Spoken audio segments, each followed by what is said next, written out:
Sir, you're charged with especially aggravated kidnapping. You're also charged with aggravated assault, and you're charged with theft of a firearm worth less than $2,500. You're talking about stuff that is not We will bring the jury. Hello and welcome to the Court of Public Opinion. I am the Recovery Addict, and boy, do I have a case for you today. Why is the dog chewing on this guy? I think they have got the wrong guy They there. got the wrong guy, and the dog was biting him. He roughing him up quite a bit. There's a lawsuit. 9 out of 10 judges prefer watching the Recovery Addict live stream in their courtroom. The fireworks are not done. We're getting commentary on the case. Dahil hindi Anglican praise service Latino. That's literally not true. Oh, for crumb's sake. I didn't ask you to interrupt me. Good morning, welcome to the Court of Public Opinion. I am the Recovery Addict. Good to have you all here this cold Monday morning. I checked the thermometer when I got up this morning. It said 11 degrees. It's only 2 degrees over single digits. It's freezing out there. Oh, man. I hope you all are doing well. I know a lot of people in Tennessee are without power and will be for another, week. It was an interesting thumbnail. I didn't have a lot of inspiration. I didn't know how else to do it.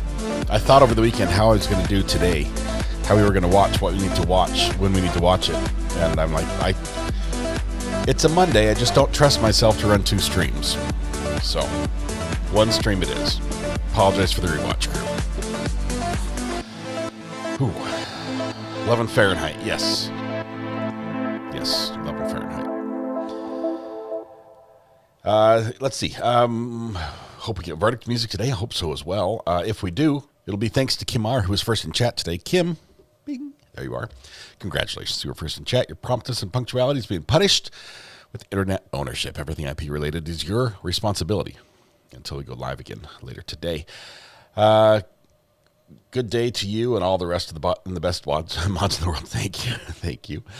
It's just a balmy 23 in Milwaukee, half an inch of fresh snow. We got, for those that did miss the update on the community page, we got, I'd say 13 inches of snow, which might be unlucky, but it's what we had.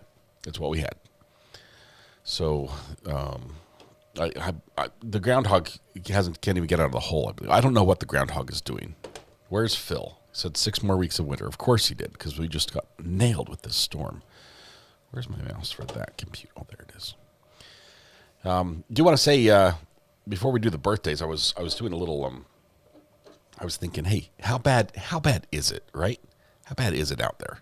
It can't be absolutely terrible. And so I checked in with my local authorities, and this is what they had to say. Our key message today is to stay off the roads for your own safety and for the safety of the people clearing the roads. Please stay at home. This is no joke. Please stay off the roads there and be alert for any flooding. Stay off the roads and stay safe. Please continue to stay off the roadways today to let first responders and the North Carolina National Guard operate safely. But it will take days, even in the least impacted areas, to clear the roads. In some areas, it could be up to a week before secondary roads are clear. Please be patient and please stay off the roads unless it's absolutely necessary. I'm going to say it again because I can't stress this message enough. If you don't have to drive today, please don't. I'm not sure if they meant for me to get this vibe, but I'm thinking they don't want me to go anywhere, that I'm supposed to stay at home. That's what I took from that. Of course, after hearing all this, I get an urgent message from Domino's Pizza, reminded me that there is a sale today only on carry-out pizza, which I'd have to drive to get. So apparently Domino's Pizza did not get the message. Yes, carry-out only, Domino's Pizza sale. So, all right. Yes, so we're staying off the roads. I have not gone out. I would say I shoveled the driveway for my renter, but I didn't. I broomed it. I didn't know what else to do. Obviously, the leaf blower did not work. You guys saw that. I broomed the driveway. Probably when we had about, maybe 8.5 to 9 inches of snow, I broomed the driveway. and destroyed my broom in the process. I used a big construction-wide push broom, and because it's light powder, right? It should be able to push. No, it stays light, but then at the bottom, I don't know, the friction of pushing with the broom, it like heats it up just enough that it just becomes slush. And then it's like freezes to the broom. So the broom's super heavy. But I cleaned off, I swept. Well, sweeping looks, would give the impression that you got everything down to the ground. I didn't. I got everything down to the ice. But I destroyed my broom. It literally bent the handle of the broom. I'm like, and my back, it's something else. I was using muscles I didn't know I had doing that. But cleaned off the driveway, did everything, all around our cars. Even got sort of like around the edge of the car, so the tire didn't have anything. The doormat, the entire area, pathway to the garbage. And then yesterday, the sun came out. And I only did this on her side of the driveway, not my side. Yesterday, the sun came out. And the angle of the sun and the direction of the driveway happened to line up perfectly. And it melted all the snow on my side and on her side. She never went anywhere. I could have left it alone, and it would have been the same as it is right now, which is clean and dry. And I would have a broom still. So that's how my weekend went. Oh, man. Anyway, it was great. Kids are loving the snow. They built a snowman, and they found that we owned a snow shovel. I did not know we had a snow shovel. Apparently, 2 renters ago, somebody came and stayed here. Well, one of our renters from 2 times ago came and stayed here right at the beginning of winter. And this was the renter that had like a decorative flair. Like she was hanging like a swag on the door and little statues out next to the doormat. She came, she decorated the whole place. One of the things she brought as a decoration was a snow shovel. I didn't know. She left it, which means it becomes ours. That's what happens when you're a landlord and people leave things. They leave things, it becomes yours. She left it. I had a snow shovel. My broom's destroyed, and my kids are like, "Hey, we're gonna make a little hill in the front yard." I'm like, "Good luck. Just don't get too cold." "Oh, it's okay. We're gonna use the shovel." "What shovel?" Now I have a snow shovel. I could have used that instead of the broom. Anyway, we're gonna do a couple things today. We're gonna be following, obviously, the au pair verdict watch, which is going to start officially in 50 minutes. That's going to start the timer, which currently resides at not there, right here, 3 hours 53 minutes 10 seconds and 0.57 hundredths of a second. And we're also going to be continuing our catch-up on the Caneiro trial, the brothers against brothers, the mansion murders, however you want to look at that. We're going to continue catching up on that one. So a little bit high speed on that as we fly through the case and keeping an eye and an ear to the ground at all times for the au pair trial to have a verdict. So we're going to be doing that. First of all, though, we will sing happy birthday to those who are celebrating their birthday today. And it looks like we have Niels, Owen, and Valerie today who need to be celebrated. So everyone, wherever you are, stand up, take your breath, shoulders back, project your voice to the back of the room, blend your voice with your neighbor, and warm up with me if you will. La la la la la la la. All right, here we go.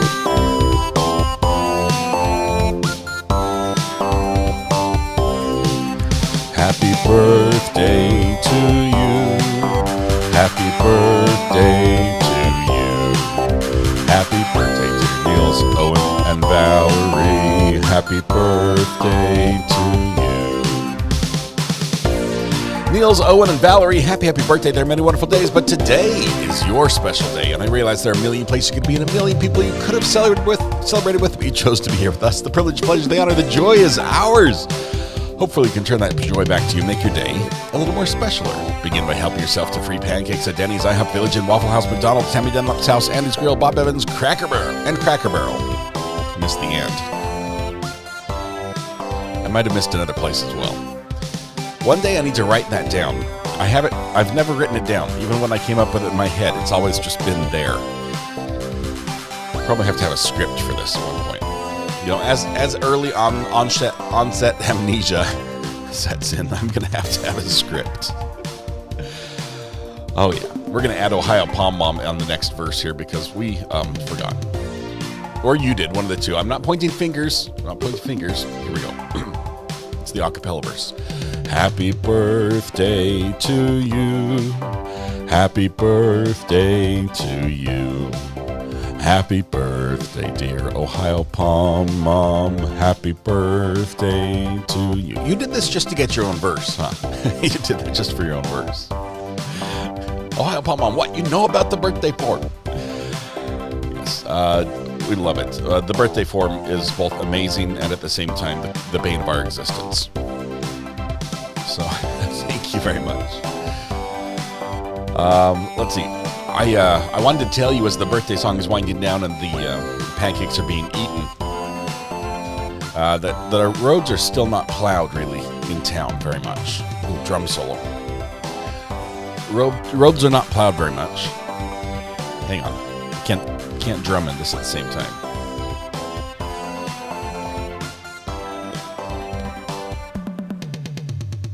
There you go. Drum solo.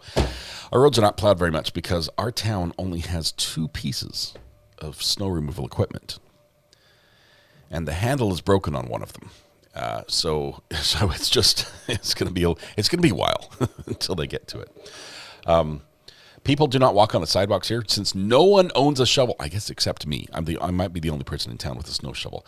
But since no one owns a shovel, no one shovels the sidewalks. And so people walk in the street, which is unfortunate because people are still driving in the street on the ice and the snow.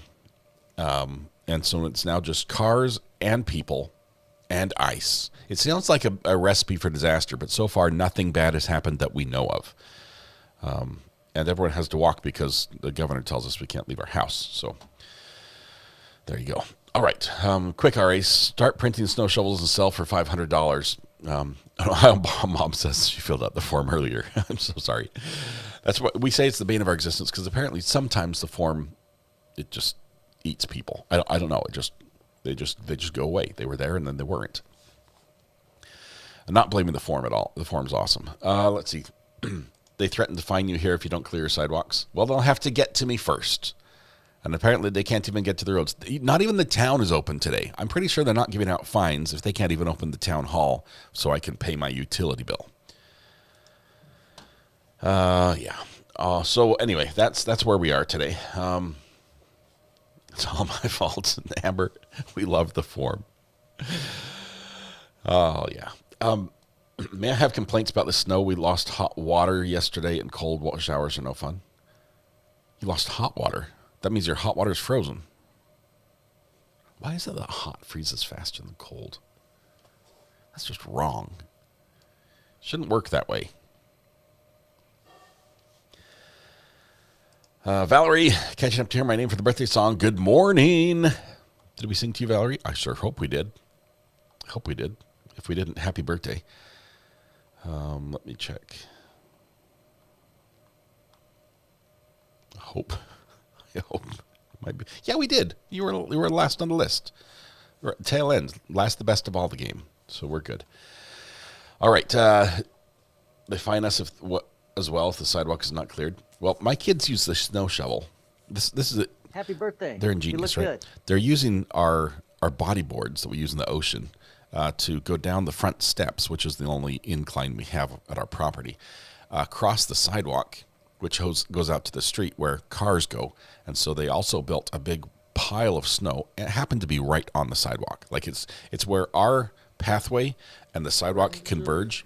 There's a massive mound there. There's like a ramp that stops you from going into the road. So at some point, I'll have to shovel that as well, I think. But it'll be the last place for the snow to melt on the sidewalk. All right. If the water's hot, it can't be freezing, surely. If the hot water is frozen, then it's not really hot water anymore, is it? Confucius say, yes, I think you're correct. Anyone got groundhog recipes? Somebody's cooking. It missed us. Nothing but it hit. We got snow some snow. I'm not sure if it was all measurable, but every single one of the 100 counties in North Carolina got snow. I don't know why we have 100 counties, but every single one got snow. All right, let's do this. We're getting set to keep catching up. That's the wrong one. That's the right one. We need the Opera on the top. Well, let's see, which one do I have down here? Let's close this guy out. Okay, let's leave that one there. And let's go up here for the other one.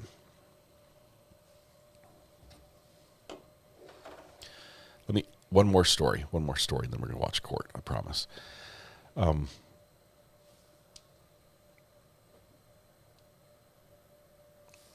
I do these gigs, right? These like conference center sound and video gigs a couple times a year. I have one coming up in March, and I try to improve it every single time I go. And while I'm shopping for, particularly this time, I'm looking to replace my handheld wireless microphone, which has a little mount that sticks to a lectern.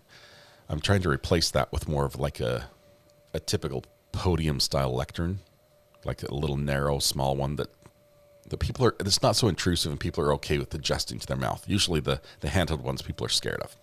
And I've had problems with people just being too far away from it and not being able to get good audio. So I'm going to replace that, and it's a nice microphone. So it's about $400 for the microphone, and then I'll probably have to spend about $200 either running cable the whole way or $600 making it wireless. So I'm trying to figure out which one to do. In the process of doing this, I'm looking around and I see a very nice piece of audio equipment that I've been looking at for a lot of years. It's old. They've been making this particular piece of equipment for over a dozen years with no changes, but it's good. It's expensive. And I found that the company that makes it has made a pricing error on Amazon. They have dropped the price of this particular unit, $750 below the price, the lowest price they allow their vendors to sell it at. Here's my dilemma. I still can't afford it, but here's my dilemma. Do I tell people, say now's the time to get this because it's a steal? Or do I save up for it and hope the price is still low when I come back? Do I contact the company and say, hey, your flagship model is now cheaper than your little, the much lower version? What do I do? What is the right thing to do here? I can't hit the buy button. I need to wait. This is equipment that that other side of the company needs to pay for, and like after March, it'll be able to pay for it. You buy 10 and resell. I would have to cash in my 401k to buy 10. It's a tough call. What is the right thing? Do I say, hey, in this case, you should buy it on payment plan? I don't do credit. I don't do debt. 30 months. Use the credit card. See, this is my question. Do I tell people what the name is? Maybe they're making a new model to replace this one. But I know they're not, because they still have it listed as their flagship model on their website. And all the vendors still have massive stock of these. So there's no way the company is like, hey, we're undercutting all our vendors. I know it's a mistake. They'll find the error and update it so it won't stay that price for long. Sharv, the chat thing is working. Hello, good morning. Is it a need to have or a nice to have? It's upgrading from an analog switcher to a digital or analog mixer to a digital mixer, and it goes from my little 10-channel mixer to a 40-channel mixer. So it's a nice to have for sure. Okay. It's an X32. That's what it is. It's the X32 from Behringer.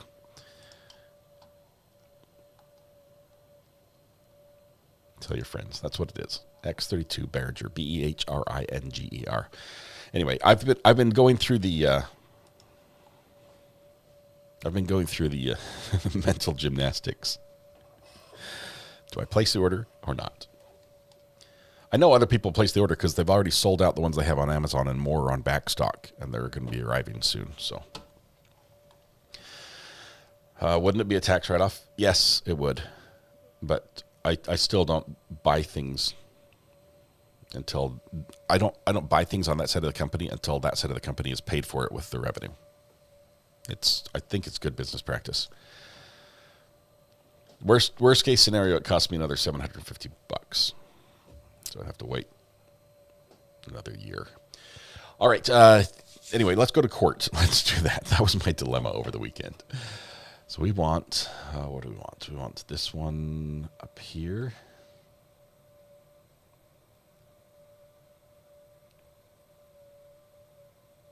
No, that's not it.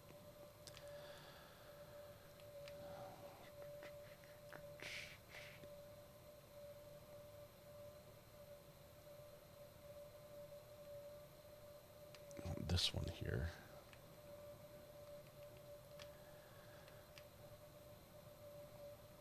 Okay, hold please. I've got to get this squared away. I've got everything going to the wrong feeds.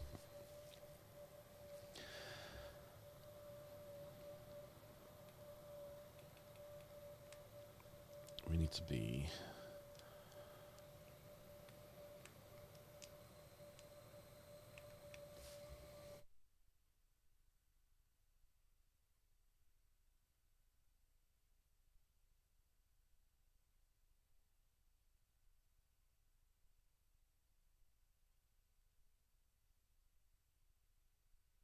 okay, I think we were on the 28th, halfway through the day, if I remember correctly.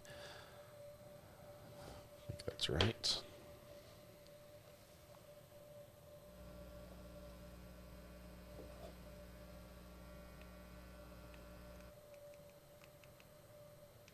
Hurry whenever you're ready.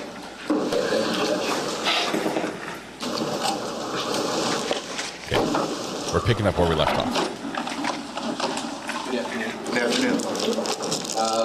I'm super T. Thank you very much. I'd like to just start kind of where We're on cross-examination here. You were shown some evidence receipts for items that were dropped off to the ballistics laboratory. Yes, I was. And those were marked as, I can show them if you don't remember, those were marked as S349 and S350. I mean, I'll take your word for it, but I don't know if I'm I'll just approach Judge. Sure. Okay. Now, those are the ones, because there was a resubmission, but those are the ones that are dated November 26th of 2018.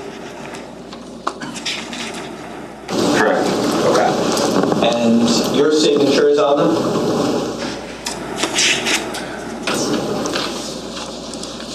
Yes, it is. Okay. And I take that to mean that you're the one that dropped those items off?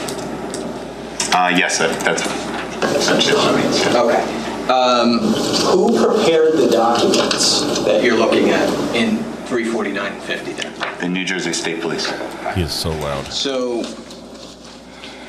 you go, you have the items, right? You give them the items. Yes, sir. They give you that property receipt. Correct. So anything written on that property receipt was written by the State Police Ballistics Lab and not yourself? No. I create a submission request, if you will, prior. You'll need to unlock your iPhone first. So the brief history examination requested in the middle is somebody's phone from me. They generally make some additions to it. I can see a couple towards the bottom. But generally speaking, I am creating that. Okay. So you said a couple of things about who does what in the document. I know that it's not clear. I don't think we're going to be able to put it on the screen. Can you show me who created which part of that synopsis? I created underneath where it says location, above where all these stars are. And you're looking at S349 right now, correct? Yes, I am. Okay. Can we look at S350 for a second? Yes. And do we have the same little section on the front page where it says brief history / examination requested? Yes. Okay, and then we see a synopsis in there as well? Yes. Now, who created that language in that section of S350? So it's the same thing underneath of location, or underneath Ocean Township, actually. That's my synopsis. And above the stars are the rest of it. Actually, it was delivered by me, both of these. The reason why there's two separate forms, obviously there's two separate cases, different case numbers on our end. MCP 1800780 is exhibit number 349, and MCP 1800782 is exhibit number 350, and 782 is related to the Ocean Township evidence. So they have to be separately submitted. Gotcha. Let's focus on 782. Okay. And that's evidence item 350. Okay. I just want to take us back to that synopsis section on the first page of the document. Okay. When we're looking at that and we're determining who wrote the words in that section, would that be yourself or would that be somebody at the State Police Lab? It wouldn't be the State Police Lab. It could be me. It might be Detective Catalona as well, because he was the lead in the Ocean Township aspect of the investigation. Okay. So if it was yourself or Detective Catalona, that means that portion of the report would have been pre-prepared prior to your arrival at the ballistics lab? Correct. Okay. Can I take that back from you for a moment? Sure. Just that one? Yeah, or both. Thank you. So the thing is that in this document, S350, I'm going to try to fix the audio. which was It's so prepared crackly. either by yourself, this portion, or Detective Catalona, Paul Caneiro is, as of November 26, 2018, already being referred to as the suspect in the Colts Neck incident. Is that right? Are you saying according to that? Yes. Yes. And I mean, he's listed as such there. So. And also, as of November 26, 2018, in reference to the Colts Neck incident, is suspected to have disassembled and or altered firearms parts by exchanging parts. Yes. I'm also going to speed it up. This guy's just too slow. That is not an assertion of suspicion that came from the ballistics laboratory. That's an assertion of suspicion that came from either yourself or Detective Catalona. Yes. I mean, ultimately, this is just a brief description of the incident. It doesn't change what the ballistics laboratory. The most important part of that is the bottom. It's still what we wrote, but what they're testing, and they're testing that item, comparing the evidence. Yeah, no, I'm not trying to hold you to what the ballistics lab did as far as their conclusions to testing. Sure. And I know you're not here to testify about that. I'm just trying to get a sense of who wrote what in the documents, and it sounds like the part that I just went over with you was either yourself or Detective Catalona. All right. And at that time, obviously, and now, neither of you were members of the ballistics unit, right? That's correct. But it's an indication that these ideas were already on the minds of law enforcement prior to these items being submitted to the ballistics lab, right? I mean, it's written, so yes, I can't speak to what was on my mind at the time, but clearly, or whoever wrote it, but clearly it was written that way, so. I mean, it was meant to convey something important and meaningful to the ballistics lab, right? It was just a brief description of we're saying the same thing, but it's just a brief description of the incident. Right. I wasn't trying to persuade them in any way, obviously. It's just describing why we're doing it. No, but I'm not trying to say that this was an attempt by you to be persuasive. What I'm saying is, obviously, when you prepare these things, and I'm sure you've worked with Detective Catalona for 9 years, right? And you know how you operate. You had ample opportunity to see how he operates, right? Is that true? Yes.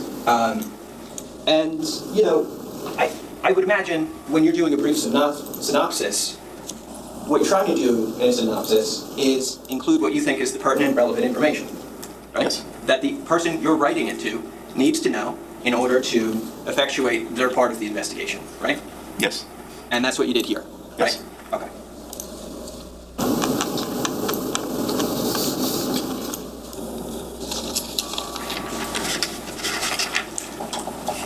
So, to take you back now, when you first arrive at 15 Willowbrook, that's November 20th, 2018. Yes, sir.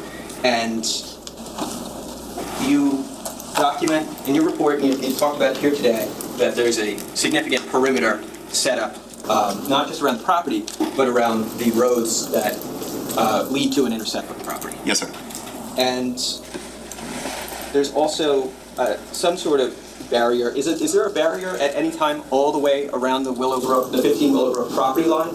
Or was it more constricted to areas of interest for law enforcement? Are you talking about in terms of roadways or just, I mean, there was crime scene tape. Thank you so much. In that sense, yes. But it wasn't blocked off the roadways surrounding it, if that's what you're asking me.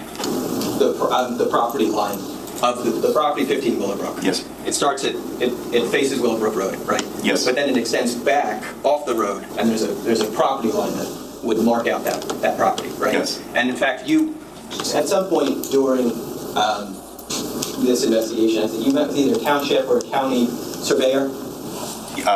Engineer. Engineer, and you actually handed over some architectural drawings of the property to that person? Yes. Did they give you anything as far as a property map, a map of the actual land area? Yes. They did? They did. Okay, and were you able to ascertain the acreage of the property? No. Okay. Did you ever take any measurements of the property yourself? No, I did not. I saw that when you were talking about the orange and blue and black gloves, we saw a slide where it looked like you had taken a measurement from the distance between a roadway and where the gloves were located, and that was about 160 feet? Not Willowbrook Road. There was a then gravel lot that continued, I guess it would be north, right. Off Willowbrook Road, sure. And then kind of wrapped around. So 160 feet I measured to that gravel lot. Oh yeah, no, I think we can come back to that specific aspect of it. What I'm saying is when you took that measurement in the case, the measurement you took ended up being about 160 feet. Yes, sir. And how did you take that measurement? With I believe it was a measuring tape, like a large measuring tape, I think. Okay. So you have to roll like a wheel thing? Kind of like a wheel one, yeah. I'm sorry? I honestly, I don't remember if it was a wheel or tape, but we have large, rolled evidence tape as well. Okay. So if you need to, and do you have that wheel measuring device? We have that, yes. Okay. And could you explain to everybody like how that works, what it does? So basically, if I use that, the wheel measuring device, you zero it out, place the wheel, and as you walk forward and the wheel rotates, it's going to give the distance of how long you've walked. Other than that 160-foot measurement you took in reference to the orange and black and blue gloves, did you take any other land measurements in this case? In that area or in general? In general. No. Okay. The scale measurements of the property was done by the engineers. Mm-hmm. That's not them just drawing it. That's actually a two-scale documentation. Sure. So let me bring up some photos for you.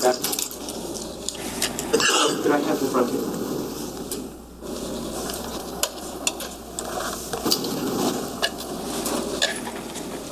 Okay. This is going to be D1-272. Do you recognize that? Yes. I think that's a photo you took, right? Maybe. Probably. Hard to know. But that's obviously 15 Willowbrook, right? Yes. And we can see that the photographer is positioned what looks like on the top of the balcony area of the property. Yes.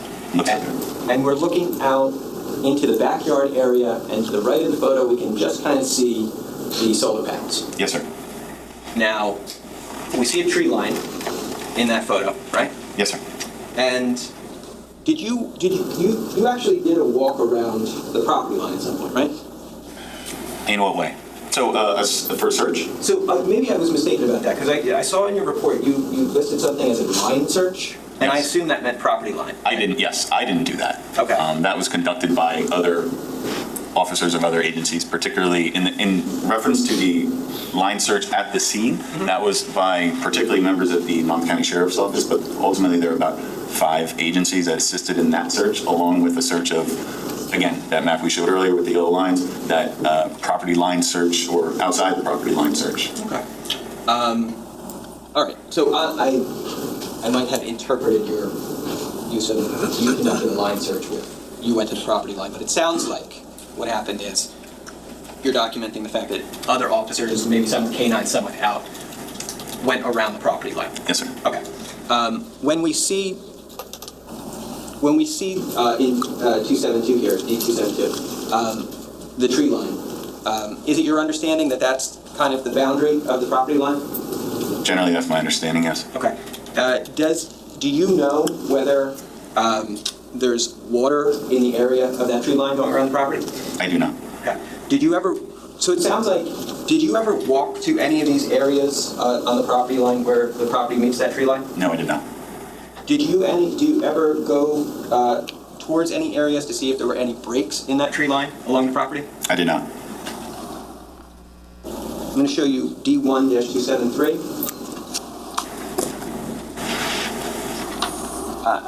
This is going to be another photo. I think you'll agree with from the second story balcony of the property, right? Yes, sir. We can now see fully the solar panels, right? Yes, sir. And to the right of the solar panels, we see a bunch of small trees. Yes, sir. Did you ever walk into that area where those trees are? I did not, no. Okay.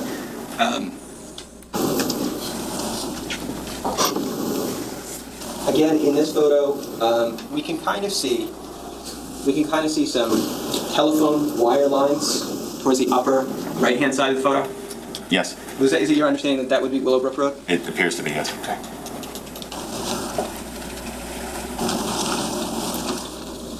Now showing you.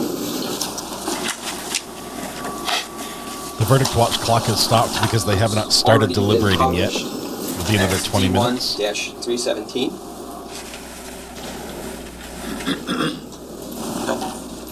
Do you recognize that? That appears to be aerial photography or aerial photograph of the property. I assume that's Willowbrook Road running horizontally along the bottom of the photograph. Do you see on this photo what appears to be a dirt road? Yes. Leading to another property that's located behind the 15 Willowbrook property? Yes. Did you ever go to that dirt road? I did not. Okay. Do you see next to that dirt road on the 15 Willowbrook property, there appears what might be a clearing to get onto the property? Or can you not tell? I see what you're talking about. It's hard to tell from this, but yeah, I vaguely see what you're talking about, sure. Did you ever go to that part of the property? I did not, no. I'm just going to show you what's marked and was previously published as D1-318. Okay, so can you tell that that's a close-up of those areas we were just talking about? Yes, sir. And do you see what maybe a little more clearly could be a clearing onto the property? Appears to be, yes. Okay. And again, though, you were not in that area. I was not part of that search, no. Okay.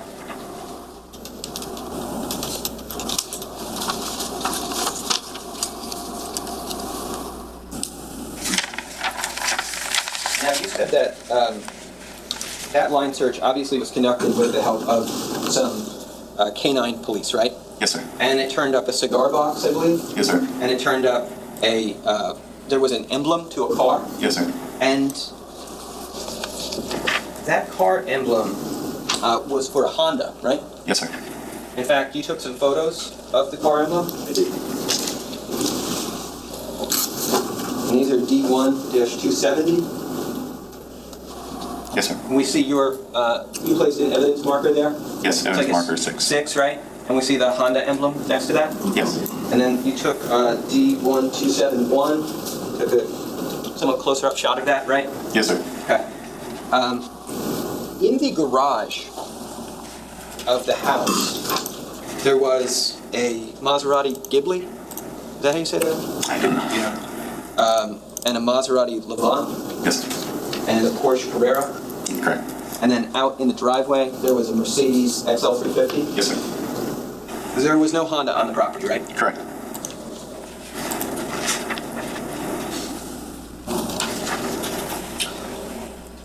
We didn't hear about the Honda emblem today in terms of the evidence that you submitted to any laboratories. Correct. And that would be because it wasn't submitted to any laboratories. That's correct. And it wasn't swabbed for DNA or anything like that. Correct. And it wasn't checked for fingerprints. Correct. I mean, yes, correct.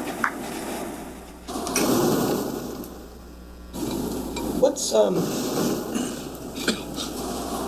do you see towards the end of the end of the emblem that's closer to the cone and closer to the bottom of the photo? Do you see an area of what appears to be red on the emblem? Do you know what that is? I don't right now, no. Okay. Was there any efforts made to determine what that is? I know. Okay.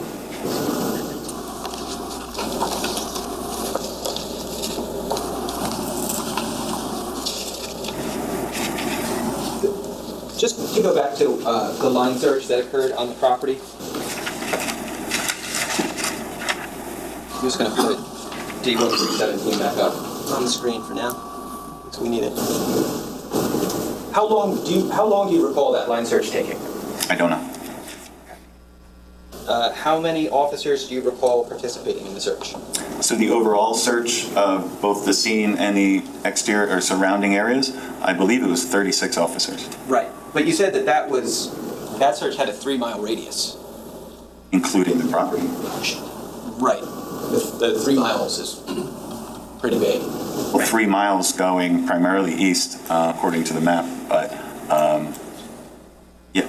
Well, when you said... I agree with you. No, I'm just saying, like, when you said radius, did you mean circle? Or well, did you mean... relative to the radius from where the residence is or the property is to the furthest east on that line search is about 3 miles. So that radius, but total, I guess not. It would be more. I guess it would be more of a diameter, probably 3 to 4 miles in diameter. Okay. Did that extend down Long Bridge Road? I have to refer to the map. I don't know. Which map would that be? The map I created or the report that was done about that search. Okay. I did not take part in the search. Gotcha. That was done by other members of both my office as well as other agencies. Okay. So we could look at the map, but should I take that to mean you wouldn't know exactly where people did or didn't go?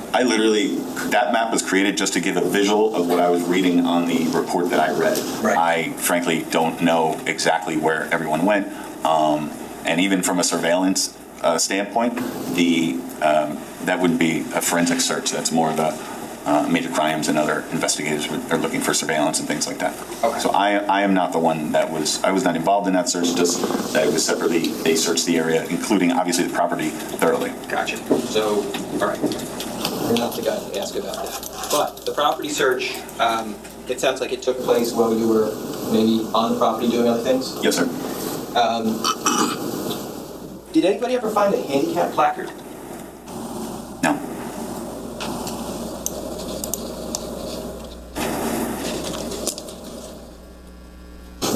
Did that blind search include this dirt road? I was not part of the line search. Okay. Did anybody ever come back to you as part of that line search and say they wanted you to photo document tire tracks in this clearing area of the property that we talked about? No. Did anybody ever want you to document vehicle tracks on that dirt road? No.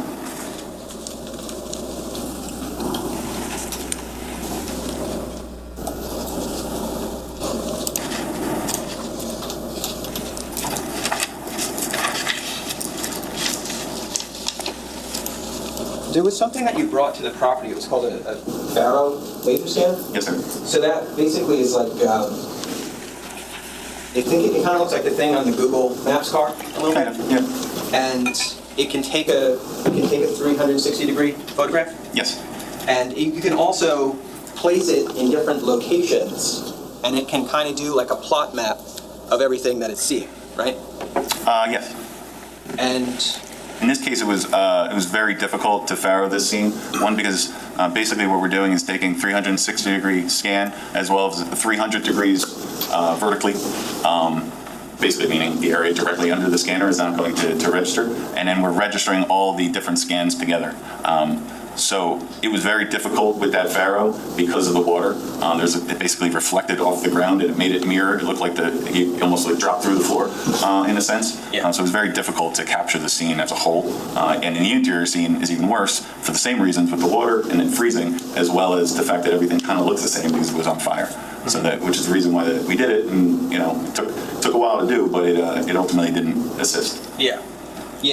But I guess my question to that was, I saw in the scans, it looked like there were almost like overhead shots of the property.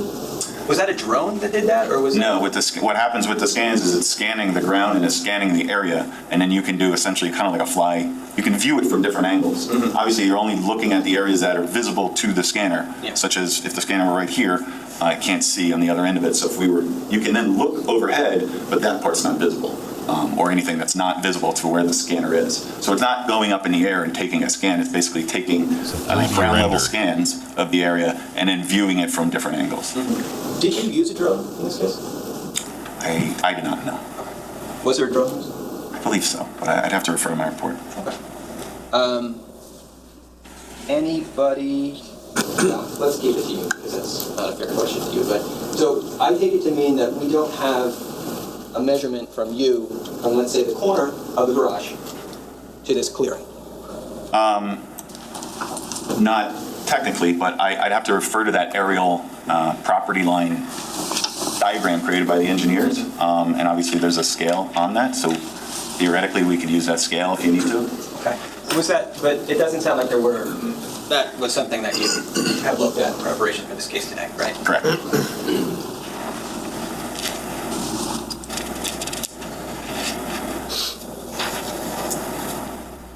By the way, that Faro laser, it can also measure distances, right?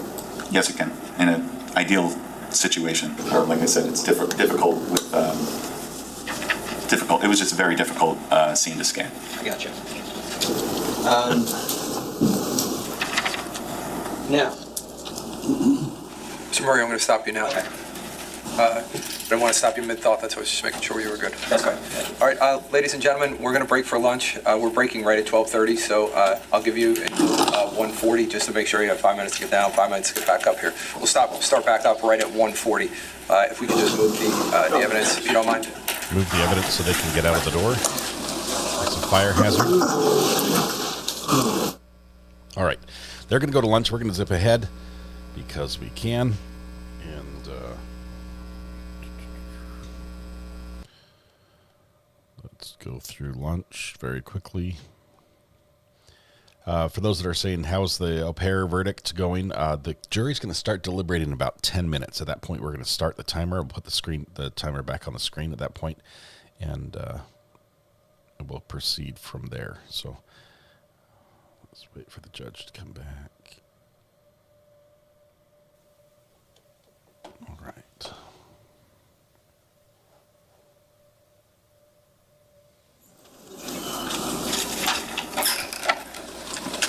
All right, Superior Court is now in session. The Honorable Judge Mark will preside. Good afternoon. Please be seated. Good afternoon.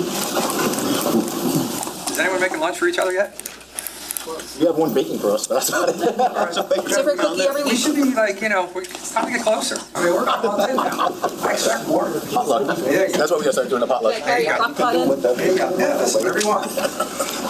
Okay, this is State of New Jersey versus Paul Caneiro. It's indictment 19-02-0283. Can I have the appearances of counsel for the record? Good afternoon, Your Honor. Assistant Prosecutor Nicole Wilds on behalf of the state. Good afternoon, Judge Chris Decker for the same. Good afternoon, Your Honor. Monica Mastellon on behalf of Mr. Paul Caneiro, who's present. good afternoon, Judge Ayden, Mr. Caneiro. Good afternoon, everyone. Good afternoon, Mr. Caneiro. Good afternoon, Your Honor. Okay, Detective Sergeant Bode is coming back to the stand. Sir, you're still under oath. Yes, sir. Mr. Murray, when you're ready, you can continue your cross-examination. Thank you, Judge.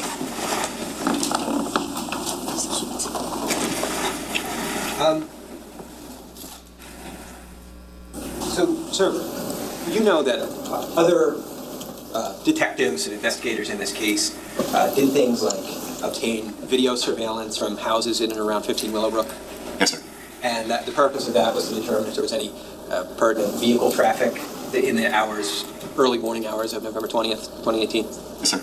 And obviously, you know that you may not have seen it, but video surveillance was obtained by law enforcement. Right? Yes, sir. And of course, those aspects of the investigation contribute to an attempt by law enforcement to construct something approaching a timeline for the events that occurred at 15 Willowbrook, right? Right. And obviously a timeline, if you can construct one, is important for an investigation. Would you agree? Yes, sir.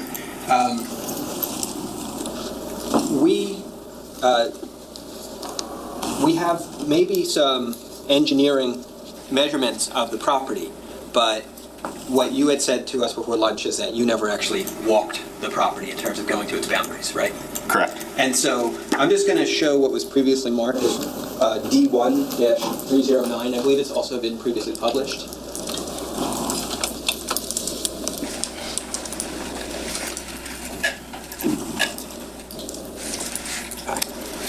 This is 1-309. Obviously, it's 15 Willowbrook again, right, sir? Yes, sir. And then, so in the top right of the photo, we see where that clearing that we were talking about before would be on the property, right?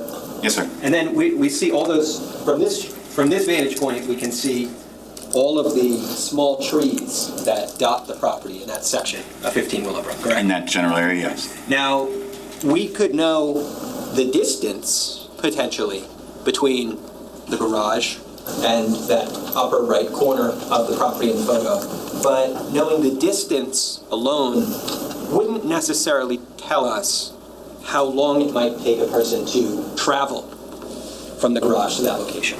Because of the trees? Is that what you're asking? Well, you never walked it, right? That's correct. So you wouldn't have an assessment of how long that would take, right? Correct. Also, you were on the property for the most part during daylight hours, right? For the 5 days we were there? Mm-hmm. No, we were there both day and night. Not late into the night, but it was dark out. It was dark. Were you able to see into those section of small trees once the sun went down? I didn't look. Okay. But since you never walked that section of the property, I'm assuming you have no idea how long it would take somebody to walk through that section to the corner of the property at night in the dark. Objection. Asked and answered. If you can answer it. I would have no idea because I didn't do it. Okay.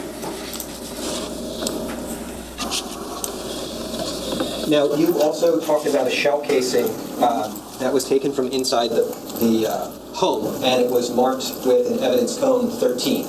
Yes, sir. Now, that was actually from, it was in a debris pile, right? Do I have that right? Yes, sir. And the debris pile was originally in the house. It was taken outside the house, and it was sifted through in the yard. No. Okay. It was sifted through. It was done pretty much right there. It was hand sifted, but in that location. Gotcha.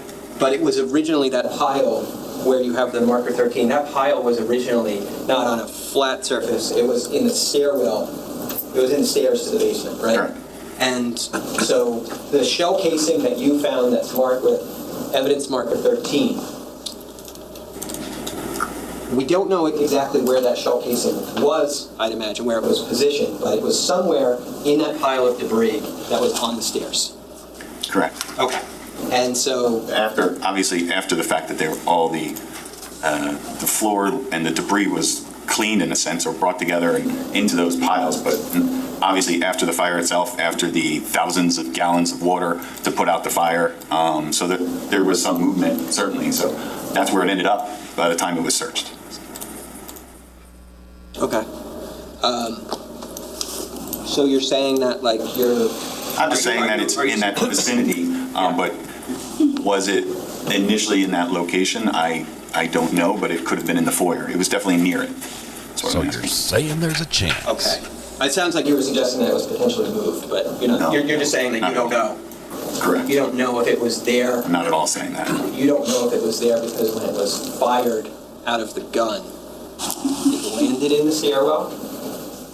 When it ejected from the gun, it could have landed in the stairwell. Right. Yes. But you're saying it also could have landed someplace else and been moved potentially by the fire hoses that were pumping water into the house.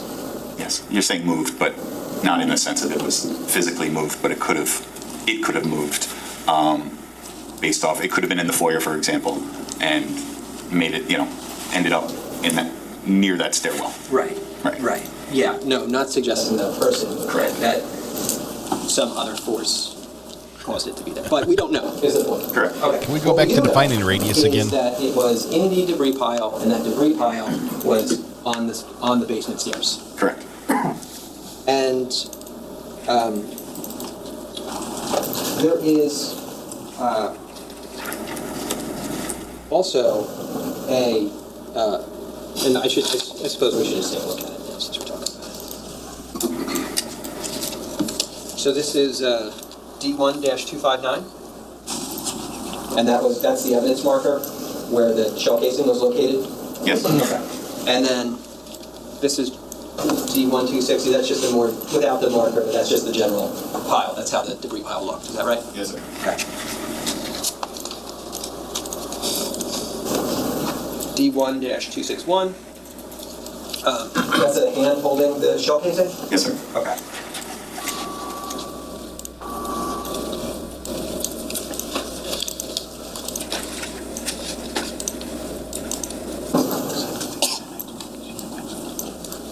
And then there was also a bullet specimen found in the kitchen, right? Correct.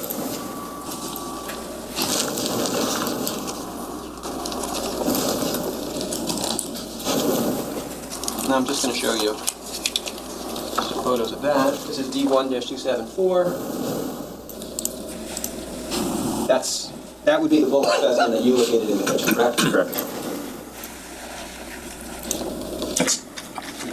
And then D1-275 is close up of that same bullet? Yes, sir. Here we see that you have placed the evidence cone near the item, correct? Yes, sir. And it's 7. I don't know if you can see it in front of it, 7. Yeah. Mr. Murray, what number was that one? Oh, I'm sorry, Judge. That's D1-276. And then lastly, this is D1-277. Now the evidence marker is gone. This is from the perspective is a little wider here. We can see a little more of the home in the shot, right? Correct. I think so. Okay. Same general. Same area. Yeah. Same area, but we can now see the sunroom. Sure. And now we can see, and we can also see outside those windows and what's that wall area on the outside of the house? Yes, sir. Okay. And how tall is that wall? I do not know. And that, on the other side of that wall, like we can't see it in this photo, but on the other side of this wall here, there's a stone wall, right? It's a stone wall, yes. Stucco or something like that. Yes, sir. On the other side of that wall is that paved deck, right? Correct. And that's the paved deck where the live round was found. Yes, sir. But so did we ever take a measurement of this wall? No. Okay, so we don't know how tall it is? Correct. We don't know if somebody could shoot over that wall or not shoot over that wall? I don't know how tall it is. Okay. I guess it would depend on the height of the person. Sure. But did you ever walk up to that wall and see how tall you were compared to it? No. All right. The bullet wouldn't be on the ground under his Anyway, body. in this they shot photo, over the wall. We see the sunroom. We see the windows outside. These are cabinets, I guess. They appear to be. Okay. So at this point in time, though, we're not really close. We're not in the same room, I should say, as the shell casing we were just talking about that was marked with evidence code 13, right? That's correct. From the debris pile? From the debris pile. Correct. Because that's kind of on the other side of the house in the stairs leading to the basement, right? In reference to this photograph, I'm standing in the kitchen. Yeah. And that foyer is next to the kitchen. Right. So it's 1 room away? Yeah. 1.5 rooms away? Maybe we could look at it.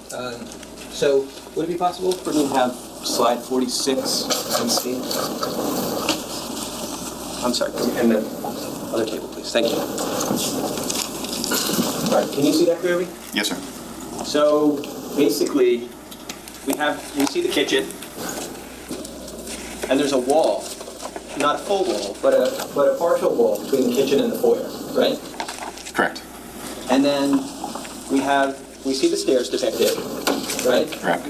But from the stairs, if we were in the basement, at the top of the basement stairs, and we looked straight forward, we'd be looking at that wall, right? Where am I looking? Which direction?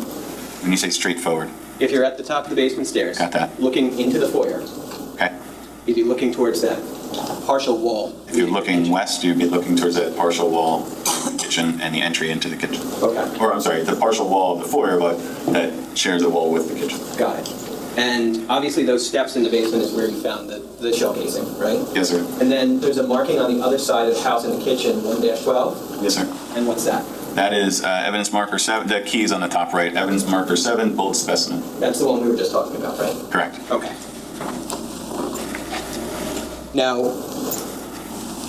there would be no way for us to tell whether, just in terms of their spatial relationship to one another, there'd be no way to tell whether that shell casing and that bullet were originally part of a single live round, right? You couldn't make a determination about that. If they can tell that it came from the same firearm, presumably, but not that they were together, if that's what you're asking. Yeah. Correct. Okay. When you say they, who are you talking about? Well, the ballistics laboratory. Okay. But obviously, and I'm not trying to take you outside of what your role in this case was, but I'm just trying to say that there'd be no way for you, just based on the location of the items, to determine whether they were originally part of a single live round or whether they came from multiple live rounds. Correct. But they are seemingly separated by a partial wall between that foyer and the kitchen, correct? That's correct. We have a live verdict watch going on in the bottom corner with the timer. The jury is believed to be deliberating now, reaching 4 hours in just a moment. If there is any action in the verdict or questions, we'll jump to that live. Now, obviously you're familiar with firearms. Yes, sir. And you, I think, have been involved in teaching various classes at, is it the police academy or? A couple different places. We do a couple times a year teachings at the Monmouth County Police Academy for recruits, law enforcement recruits, as well as special law enforcement recruits. We also run a crime scene investigation course directed at patrol officers and detectives throughout the state, as well as a separate fingerprint one for the same individuals. And have you done firearms instruction, or was it like a ballistics? It's more ballistics. More ballistics. Yes. But obviously, you can carry a gun, right? That's true. Do you have to qualify every year? Yes, I do. Twice a year. So you go to a range and you shoot, right? Correct. And that's a handgun. Yes, sir. And it's you're aware when you fire a handgun, typically if it's not a revolver, the cartridge casing is going to get ejected out of the gun. Correct. Through an ejector port. Yes, sir. And that typically the movement of that would be back and to the right of the shooter. Not so much back, but to the right, up and to the right. But yes, obviously that depends on how the movement of the firearm itself. If it's tilted in some way, that could adjust it. But generally speaking, yes. Okay. Recoil with the gun tipping up often changes that, makes it go back. Usually it's just straight to the side for the most part. Now, if we could just talk about electronics for a minute. You mentioned that there was the Google Pixel phone that was outside. Correct. That was in your key. Correct. Obviously, it was not, from the photos we could see it was not under his body, but it was nearby. Correct. And it was visible to you. Was it visible to you when you walked up, or did you have to move that? I had to move it slightly. Okay. And so I'm assuming somebody else told you about it? I believe so, yes. Okay. It wasn't, your understanding is it wasn't obscured in any way, it was just sitting on top of the grass? Correct. Okay. Obviously, before they put the tarp over his body, right, it was more visible. So I say they, whether it's law enforcement or fire department members were aware of it. So that's how I became aware of it. Gotcha. And so what happens when you have a device like that that's outside? When you approach it, do you have a set series of protocol in mind for how to address the item, or does it kind of vary? So that, you're saying a cell phone specifically or any item? Maybe specifically a cell phone. So the way I'm treating it as any piece of physical evidence, documenting it, photographing it, using the placard sometimes, depending on the situation, but packaging it in the same way. So I didn't do anything differently in this case, especially since I had a member of the computer crimes unit on scene with me, so he's the expert in that, so I immediately turned it over to him. Okay. So when you, did you make any notations about when you handled the item? Did the home screen come on or anything like that? I did not. Okay.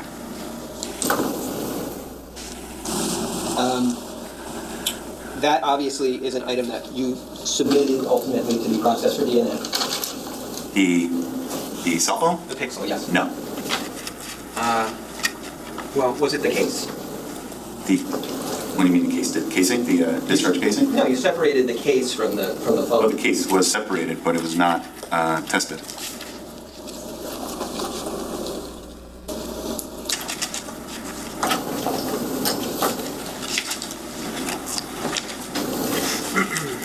It was printed, if that's what you're referring to. Yeah, I saw that.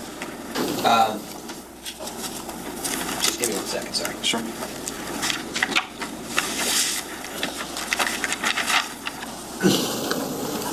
Yeah, I thought that this 0832-13-1 DNA swab at the front of item 1-1 black Google Pixel. Yes, I did swab it. It was not sent to the lab for testing. I'm sorry. So I misspoke, but it was swabbed for DNA. Yes, sir. Okay, but it wasn't submitted to the lab. Correct. And it wasn't submitted to the lab because? Because it's Keith's phone. He has ownership of that phone. At that point, it was precautionary that I would swab it and swab it for DNA, or at least hold the swab. I learned any information as to it being belonging to or being touched by someone else or being someone else's phone, then I would presumably that could be sent to the lab for testing. But in this case, Keith has ownership of the phone, and there's no reason to believe that anyone other than Keith touched that phone. The idea of us swabbing something does not mean it's always going to be tested. We hold those swabs as they're doing further examination of that phone in computer crimes, or whoever's doing the forensic examination of that phone. Obviously, they're touching it. So if I found out later, after the fact, that that was actually really important, and someone held this, or it ended up down the road, whatever the situation, I want to make sure I have possession of a swab of that phone just in case. Sure. I mean, that seems like a good idea. Who made the decision to not submit it to? Was that your decision not to submit it to the lab? Was that somebody else's decision? Ultimately, it's my decision. Okay. Now, obviously, the phone is next to Keith, right? Yes, sir. And it sounds like you're saying, well, I wouldn't submit that because I don't have any reason to believe that anyone besides Keith would have touched it that night, right? That's correct. Now, Keith's jacket got submitted to the lab, right? Correct. And Keith's jacket got submitted for maybe a somewhat different reason. That's bold. Because very different. it was, sure. But forensically, obviously, you're submitting that item for potentially gunshot rescue incident, right? Yes, sir. Which is a very different thing than DNA. But the thing is, I think you knew that Keith was wearing that jacket. Correct. When the shooting occurred, right? Correct. And I think that obviously there was no doubt about what caused the injuries to Keith in terms of the fact that they were gunshots, right? Yes, sir. And we don't know if a person might have grabbed that phone and ultimately decided not to take it from the scene that night, right? I have no reason to believe that. There's no evidence to believe that. There's no investigative. I don't hold anything from the other aspects of the investigation, and I have absolutely no reason to believe that anybody other than Keith touched his own phone. Okay.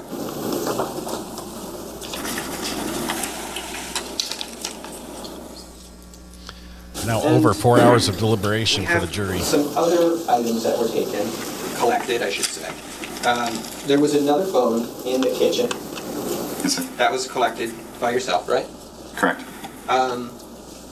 Did you come to learn in the course of this investigation who that phone belonged to? I did not. You did not? I mean, somebody did. I don't believe I was told, but I did. It was swabbed and printed as the other one was. As a precaution, like I mentioned earlier. Right. And if there was any significance and any belief that anyone else owned that phone, or there was reason to send that, I would have been informed of that. Sure. So, I mean, that's a strong indication that it was determined that the phone was owned by one of the residents of 15 Correct. You just don't know who. Correct. I mean, I'm presuming that, but yes, correct. Right. But no, so I'm just saying, like, if I were to say, like, do you know it's Sophia's phone or do you know it's Jen's phone or something like that, you wouldn't know the answer to that question. Correct. Okay. Now, those were the only two phones that you collected from the scene. Correct. The only two phones that the election on that in the beginning part of the investigation that I collected. Right. Mm-hmm. So, but specifically from 15 Willowbrook. Correct. And you looked through not just the first floor of the house. Obviously, you told us you went through the basement of the house, right? Yes, sir. And you went through the second floor of the house. Correct. And you did a thorough search of each of those areas of the house, right? Correct. I mean, obviously, the thing is, cell phones, even if we don't think that a perpetrator might have touched them, they're important because they could have useful data inside of them, right? Right. And so, like, if you're seeing one, you would obviously collect it from the scene. If I'm seeing a phone, generally it would be collected from the scene, yes. Yeah. I mean, and certainly in this case, if you had seen a third phone, let's say, at 15 Willowbrook, you would have collected it. Correct. Now, the computer crimes unit, that was Sergeant, was that Broccolier. Broccolier. And the thing is, so those devices have to go to specialists because they're trained in how to extract information from them and whatnot, right? Correct. And obviously that was done with mostly all of the electronic devices, or all of the electronic devices that were recovered by yourself in this case, right? That were recovered from the scene in this case. There were other electronics recovered by at a later date from the computer crimes unit. Mm-hmm. But yes. Right. From the scene. Correct. By you. Correct. Now, there was a laptop in the kitchen, right? Yes, sir. And there was actually also a canine from the state police that was trained in locating electronics. I don't want to speak out of turn, but I believe the K9 was from the FBI. Okay. You can find electronics. So I need one of those. That canine actually found a server cabinet, right? Yes, sir. And then there was a digital video recorder in that cabinet? There was. And it's my understanding. Okay. It was, I think you put it in your report. You said it was a GE Security DVMRE Yes, video sir. recorder? Right. Yes, sir. And that's what we see here in D1-282.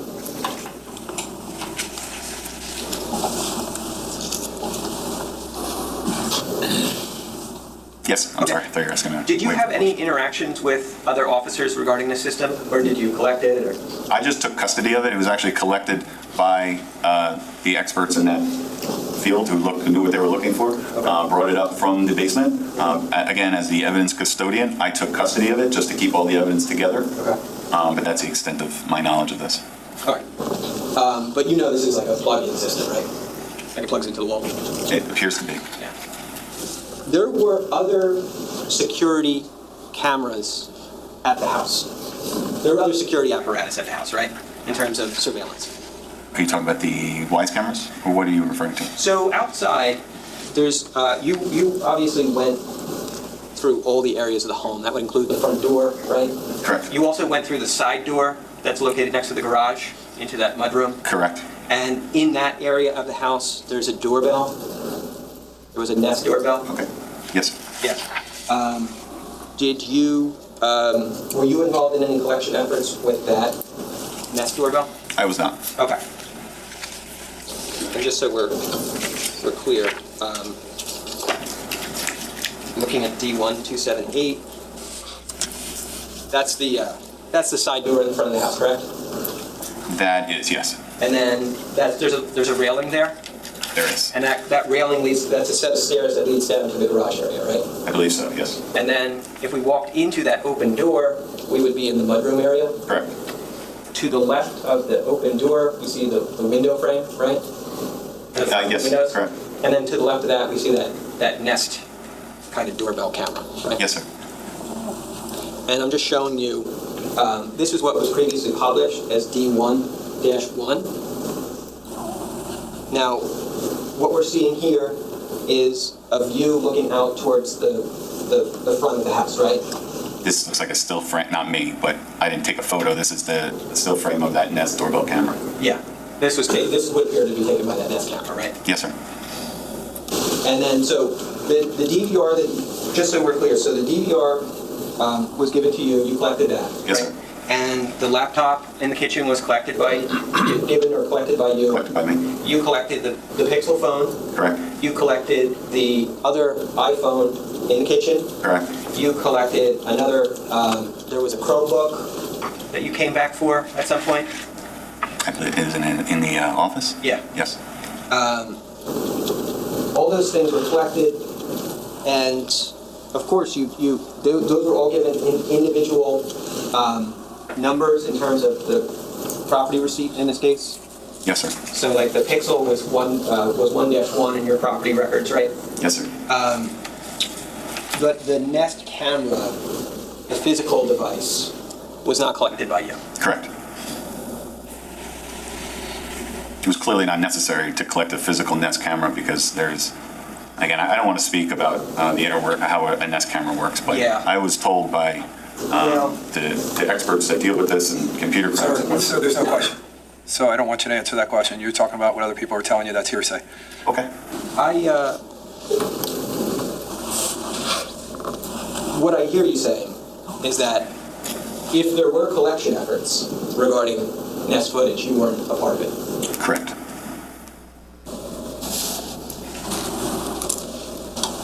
If there were. Of the if there were, correct.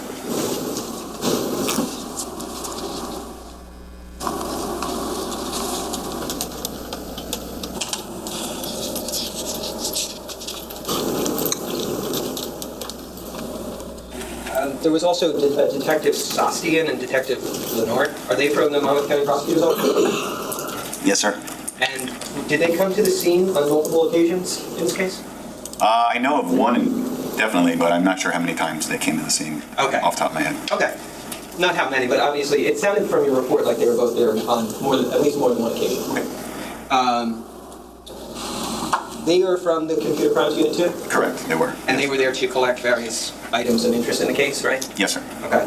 Did you have any contact with them as far as what they were taking from the property or how they were doing it? No. Okay. Do you know if they took anything physically, like tangible items affixed to the property? I don't know exactly what was taken. Okay. It was done at a later date, meaning not the first, 2 days. Mm-hmm. Mm-hmm. Well, that's something we should talk about because there's this idea of a property being at some point released by law enforcement when it's previously been the subject of the scene itself, you mean? Yeah. Yes, sir. Okay, so the scene gets released when law enforcement essentially is finished processing the scene. Yes, sir. Okay. Do you remember when that happened in this case? I do not. Okay. There was a company called Rimkiss involved with this property. They were associated with the insurance company. Yes, sir. And it was AIG who insured the property? I remember Rimkiss. I don't remember AIG if it's all part of the same thing. Okay. I think it's in your report. I think it's in what's marked as S280. You said that, I believe that Rimkiss was there on behalf of AIG? Okay. Yeah. Then that must be the case. You want to see it? I trust you. Okay. What were they doing there? Do you know? I don't. You don't know? I do you know if they were taking pictures of the house? Objection, he has to answer it. He said he didn't know.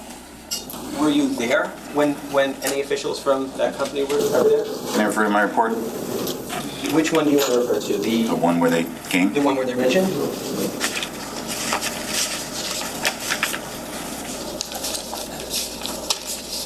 think you said S280. S280, thank you, Judge. I think that's what you said. Can I have the details?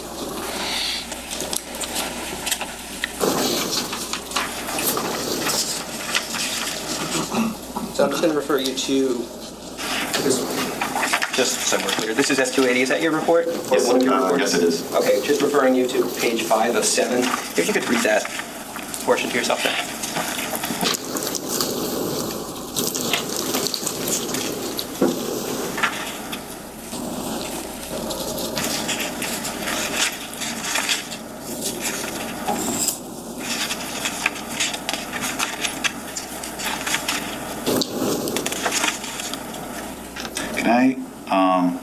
Can I also refer to my initial report? Sure. So S275? This is the receipt that they sent it to me through FedEx. Okay. This is the one you're talking about? That's S275? Yes, sir.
the stuff that you gave me initially, which is S280, that's the receipt of the me receiving a FedEx from Rimkus of the samples that they collected.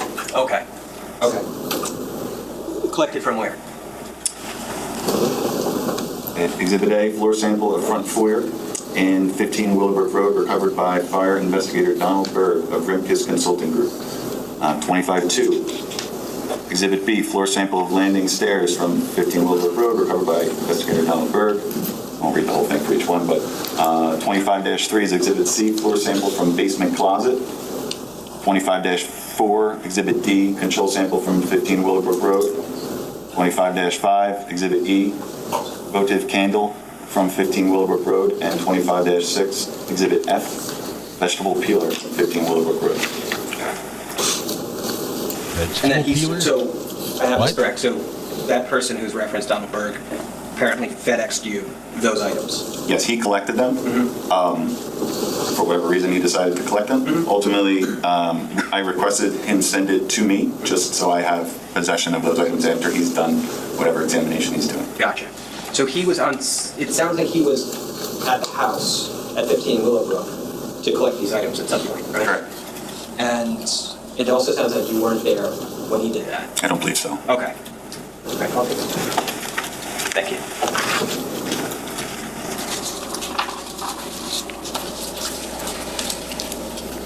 Wow.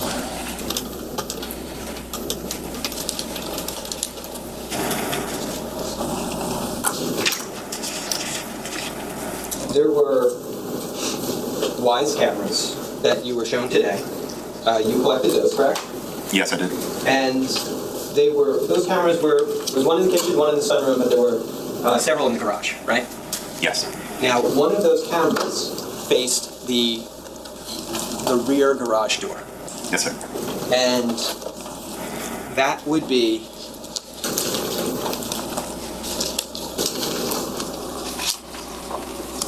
this door here in D1279. I can't see. Yeah, I'm sorry. Oh, okay. On the opposite side, yes.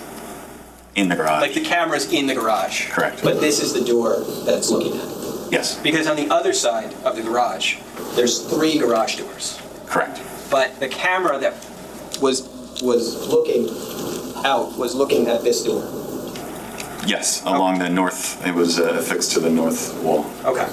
And I think you're not so much worried about that camera when you're taking this photo. What you're doing in this photo is documenting the solar light. Yes, sir.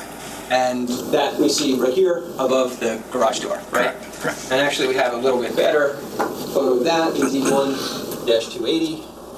It's appears to be a little more illuminated, right? Correct. Okay. This is obviously a nighttime shot. We can see, though, it appears you have some illumination behind you for this shot.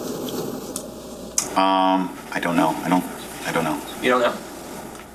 Those red... Would be. Can you go back to the other photo? Sure. Yeah, it looks like there's some illumination there. I mean, I'm using an exterior flash on my camera. Okay. I believe on this one, because I was trying to capture low light of that specific light, I believe I used a tripod and basically put it in manual mode so that I can try and get the ambient light from the scene. I don't remember what lighting was used other than that. It's a digital camera, right? Yes, sir. Okay. Those red, we saw them in some of the photos. They look like red portable generators almost that were brought onto the property. Yes, sir. And those were brought on by the police or fire. Yes, somewhere. sir. Do those have the ability? Those would have the ability to have like lights affixed to them, right? Correct. And so when it got dark and people were still processing the scene at night, you could turn those generators on and they would provide light to the property, correct? Correct. And without that light source, the home, I'm assuming that there was a period of time where the home was obviously de-energized and remained de-energized even though law enforcement was on scene, right?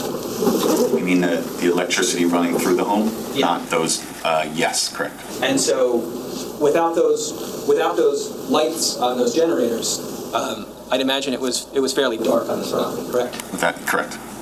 There wasn't much other ambient light to rely on. Correct.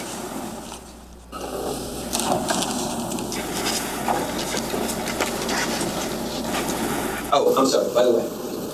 In 21-80, we also see above the electric panel, which is kind of in the shaded area there, above that we have a circular object. Is that a light? I don't know. You don't know. Above that we have another object. Is that a light or a camera? I don't know right now. Off the top of my head. Okay. Could be a light, could be a camera. Yes, sir. We're not sure. That's correct. Okay. When you took this photo, you were documenting the solar light that's on. Correct. Right? Okay. Now, you were shown, perhaps, and when you testified earlier today, you talked about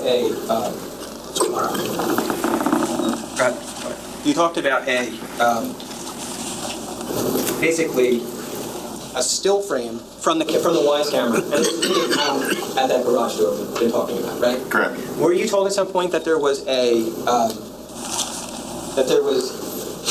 something significant about what that camera had captured on the early morning hours of November 20th? Later on, I was told that, yes. Okay. And did you know that that's part of the reason why you were, was that part of the reason why you were interested in photographing this solar light? Yes. Okay. Because it's a motion sensor solar light, right? Correct. And it would have come on, presumably that evening on November 20th. And in fact, in the video, that light does come on during the period of time, right? That's correct. And a figure is seen walking past that garage door, right? Correct. And the idea is going to be that the figure walks past that garage door. Now, once the figure walks past the garage door, the video can no longer capture where that person goes, right? Correct. Just that it was going from north to south. Right. So walking towards those, I'll just put it back for us in D1279, walking towards these pine trees, or these, I don't know if they're pines, but there's some kind of bush or tree that's next to the garage, right? Correct. Okay. And so it's possible that that person was walking next to the garage door and continued walking behind those pines to the generator, right? Objection. Looks, can you come up, please? The judge takes a break from choking on whatever candy he nearly swallowed and calls a sidebar as the so it's a 7. Yeah. As the questions continue to ramble through the world of irrelevance. This is some of the most. I'm sending a tweet to the manufacturer of the sound equipment I told you about this morning.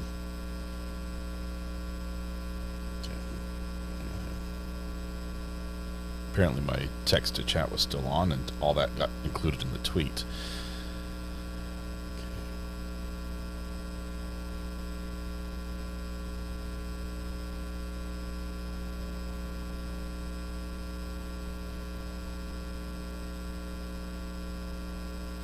Okay, here's what I'm saying. Hey, Behringer, I think you made a pricing error on your X32 mixer listing on Amazon. You're selling it for $750 less than your distributors. I'd love to get one at this price, but I'm pretty sure if it was a mistake. Feel free to send me one as a thank you for saving you thousands.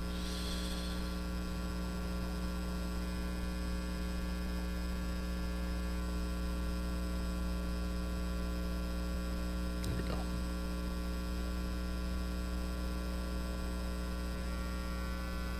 All right, sent. Okay, now they know. So if they leave the price that way, after I've informed them, then I won't feel bad buying it at that price if they keep it that low for another month or two.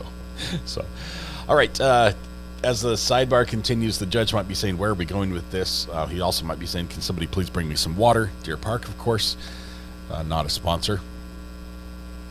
I would have sent them an email. Now order 10 of them. Oh, man. If they acknowledge it, I think I'll say you can get it at that price then. Big thanks.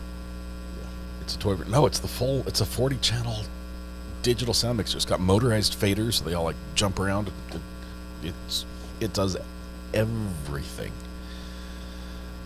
Not sure about the blue shirt, brown sweater. Okay. I'm going to sustain the form of that question, but I'll allow counsel to ask a different question. Okay. Thank you. We have motion. We have motion. Hold, please. I guess we have motion in the other. Oh man, they got us nervous. The other court was jumping around a little bit. Question is this. We'll keep going. We just change the look of the wall. Pertinent video clip from the Ys inside the garage can be seen walking past this garage door that we see on screen, correct? Correct. And specifically walking from the area of where that meter is in the direction of where that ladder is, right? Correct. And then, obviously, once that person gets beyond the garage door, we can no longer see where they go because they're out of visual range of the camera, right? Correct. But they're headed in. But we see on the right side of this photo that there are those shrubs or trees, right? Correct. And that behind there is where you located the generator. Correct. Okay.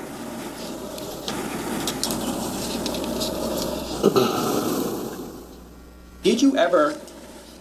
And let me just ask you a foundational question. I'm sorry. The structure of this garage door, it looks like it has frosted panes on it. Appears to. Did you notice that when you were actually on the property? I photographed it and I noticed it, sure. Yeah.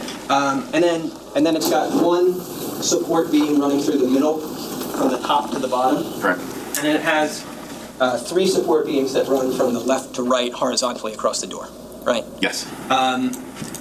Do we know did you ever take any measurements of that door from, let's say, where the light is down to the ground? No. Did you take any measurements from the tallest part of the support structure in the door down to the ground? No. Okay. So did you take any measurements of the door? No. Why would that matter? Why would it matter if they measured the door? I was merely at this point documenting the light. Right. Sure. Light work. Sure.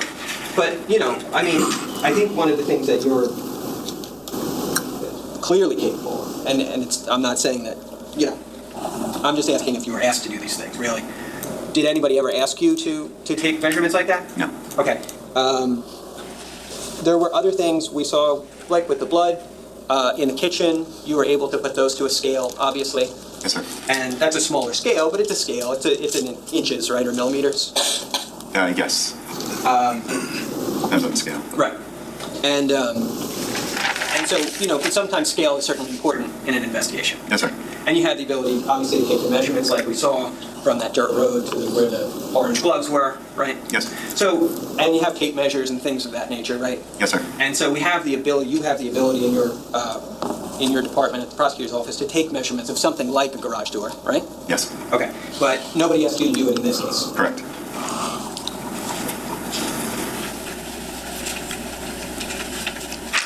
They also didn't plant shrubs while they were there. That's something they could have done. The knife irrelevant block that you mentioned before. You were actually shown that it was the Sabatier knife block? Yes, sir. And you collected that from the kitchen, right? I did. Now, the DNA swabs from the knife in this case. Yankee Law Nerd, thank you so much. $7. Those swabs were taken from the knife that was found in the debris pile.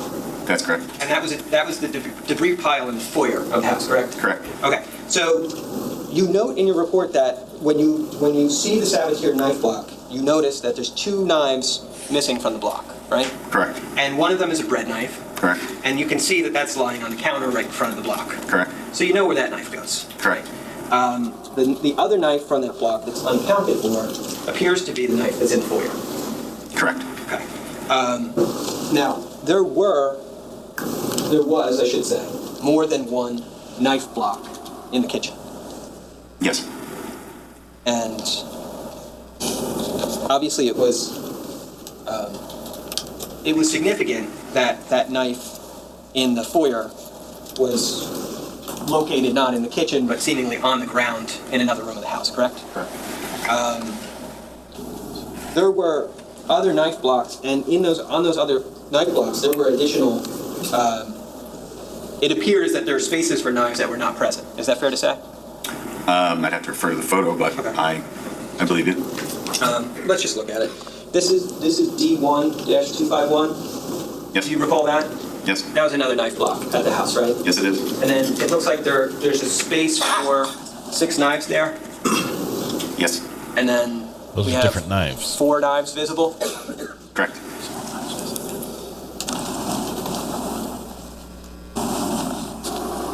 And then we're going to go. Let's just take a look now at This is D1-252. This is this to the left. We're going to see the Sabatier knife block. Correct. Correct. Now, was that where you placed the red knife? Yes, sir. And that would be presumably where the knife from the foyer would have gone? Correct. I would imagine? Yes, sir. There's also a slot over here.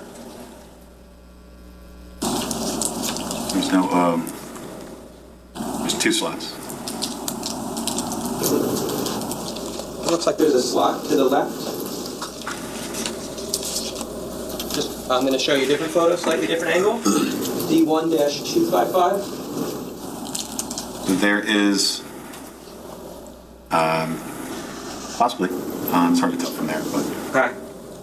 So it looks like there's a third open slot in the left lower portion of that block. Okay. If you disagree, just let me know. Could be. Yeah. You matched these up. You matched up the one in the foyer based on the logo, right? The shape of the handle and the logo. Okay. And yeah. Go ahead. No, I was just going to say the block itself was collected just for the purpose of identifying or comparing the logos and the type of knives. Right. So obviously we can look and see how many empty spaces there are on the block. Yeah. Sure. Or at least where it came from. Mm-hmm. But just so we're clear though, you put the red knife back in the block. Yes, I did. And you left it in the block. Correct. And it's still in there now. Correct. So now, if there were originally 3 open knife slots, there'd be 2. Correct. Because one of them is now, the bread knife is now occupying one of them, right? That's correct. Okay.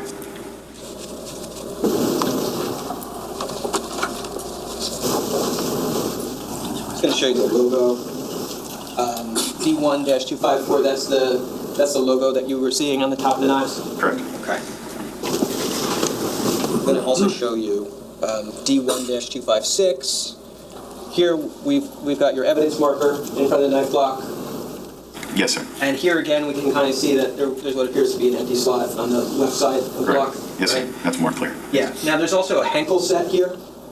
Yes, sir. And that has, it looks like there's some, I don't know if you're going to agree or not, but it looks to me like there's some empty slots on that block as well. Yes, sir. That one was not collected? Correct. Okay. And the other knives that may correspond with that block, were any of them located in this? No. Okay. Just a clarification picture, D1-257. I'm sorry. Yes, -257. That's just for purposes of showing this is the red knife, right? Yes, sir. Okay, and that's where you found it when you walked into the room? Yes, sir.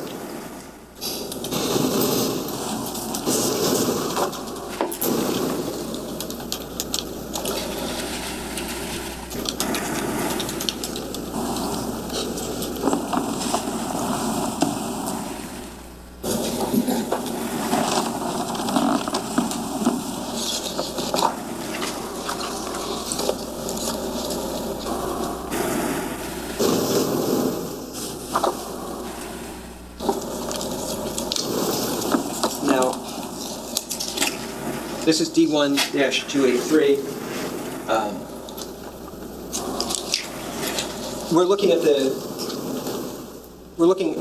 We see a traffic cone in that photo, right? Yes, sir. Okay, is that the paved deck? Is that sitting on the paved deck of the house? Correct. And then we're going to see it's like a stucco staircase going upwards in that photo? Yes, sir. And at the top of that is a balcony, right? Yes. And that actually is, the photos that I showed you right at the beginning when we first started speaking was the 2 photos of the backyard. They were taken from that balcony, right? I believe, yes, they were. Okay. Do you see in this photo, towards the center, there's a burnt area of the house on the 2nd floor? Yes. And if you were to, or if you recall, there's a set of sliding doors there? There's obviously doors leading up to it. I don't know if they were sliding. Okay, but there's doors to enter into the house there, right? Yes, sir. Into the master bedroom. That's the master bedroom. And so these windows here are windows that are connected with the master bedroom. I believe so, yes. And so we're looking out of this side of the house. If we looked out those windows, presumably we'd be looking to the area of the backyard where the solar panels are, right? Yes, to the west side of the residence. And we see running along the photo from the center to the left, towards the middle of the photo, we see that stone wall that we talked about before, right? Yes, sir. The one that we're not exactly sure how tall it is, right? Correct. The shell casings that you found outside, from the vantage point of this photo, were on the other side of that wall, right? Correct. Well, what do you mean the other side? From the vantage point of this photo is right on the right side of this wall. So I'm saying... Oh, the shell casings. I'm sorry. I thought you were talking about the cartridge. Yes, on the other side of that. Okay. So they're all found much closer to where the generator was, right? Correct. Okay.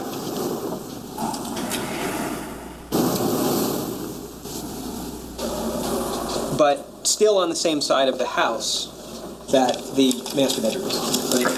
Is that right? Correct. Okay. At least where those windows are, yes. Gotcha. Okay.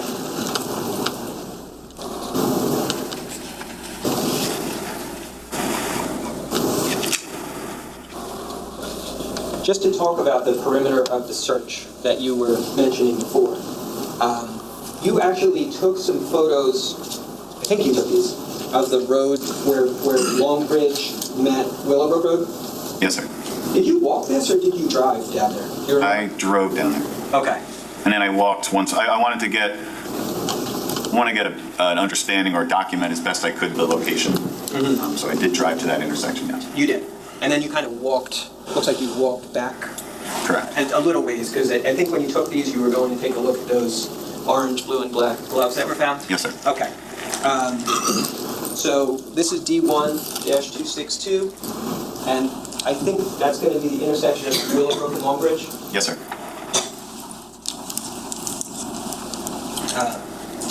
Did you, in your travels, did you go anywhere else on Longbridge Road? We need to time how long it takes to eat one candy. When you... Yeah, go ahead. The only reason I took this photo was just to orient, generally speaking, where these gloves were. Sure. So I was advised about the gloves. I looked at them, Mm-hmm. and then I thought of the best way to document, where they were, because it's a lot of open land and random trees and stuff like that. So I went to this intersection to document where this is in relation to that, and then kind of walked toward it from there and documented that path so that we can see it, so that it can be seen through photographs. Right. That makes sense. Because what you're trying to do is give somebody who wasn't there a perspective on the steps you took. Correct. I'm not searching during this. I'm only photographing the location or the area. Sure. When you went to the property, did you drive to the property?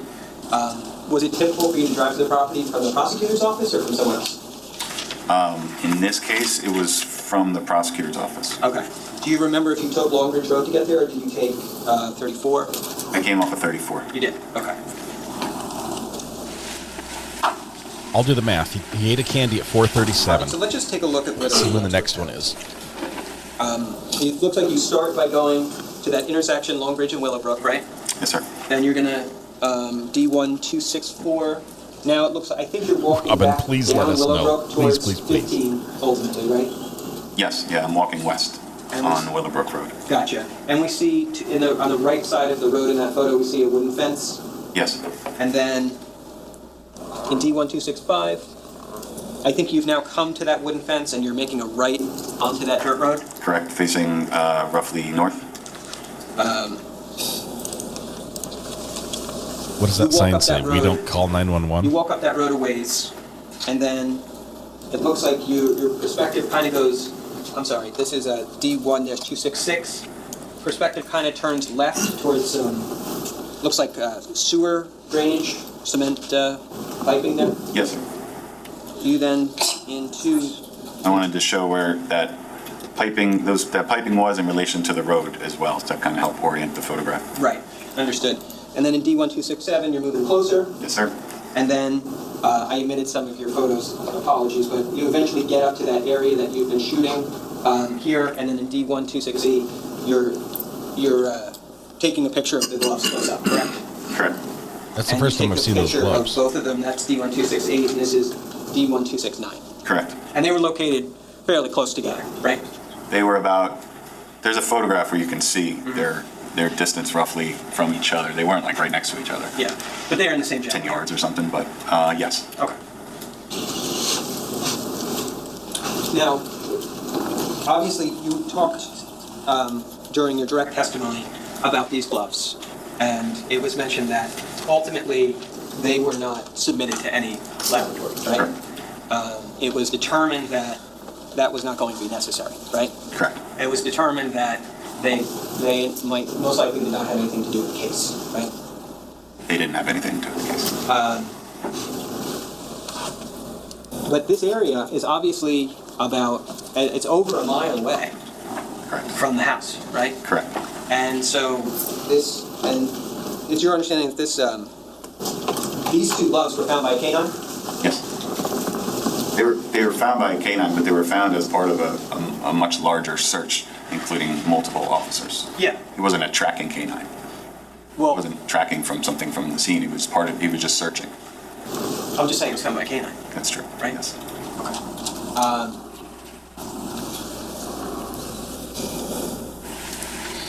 And so, were you familiar with this area prior to this investigation? No, sir. You were not? No. Okay, so you had not, prior to this, had you been on Long Bridge Road or these other surrounding roads in that area? No? No. Okay.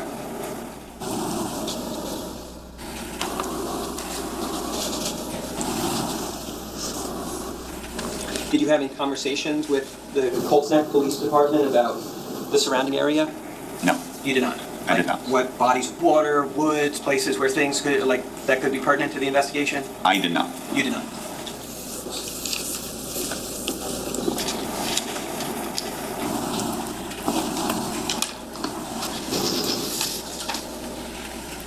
Just want to talk about specifically the electric docks for a second, if we could.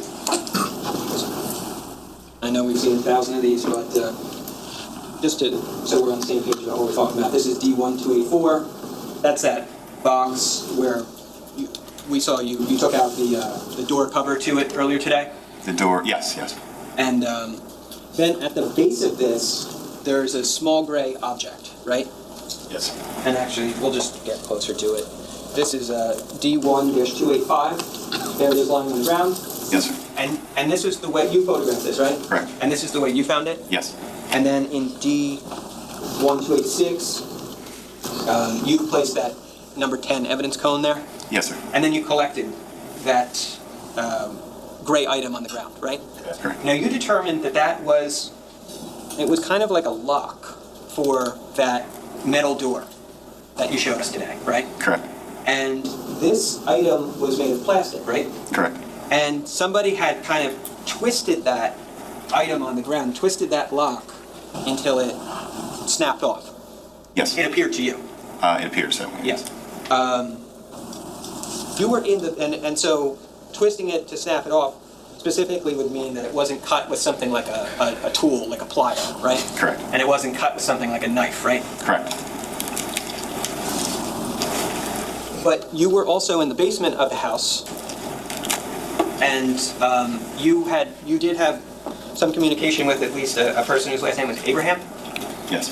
And Michael Abraham. And you knew that there were obviously areas of interest in terms of the wiring in the basement, right?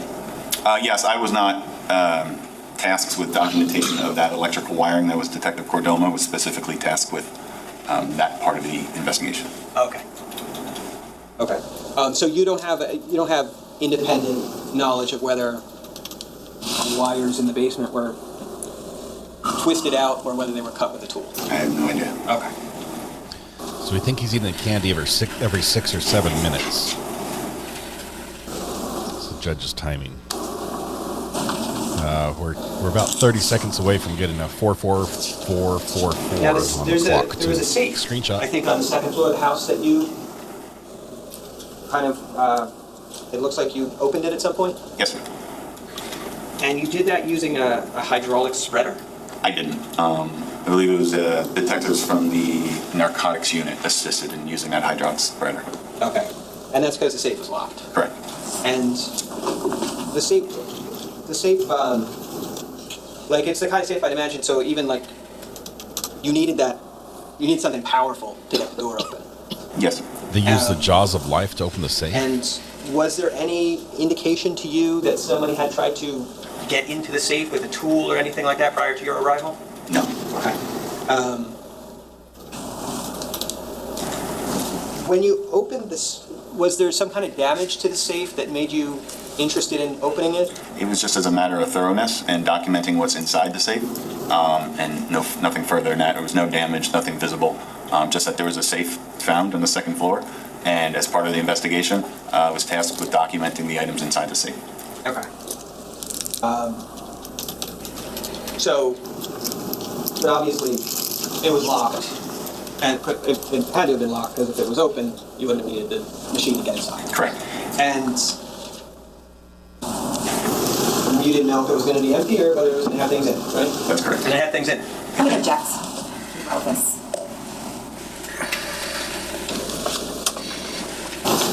I'm going to save the defense a little bit of time. The investigators on the scene also did not use ground penetrating radar to see what sort of cavities might be buried under the ground. They also did not use an EMF sensor to detect any ghost presence that might tell them an area to investigate. They also did not use magnetic resonance imaging on the property. I mean, these questions are just out here. They're just, look, you didn't rent a plane and fly over to get an aerial view. You could have done that, right? You could have rented a plane, and cameras exist. You'd taken a picture from the sky so we could see what this looked like above the day this happened, right? But you didn't do that, right? No. Did you call around to see if you could get a hot air balloon and see if maybe one could float over and get some aerial photos? No, you didn't do that either. It's just clearly this investigation was lacking. We have no hot air balloons. We have no EMF ghost recordings. We have just so much crap that has been dumped in front of the jury. And I realize a couple of these things might be useful. Yeah, if they got the measurement of the door height, which you can probably get after the fact, if you can find out the manufacturer of the door. It might be able to help tell how tall somebody was who walked by the door in one of the videos at 2 o'clock or something like that. Yeah. Did you hire a psychic?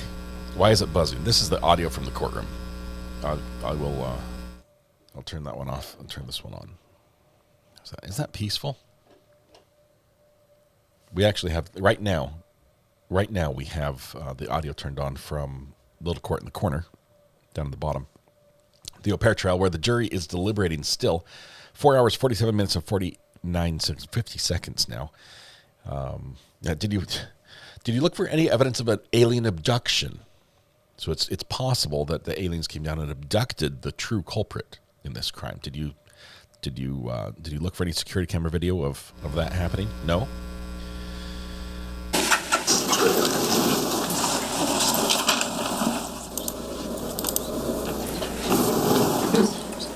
There's a sexual assault and murder trial that just started today that 4 jurors didn't show up for. So the sheriff's out hunting for jurors. Okay, so, sorry about that, sir. You open the safe, and ultimately you're going to inventory the safe. Yes, sir. And there's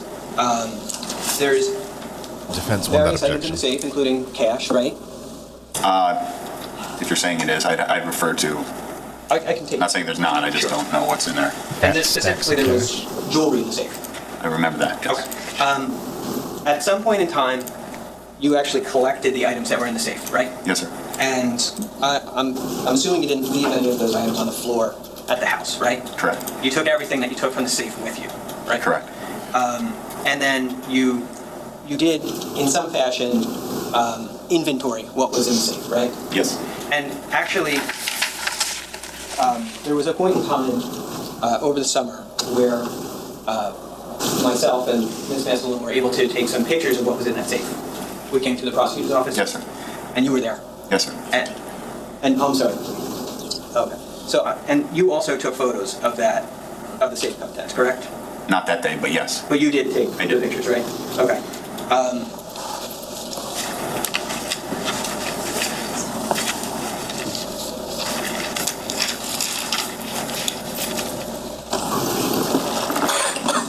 going to be, if we could show D1-287, and it's going to be on this table.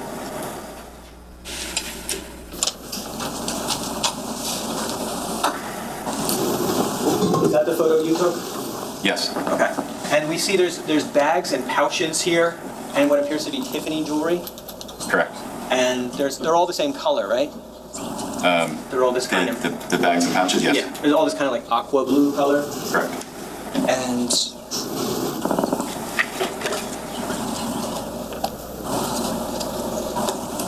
And then...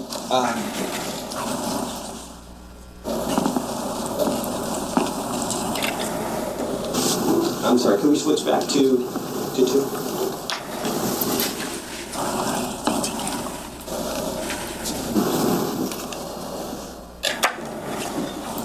This is the master bedroom, correct? What's the number? Oh, I'm sorry, this is D1-287? That's what we just called the last picture. I'm sorry, D1 dash, it's going to have to be, this is going to have to be D1-299, or yes, 299. 299? Yes. Okay. Is this you recognize this as the master bedroom? I don't. I mean, I'm not saying it's not. Based off of this photo alone, it's hard to tell. It's hard to tell. Do you see a long set of drawers in this photo? Yes, I do. Do you see what appears to be a bed in this photo? Yes, I do. It's certainly fair to say that this is a shot taken at 15 Willowbrook, right? Yes, and it's fair to say it's a bedroom. Again, I'm not telling you you're wrong. I'm not sure which one. That's okay. I think before we saw some pictures when Miss Wallace was asking you questions, and you had an opportunity to see Sophia's bedroom, right? Yes. And Jesse's bedroom. Yes. And you also saw the master bedroom. Yes, I did. And you had an opportunity to see the furniture, and that there was different furniture in each bedroom, right? Correct. In this photo, this is the second floor of the house, right? Yes, all the bedrooms are in the second floor. Yeah. You see those same color, light turquoise pouch and box in this photo on the floor? Yes, I do. Did you place those there? No, I did not. Did it appear to you to be on top of the debris rather than under the debris? Yes.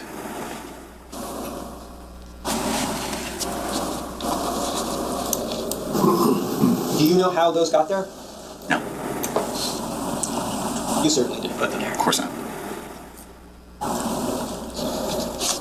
Angel Watcher, I love this idea. We need to make this happen. You were also provided, and this is D1-294. You took a photo of this. This is an evidence bag, and it has the Monmouth County Prosecutor's number for this case on it. Yes. Little side note. These items were dropped off to you, or you were collected? They were given to me. I don't remember the specifics. I don't believe that. I think another detective ultimately gave it to me. Okay. So you didn't collect them directly from anybody outside of law enforcement? Correct. Okay. I think we need to send out golden gapples. No. Do you know where the clothes came from? Based off of what I'm looking at from Lisa Caneiro. But I don't know. I don't know or remember why, but I just know that they were given to me, again, as the evidence custodian. No one else is going to take custody of them. So they were given to me to document and then secure in the evidence vault. But is it your recollection that these clothes were given to you because they were at some point in time inside 15 Willowbrook? I don't know. And they approach again. While they approach, we're going to turn the sound down on them a little bit because it's buzzy. And tell you that now's a great time to remind you that tonight, you don't know this actually, this is brand new. Tonight, I'm going to be appearing on the Courtroom Confidential show with Josh Ritter. We're going to be talking about the au pair trial and maybe some more. Super excited. So 8 o'clock tonight, mark your calendars. We're going to be there with Josh. I love being on with him. Their team's absolutely incredible. It's always a blast to be there. And do join us for that. So that's Courtroom Confidential tonight. All right. Let's see. What else do we have? Sloth Life, you're amazing, by the way. Thank you. Sloth Life, huge supporter of the channel, and also the creator of the pinned comments. So if you're watching on replay and you want to just jump to something, the pinned comment by Sloth Life is how to make that happen. So just, I obviously I don't do it, and she does, and it's incredible. Yeah, 8 p.m. Eastern is when the Courtroom Confidential thing's going to happen.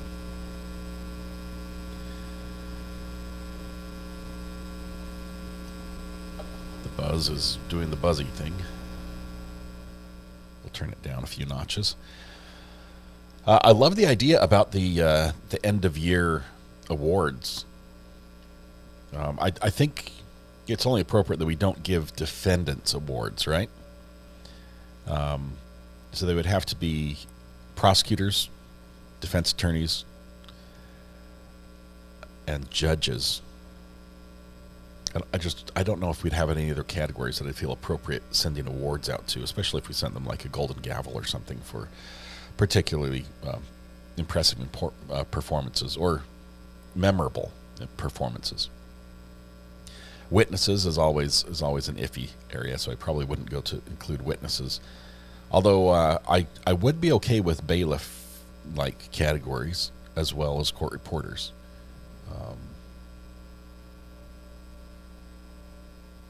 Now we have to. It's not that we just had an awards show yesterday. I'm just trying to not think about that. But expert witnesses. Oh, an expert witness I might make an exception for.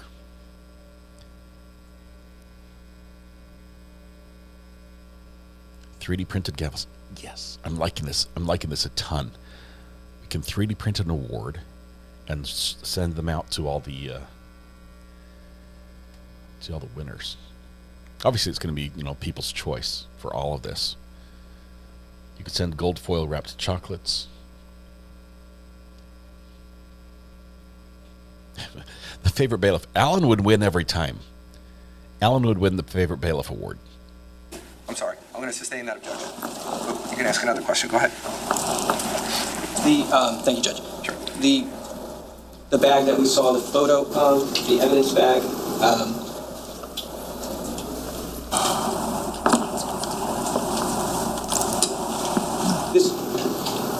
this was given to you. Correct. And then, did you ever open that bag? I don't know. I have gold photos of the contents of the bag. I do not remember. Okay. Just going to show you a couple of things. I'll just approach with these. Recognize that?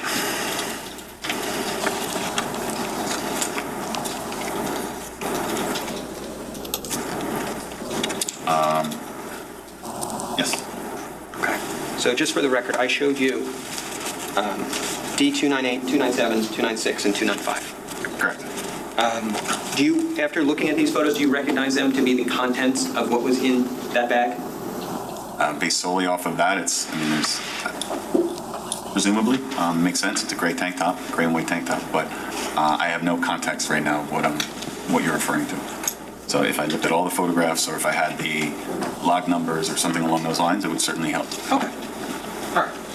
He doesn't remember. I'm not saying you're wrong. I'm just saying it's hard to positively identify it based off of that. That's 7 years ago. That's fine. We can move on. I think it's suffice to say that there's no reason to doubt that the bag contained clothes, right? Yes. And okay.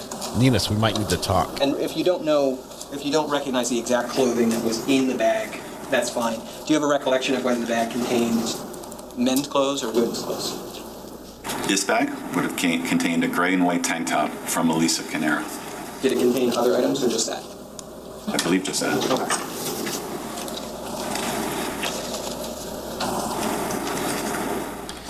About to pass the 5-hour deliberation mark.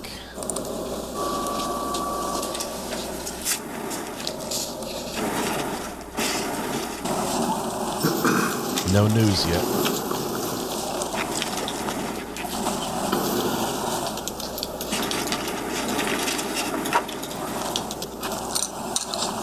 Just a couple more photos from the second floor. Showing you D1-293. Okay, you recognize that area, right? That's the master bedroom. That's the master bedroom. And we can tell because we see those doors that lead out onto the balcony. Yes, sir. And that window we see in the photo, in the center of the photo. Yes, sir. We saw that window when we were looking at from the ground, when we were looking at the place where the live round was found. Correct. And then if you look out that window to the right, you're going to see, you would be looking in the direction of the area where the shell casings were. Correct.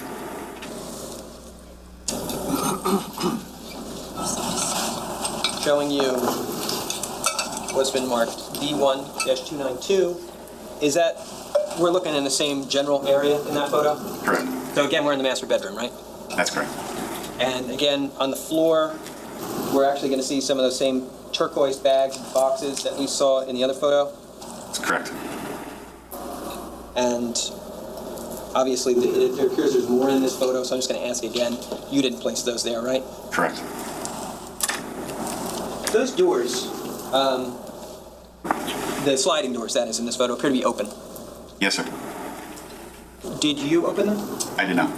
They were open when you got there? When I arrived, yes, they were. Okay. Do you know who opened them? I can presume that the firefighters opened them, but I don't know for sure. Did they open them from the outside or the inside? I don't know. Do you know if they were locked or unlocked when the firefighters got there? I do not. Would you agree with me that if you walk out those doors, you're going to be right on that balcony we talked about before?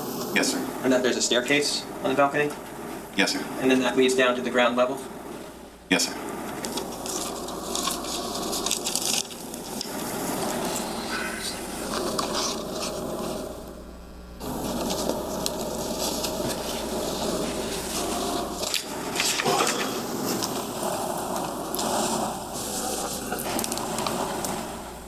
Now,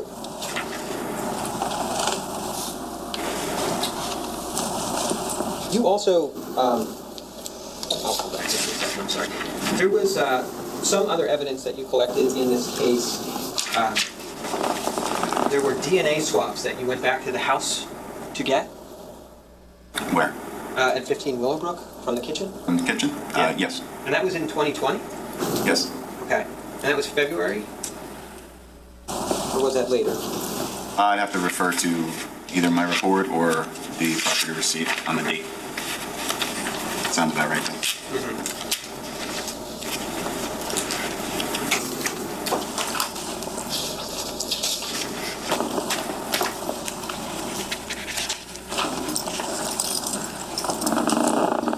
We are sped up right now, by the way.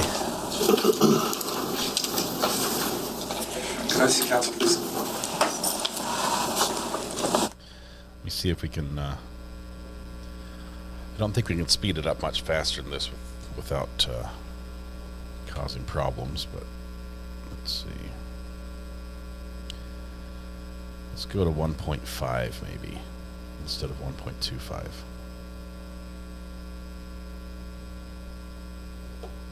That's pretty fast.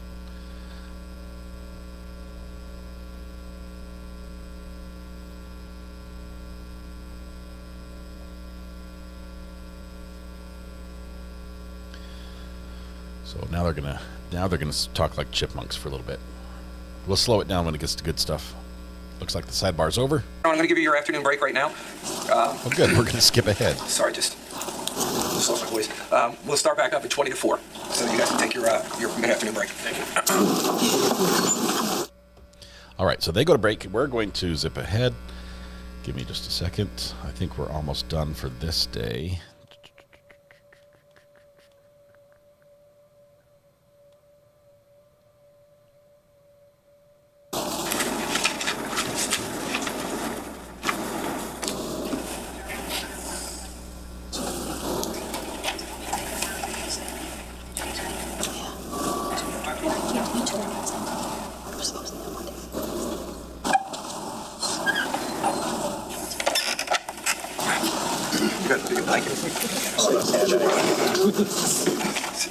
See how helpful I am? Yes. Thank you. All right. We're ready ready to continue cross-examination? Thank you, Judge. Sure. So, I think we left off, sir. I was asking you about the... We're almost done. You went back to 15 Willowbrook to do the swabs of the blood in the kitchen. Yes, sir. And I think you were asking to see your report on that. Just to confirm the date. Sure. Sure. So this is S280.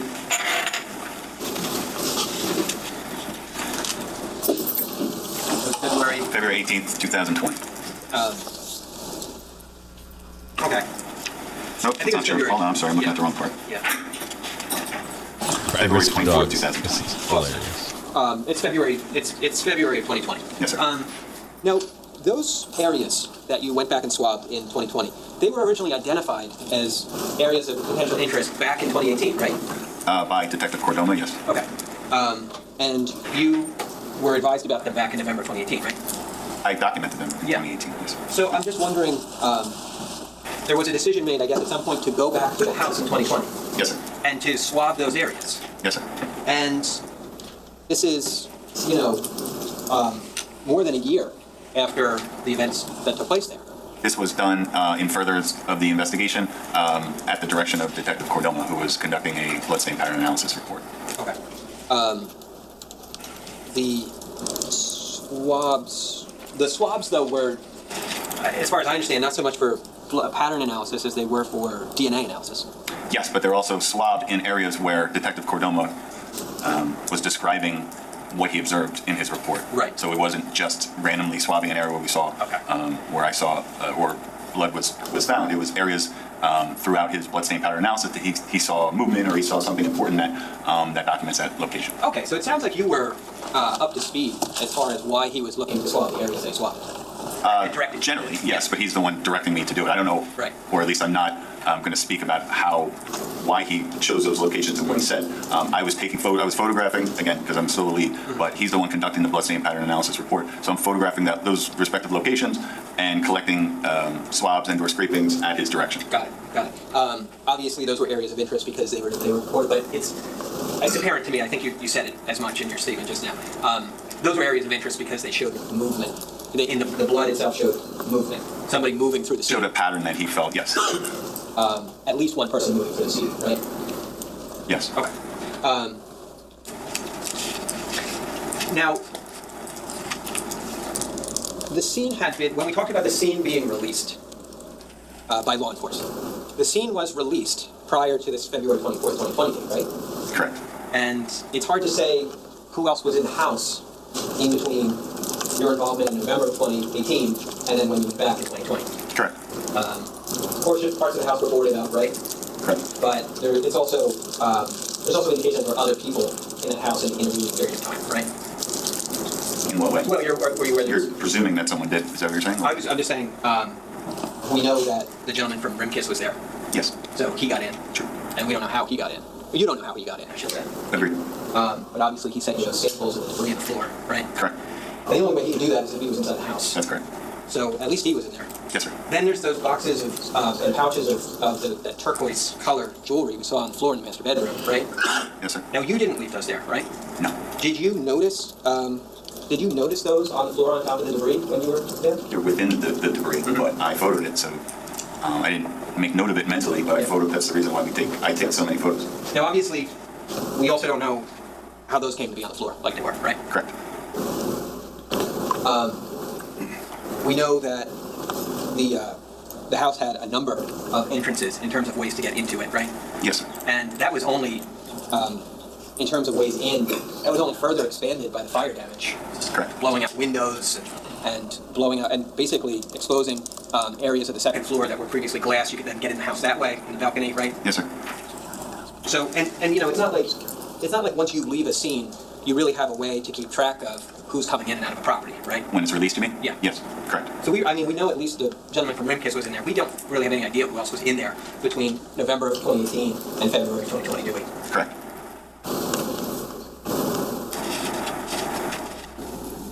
Now, you also went, I'm sorry, you documented a number of items that were received by you from the Middlesex Regional Medical Examiner's Office. Yes, sir. Now, those were things that were collected during autopsies in this case, right? Correct. And then if they were personal property or things of that nature, they were provided to you so you could catalog them and keep them in a certain place, right? And one of the things that came back with the autopsy of Jesse Caneiro was an earring. Are you asking me? Or? Yeah. Yes. Okay. And that, do you know why that item of evidence came back? I believe it was on his ear. You think it was on his ear? I don't. Are you, just listen, I'm not saying. Is that more of a guess or is that more of an assertion? I'd have to refer to which we're not going to look at here, the autopsy photos. But I can tell you that during the autopsy, all I can say for sure is that during the autopsy, one of the items recovered was an ear. Okay. All right. And that obviously, just for clarification, that was during Jesse Caneiro's autopsy, right? Which is why it was returned as part of that investigation. Yes, sir. Okay. And again, I'd have to refer to that to confirm it, but I trust that you're reading in that it was part of that. If you want, I can show you the reports, sir. It's no problem. S275.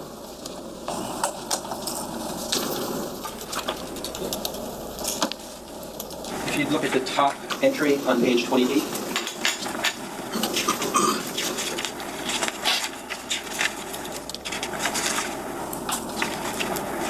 They usually do this after an objection for relevance, but yeah, the judge can. They have powers to make the process move along. You want me to refer to? Yeah, Go ahead. White metal clear stone earring recovered at the Middlesex Regional Medical Examiner's office during the autopsy of Jesse Caneiro. Okay. Thanks. Thank you for all the likes. We appreciate it. If you're here and you're looking forward to the verdict today, assuming it happens, do click the like button. Also called Snapbox self-storage. Yes, sir. And was that to go to an evidence or to a storage locker that it was your understanding that Paul Caneiro leased? That's my understanding. Yes. Okay. When you got there, did you document that scene? Yes, I did. And that was in terms of photographs, right? Yes, I did. As well as inventorying anything that you were going to take from the scene? Correct. I think you only took one item.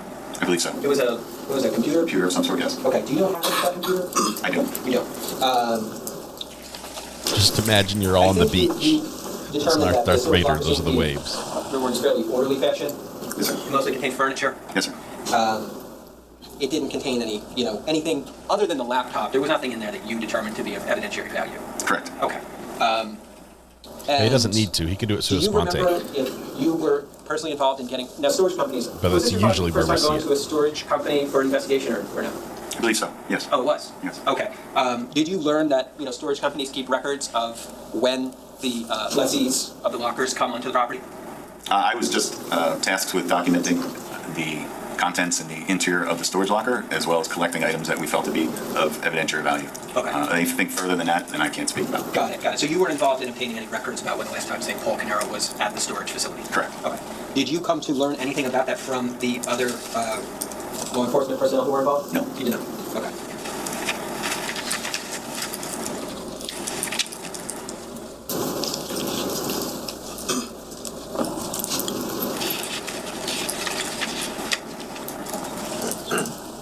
There's only 5 minutes between candies on that one.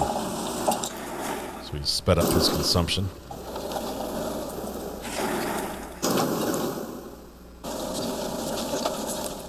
Okay. All right. Thank you for your time today, sir. I have no further questions. Thanks, sir. Yes. Thank you. Sergeant, the gentleman from Rimkus that you were asked about, do you recall being asked about him? Yes, I do. Being inside of 15 Willowbrook Road? Yes, sir. Or ma'am, sorry. Do you know if he was hired by the insurance company to do the inspection for cause of origin like Mr. Lightbody was with the other scene? I believe so. You were asking questions about that shell casing that was found in the debris on the stairwell. Do you recall being asked that on cross-examination? I do. And I think there was some indication that it could have moved from someplace else because of all the water and fire suppression efforts? Yes, sir. Okay. But nonetheless... I'm saying it for hours. I'm sorry? Sorry, I said sorry again. That's okay. Nonetheless, on that stairwell is where Jennifer Caneiro was found, right? Correct. Okay. And did she have a gunshot wound? Yes. With regard to the gloves, the orange and blue gloves that were discussed that were found, can you just remind us how far were they found from Willowbrook Road? Approximately over a mile away. And were they located essentially where they were? Was there an opening to the park for Cross Farm soccer field there? I believe so. Okay. Can we have slide S437?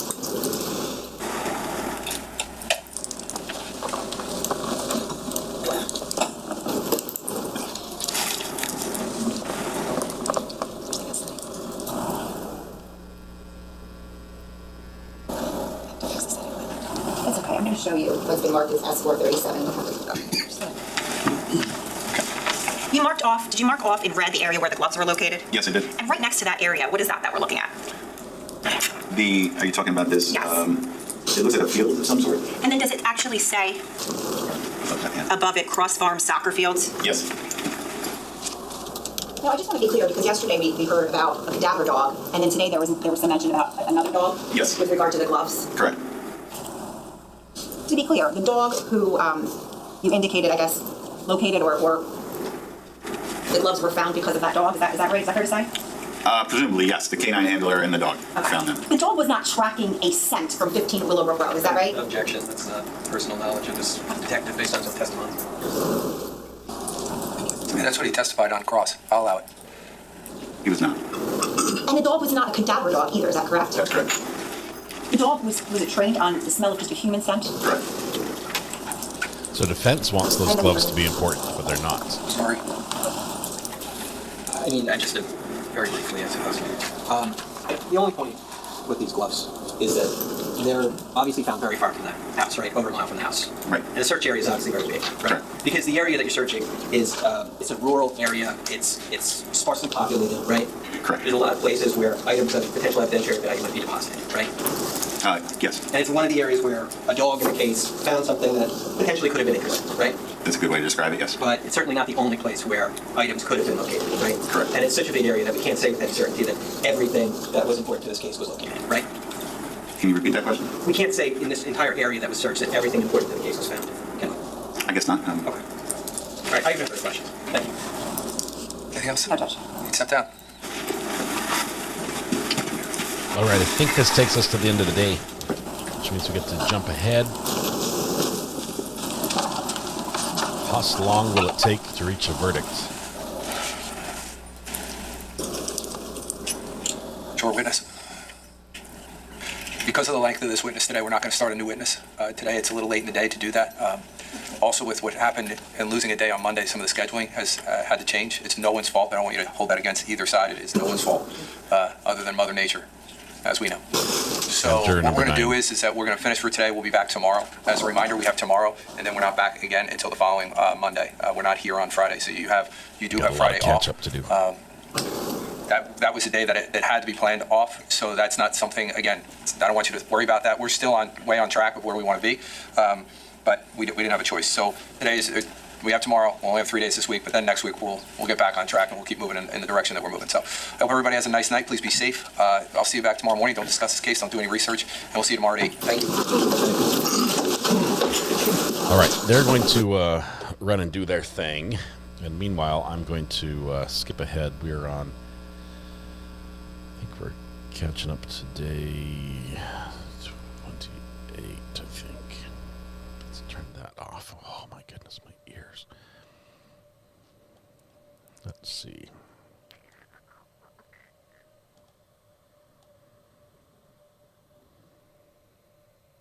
That was 28. We're on day 29.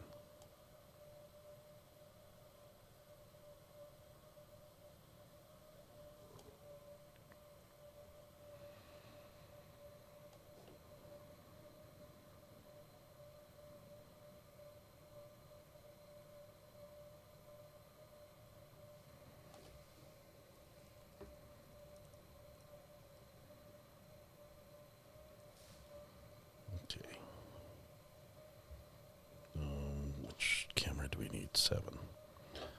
Audio from 7. There we go.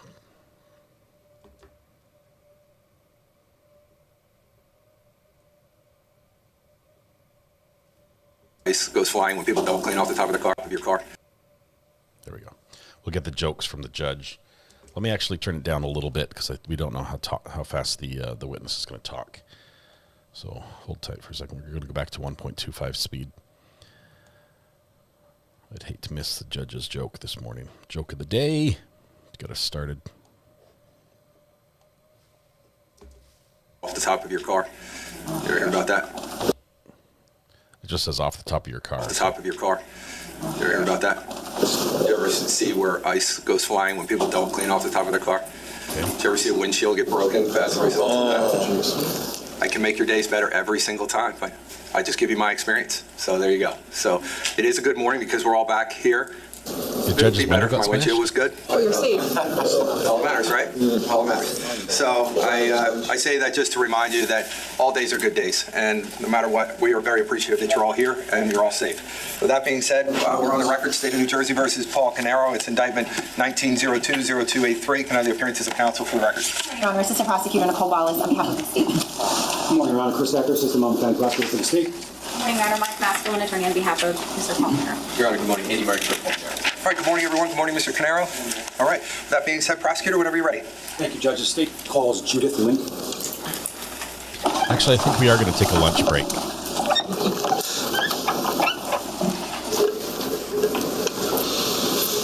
We have to do a lunch break today.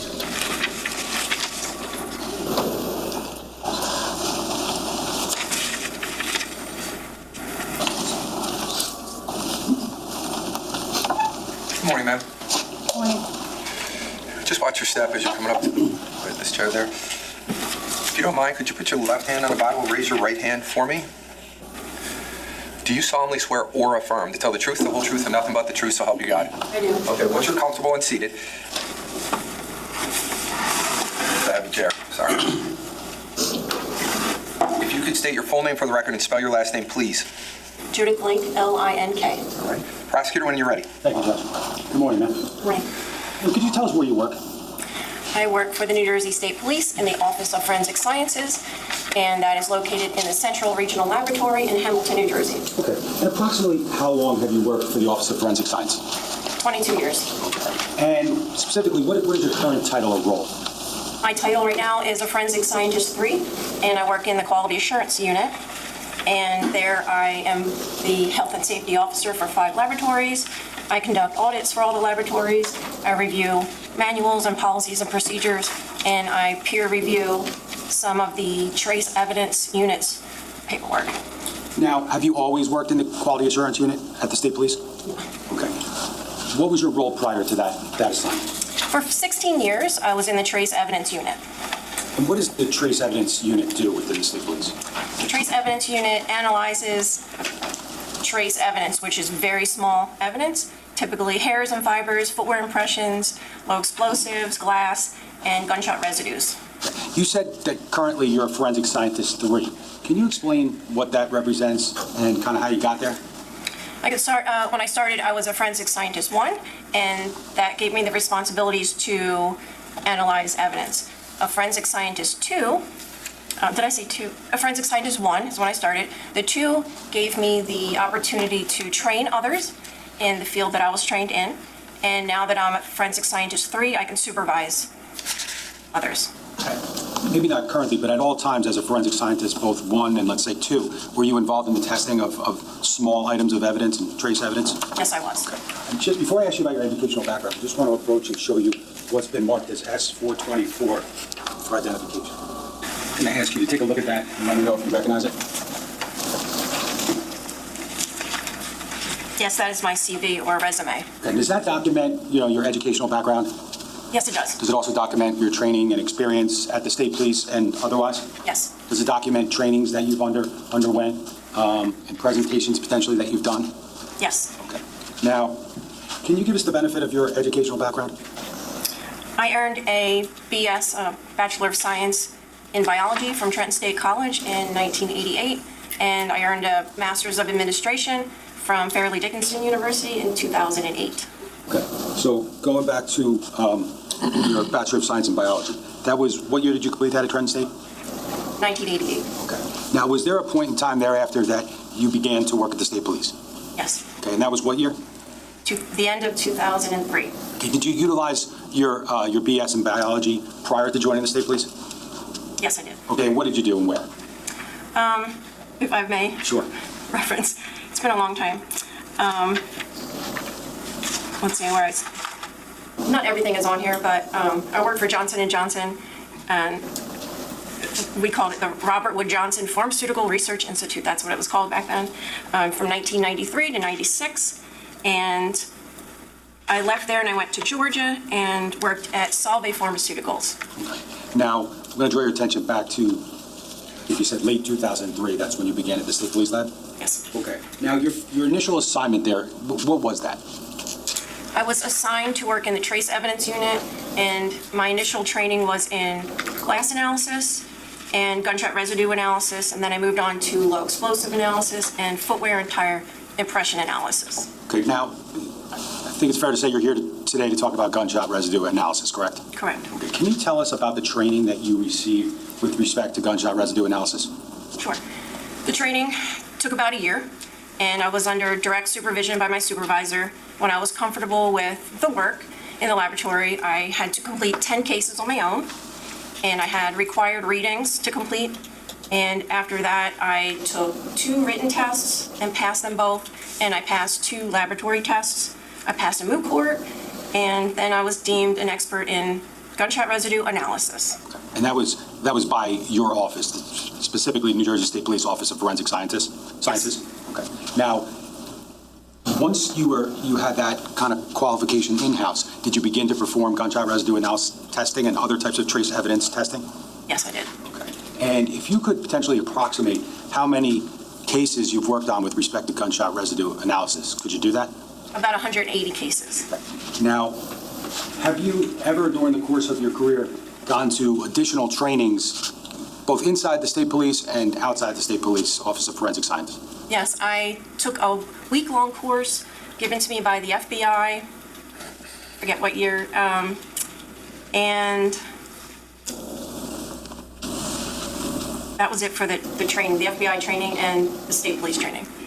Now, as part of your work in the State Police Office of Forensic Science, specifically Trace Evidence Unit, did you have to undergo any proficiency tests during the course of your career?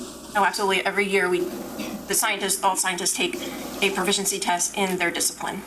Now, during your time within Trace Evidence Unit, I think you've testified that you did approximately 180 cases involving gunshot residue analysis. Did you ever have an opportunity to have to review the work of others within the unit? Yes, we call that peer review. Okay. Now, is any case or every case within the Trace Evidence Unit, is it actually peer reviewed by another qualified scientist? Every case is peer reviewed and also administrative reviewed, yes.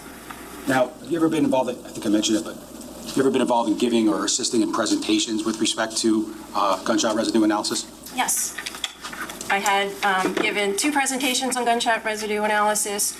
Every year we have symposiums for police officers, and we invite them in. So I gave 2 presentations, and then I also was involved in the FBI road school class. We call it the GSR road school, and they came to our facility to teach the ballistics unit, the officers in the State Police, a little bit about what the scientists do in the laboratory and how they analyze gunshot residues.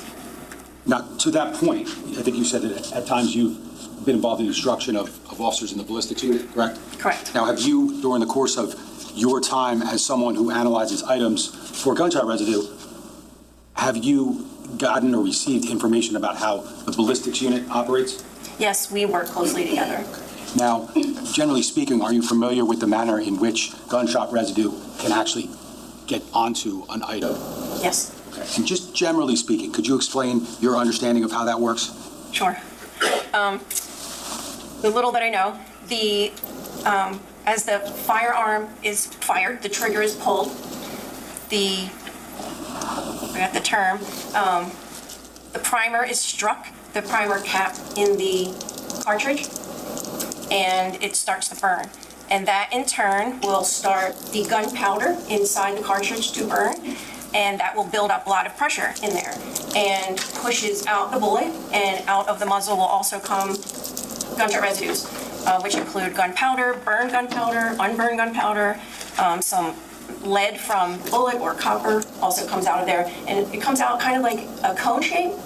So the closer the target is to the weapon, the tighter the pattern is on the target.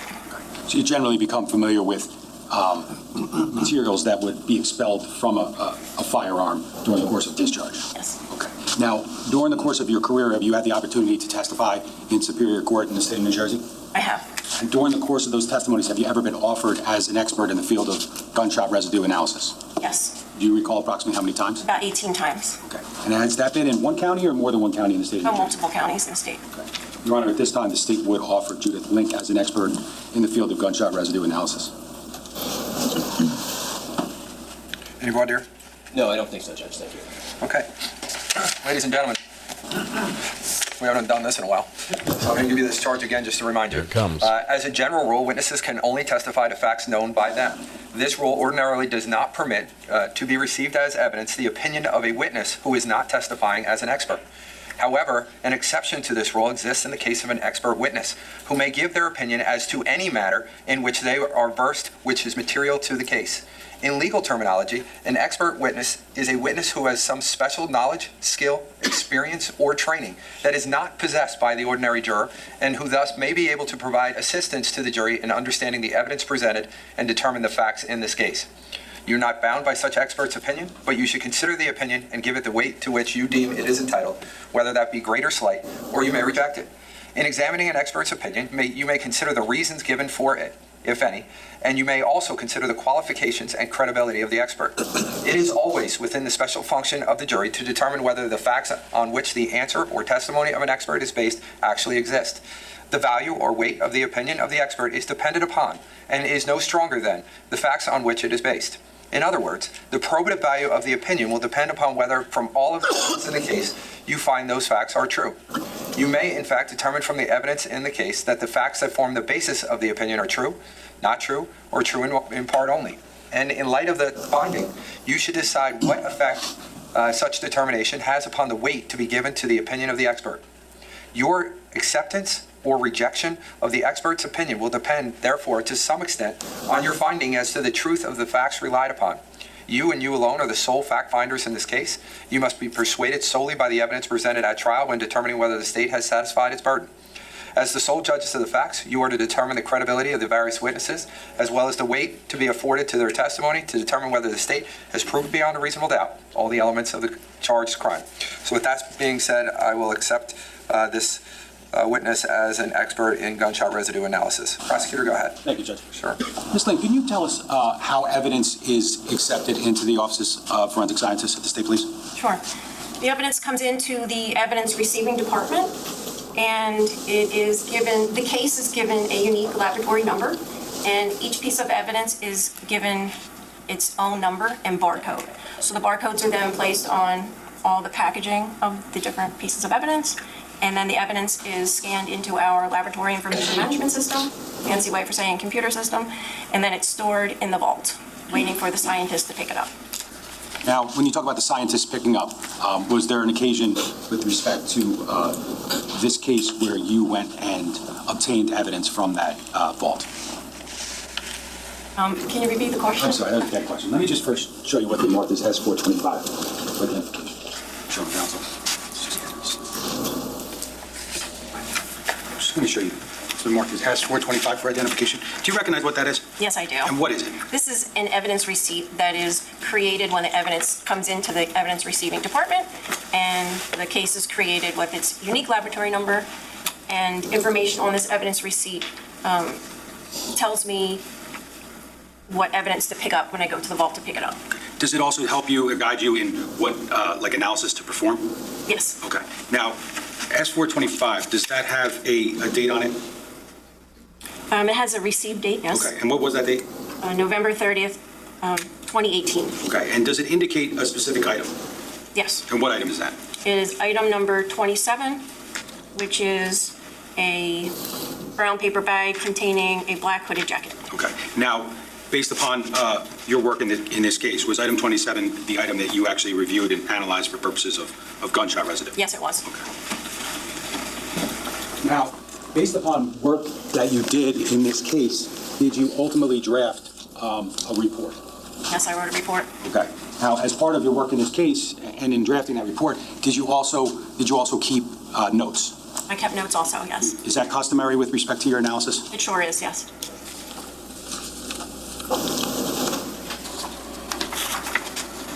I'm just going to show you first what's been marked as S426. Do you recognize that? Yes, I do. And how do you recognize it? This is my laboratory report I wrote, and I recognize it because my signature is at the bottom and the laboratory number is at the top there. Now, the laboratory number from S426, does it correspond, or is it the same as the one from S425? Yes, it is, C18-. 10138. Okay. And the report marked S426, does it cover your analysis of item number 27, State Police item number 27? Yes, it does. Okay. Now, I'm also going to show you what's been marked as S432. Do you recognize what that is? I do. And what is it?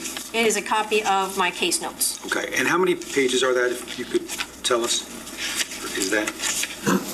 They're all here. 20 pages. Okay. And could you just generally tell us what's included in your notes? Sure. The laboratory case numbers at the top, and as I go through my analysis, I document everything I'm doing. And I also take photographs as I do my analysis, and they are included in here also. And I have some other, during my analysis, I make up transparencies, which is a clear plastic piece of paper that I put on top of some of the analyses that I do, and I document that in that way, and there's copies of that in my notes also. Okay.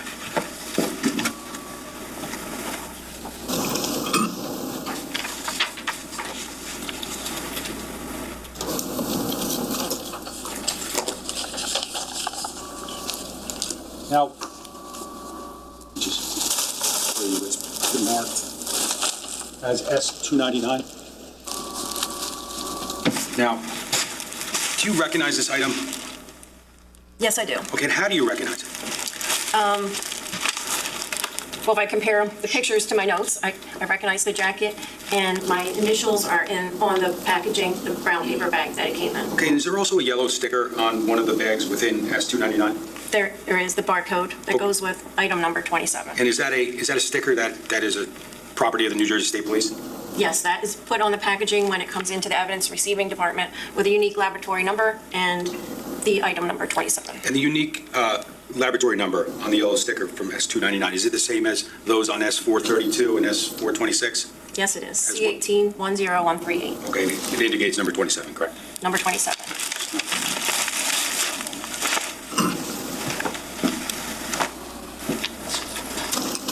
Now, once this item, number 27, comes into your possession, can you tell us the first steps that you perform with that item? Sure.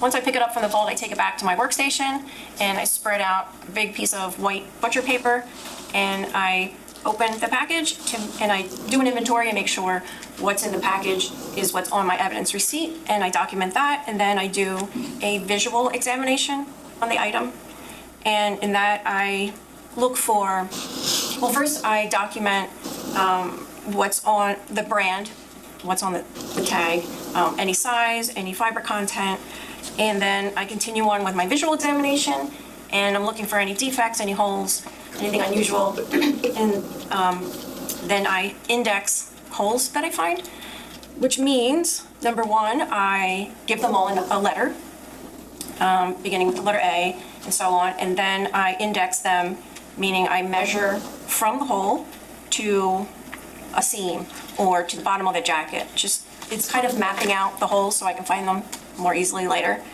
And, excuse me, and then I take photographs. So you talk about the visual examination includes just observations visually of item number 27? Yes. And it also includes, like you said, measurements of not the holes, the size of the hole, but where it is in relation to the item of clothing. I do measure the holes also. Okay, you do. Now, on page 1 of your notes, do you document that indexing of the holes?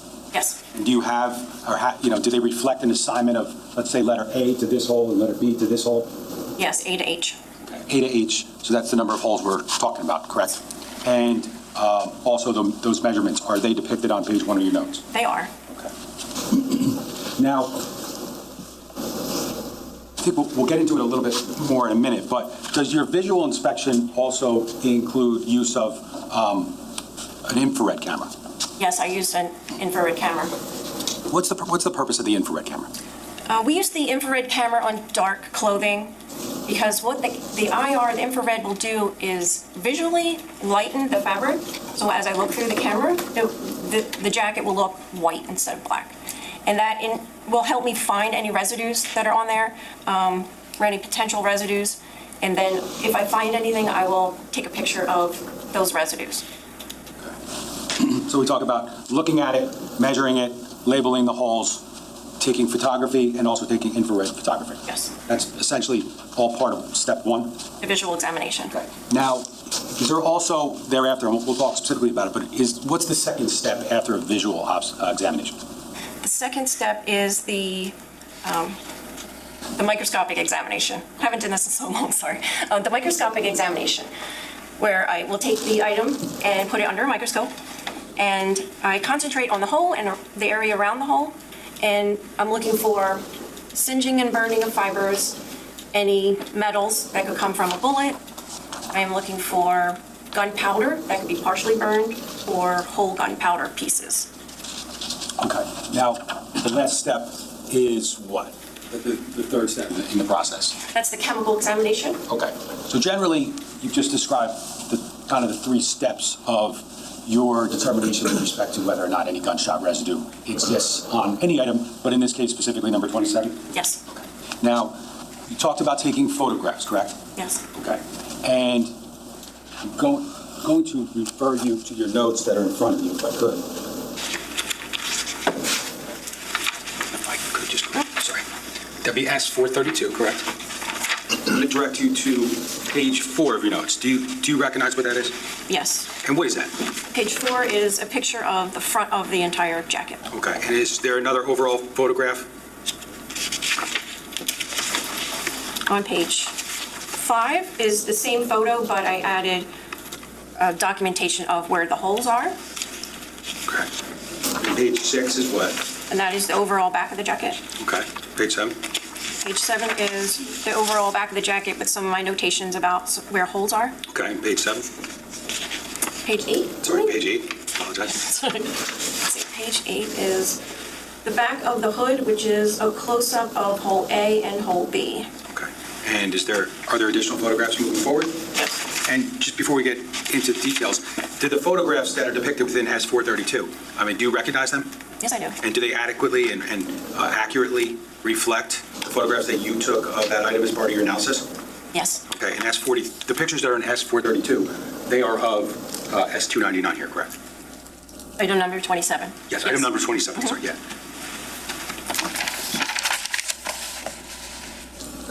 So at this point, I'm just going to publish, for purposes of explanation, some of the photos. I'm going to go to our notes.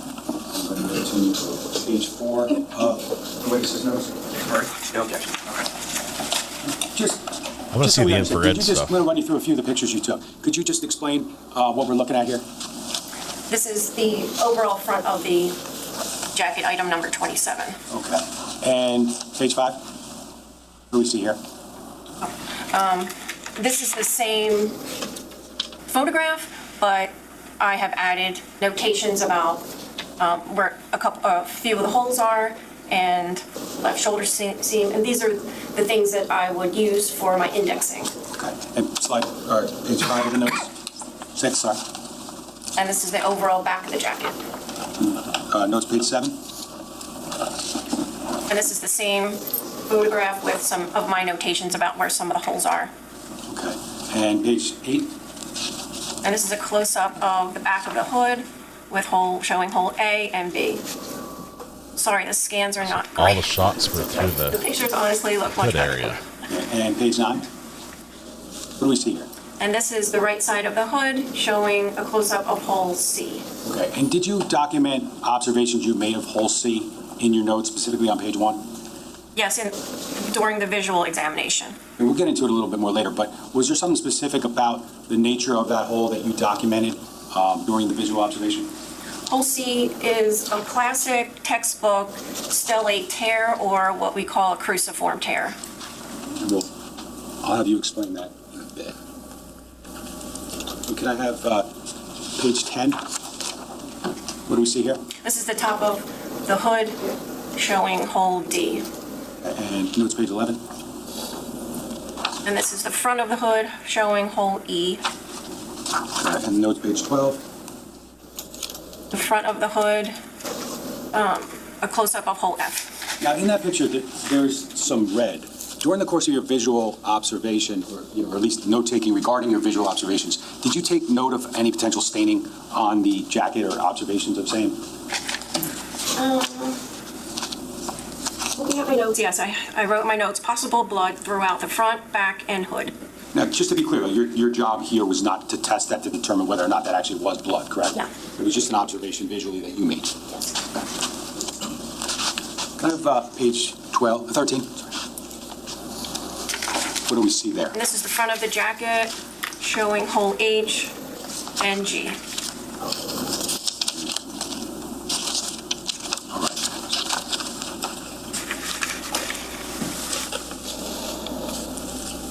Now, you talked about earlier how at some point you utilized an infrared camera, correct? Correct. Can I have slide page 14 of the notes? Can you explain what we see here? Sure. It's not the greatest scan of my photograph, but this is a standard. It is something that we created. Actually, the ballistics unit created it for me. It's a piece of black fabric, and they shot it pretty close up, so there's a lot of residues on it, and I use it to test the camera, my IR camera. Before I use it, I look at this standard, we call it gunshot residue standard, using the IR camera to ensure that the camera is in fact working, and I see that the dark fabric has lightened and the gunshot residues are dark and visible. Okay. So just to be clear, what's depicted in your notes, page 14, that is not evidence from this case, correct? Correct, that is not evidence. That, as you said, I believe, correct me if I'm wrong, that's a standard utilized just to make sure the camera's working properly. That is correct. Okay. And was it? And it was, yes. Can I have the next page, page 15 of the notes? What do we see here? This is a scan of the photograph I took using the IR camera, and it's hole D. And I took this photograph because I saw a possible bullet wipe, which was enhanced, and you could see that as a ring around the hole.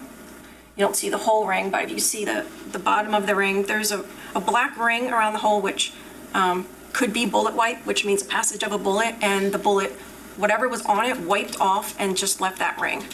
Okay, so you took this photo because of something that you saw visually, is that accurate? Yes. Okay, and how many observations, if you recall, or how many photos did you take with the IR camera as a result of your observations? I believe there were 2. Okay. Can I have notes page 16? And what do we see here? And this is a photograph taken with the IR camera, and it shows hole G and H, but at H, I see a possible bullet wipe there also.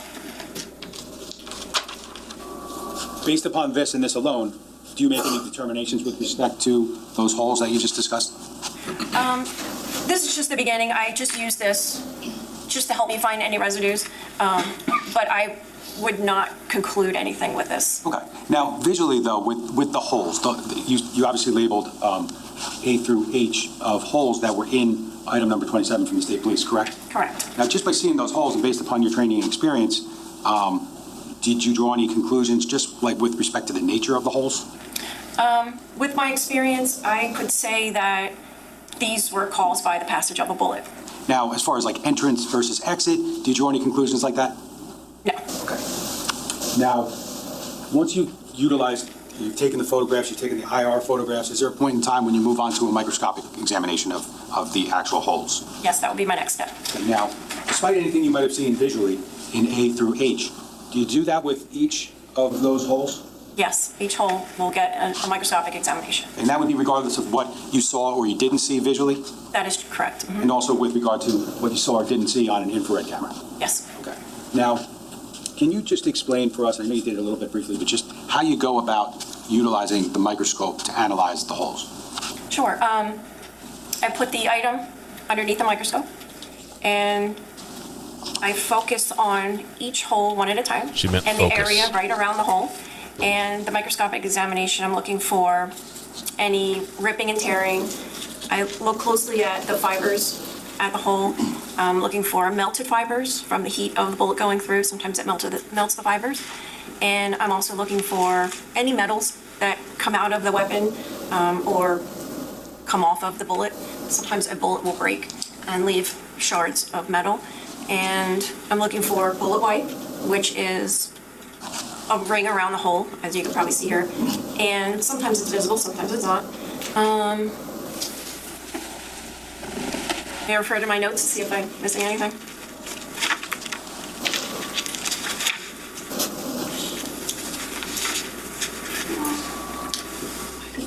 Oh, and gunpowder, of course. So I'm looking for particles of gunpowder. They don't always completely burn. So if the target is close enough to the weapon, it will land on the fabric. So I'm looking for gunpowder particles also. Okay. Now, regarding the microscopic examination that you did with holes A through H, now, did you draw any, or did you observe anything significant with respect to any of those holes? Referring to my notes, holes A, B, D through H, I did not find the things that I was looking for: singeing, burning, ripping, tearing. There's no bullet wipe that I saw under the microscope, and I did not see any gunpowder. Hole C, I noted that it was a cruciform tear, and I did not see any singeing and burning, no bullet wipe, no gunpowder was observed. Now, did that mean to you at that point in time that A, B, and then D through H were not holes caused by bullets or something else? No, the microscopic examination does not indicate that it was not caused by a bullet. Now, the one letter you left out was hole C, correct? Well, A, B, D through H, and then I mentioned C was the cruciform tear. Okay. Now, so with respect to hole C, I think what you just said is that there is something of significance to you based upon what you've done thus far, correct? Yes, absolutely. Okay. Now, that being said, the holes where you didn't see anything significant, did you just stop your analysis at that time? No, there was more. Okay. Now, the next step would be, as you said earlier, the chemical analysis, right? Correct. Okay. Now, did you do that with respect to A through H, every hole? Yes. Okay. And is there a first step in that process or a first test in that process? Yes, there are 3 tests. Okay. And the first test is called the Grice test or the grease test. And for that test, I'm looking for nitrites, like chemical nitrites that come out of the weapon. And you want me to explain how I do that test? Yes, please. Okay, so I take the item and I lay it down and I spray it with acetic acid. And then I take a piece of paper which has been specially treated with a special chemical, and I iron that on top of it. And when I peel it back, if there was any nitrites on that item, I would see an orange coloring, orange speckling, or an orange cloud, and that would indicate nitrates were on that jacket from a weapon. And I did that for all the holes. Okay. Now, with respect to that grease test, you said you did it with all the holes. Did you note any of the holes that presented with that orange color that you were looking for? Reading from my notes, hole A and B were negative, hole C was positive for nitrites, D through G were negative, and hole H was positive for nitrites. Okay. So you have positive for nitrates for hole C and hole H, correct? Yes. Okay. And again, we still have your notes, page 16, up on the screen in front of you, correct? Page 16, yes. Okay. And does that depict hole H in that infrared photo? Yes. Now, given the positives for C and H on the grease test, did you continue with the second test still for all the items, all the holes? Yes, I did. Okay. What is that second chemical test that you utilize? The second test is called the dithioxamide test, and we call it DTO for short. And that's testing for copper. So typically, with a copper jacketed bullet, we would see copper on the clothes. Not all the time, but sometimes. Okay. And how do you go about performing that DTO test? So the DTO test, I take a piece of white paper again, we call it the white filter paper, and we spray it with ammonium hydroxide. And then that gets ironed onto the item of clothing. And then when it's peeled off, it's sprayed with HCl, hydrochloric acid, and then a solution of DTO. And what I'm looking for is any green color. So the green color would indicate copper was on the jacket. And hole A through H, it was negative, so I did not find any copper. Okay, so none of the holes exhibited that green color or the presence of copper. Correct. Now, so with respect to the she third found step lead, in but the not chemical copper? analysis, can you describe what that is? That's called the sodium rhodizonate test, and that test is testing for lead. And to do that, I also take white filter paper, I spray it with acetic acid, and I iron it onto the clothing, and when I peel it off, I spray it with a solution of sodium sodium rhodizonate solution that I created. I spray that on. I'm looking for a purple color this time. And my results showed that hole A and B were negative, hole D through H were negative, hole C and hole D through G was negative. The only positive holes I got were hole C and hole H.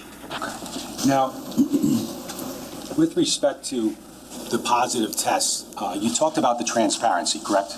Yes. Okay. Now, just going back for a moment, I just want to show you page 17 of your notes. Now, this was with respect to which of the 3 chemical tests? This is a result of the Grice test for nitrites. That's looking for the color orange, correct? Yes. Okay.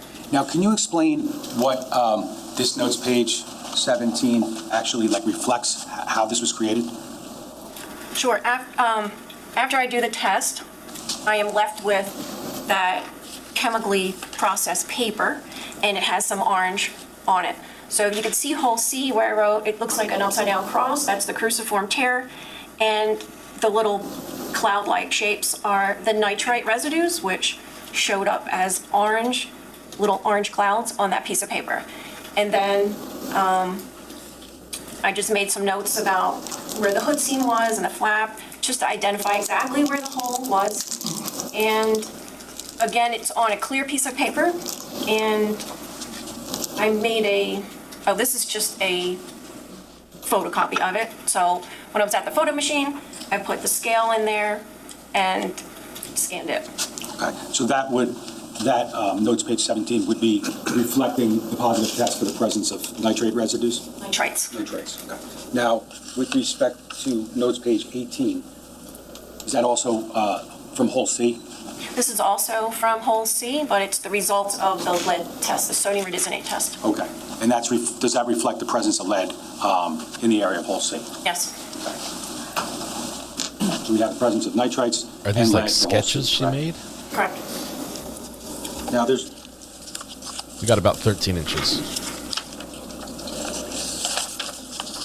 Now, given your visual observations, as well as the microscopic as well as the chemical tests that were performed, did you draw any conclusions in your report regarding hole C? Yes. And what were the conclusions you drew about hole C? May I read it from the report? Yes, please.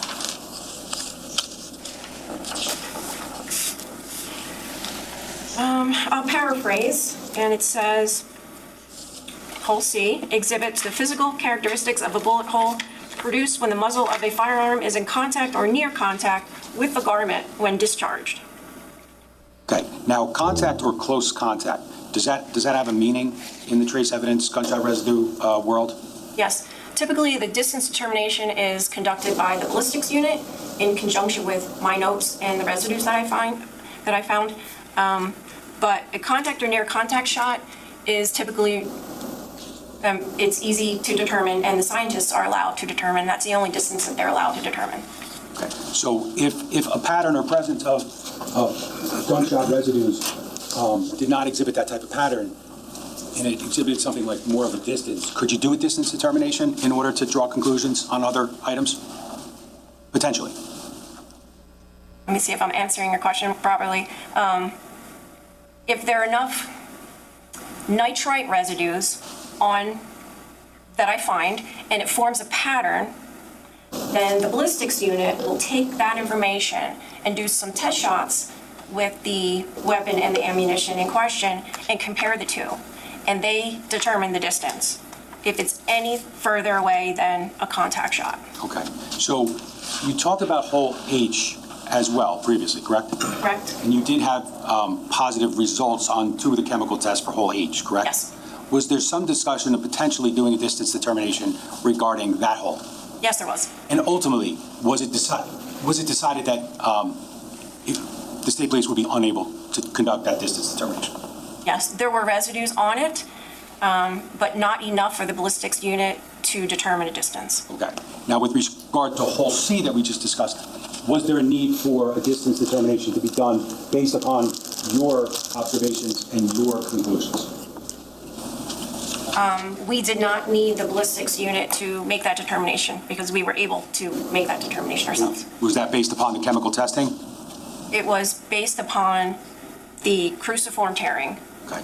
And did the chemical testing, did that do anything to corroborate or confirm your observations regarding that cruciform tear?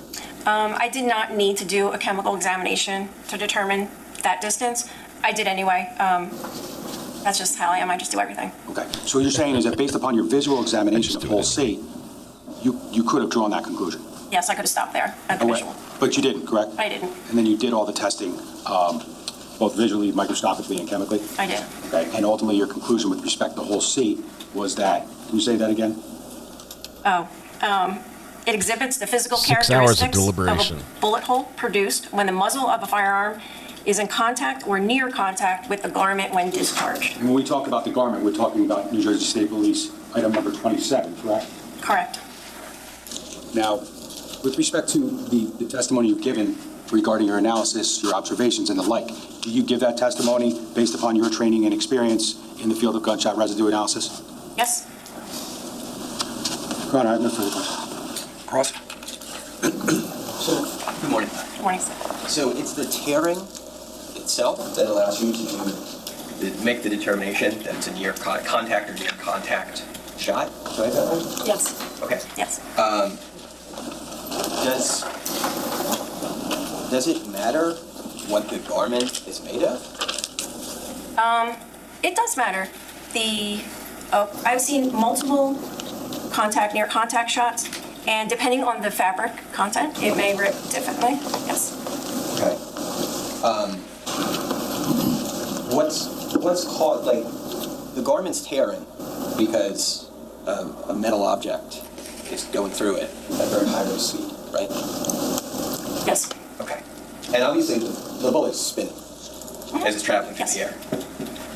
Is that, like, why is it that close up you're saying you can observe tearing that's unique to the gun being fired from that distance versus, let's say, 10 inches away? Yes. Why would that be the case? Contact or near contact shots are when the muzzle is so very close or touching the fabric, and it's the explosion and the force of that coming out of the weapon. It's such an explosive force that causes the ripping because it's so close. Now, obviously, as the weapon gets closer, there's going to be a higher concentration, we would imagine, of these nitrites and residues on the garment. Yes. And there's a method for, it sounds like there's a method for confirming the presence on the garment.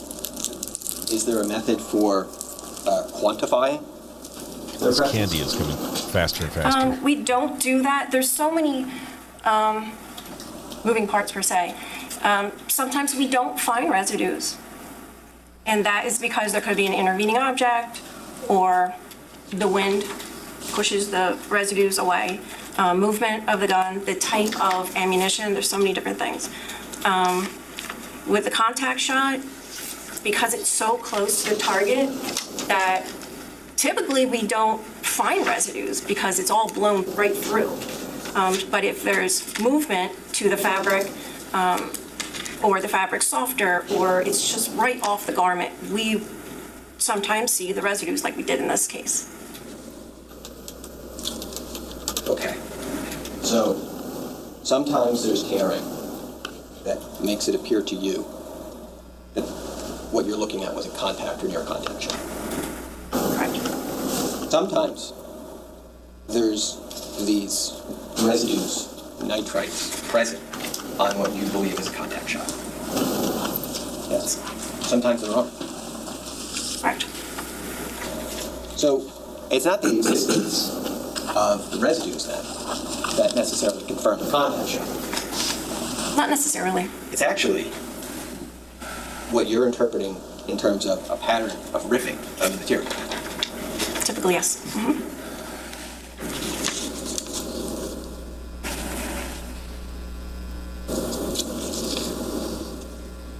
Bailiff's Now- twiddling his fingers and his toes trying to stay awake here. I think you mentioned that various things can impact the amount of residues that are left on a garment, but in terms of the actual firing of the gun,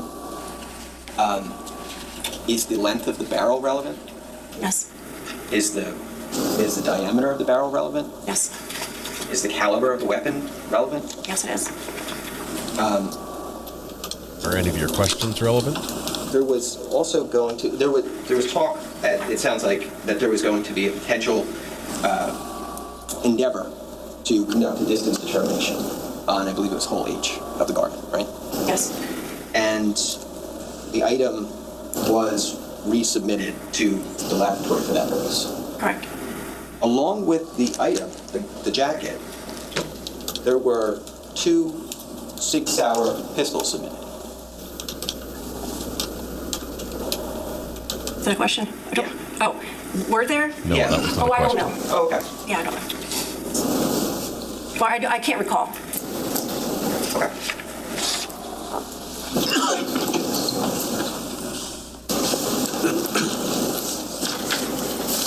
Judge, I'm going to approach with D-123.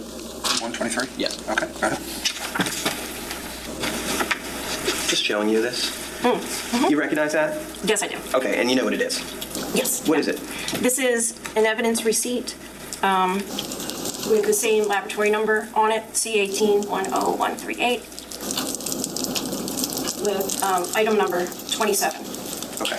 Could you just referring to this page though, could you just look at this synopsis section for me? Just read that to yourself.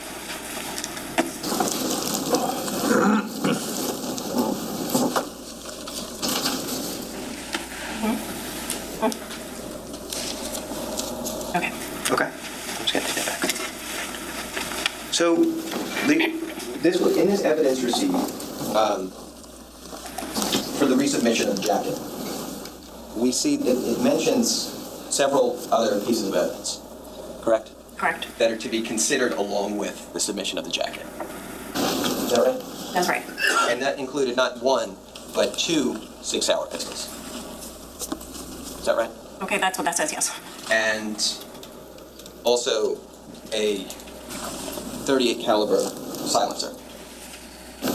Right? That's what that says, yes. Okay. There's the silencer, suppressor, which may have been homemade. Why, or maybe you requested this, maybe you didn't, but do you know why there were 2 Sig Sauer pistols requested? You don't know? No, I'm not involved in that portion of the examination. Okay.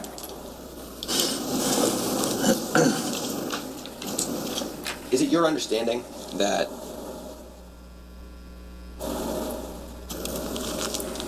two weapons manufactured by the same manufacturer, the same make, model, firing the same caliber, would produce similar patterns of residue? I would have no idea. The testing of the weapons by the, the ballistics department would handle that in conjunction with the scientists. But I have no I have no no understanding of those weapons. Okay.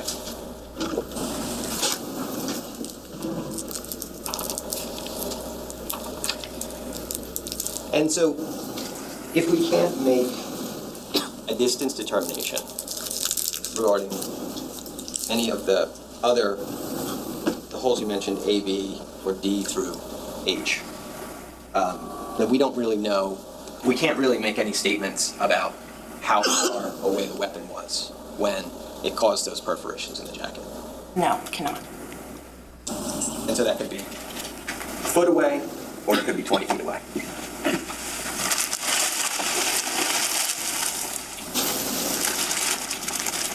MKE, Court TV did not count lunch break yesterday. I did. There's a little arrow down here. I see Because the we didn't arrow. know when they took it.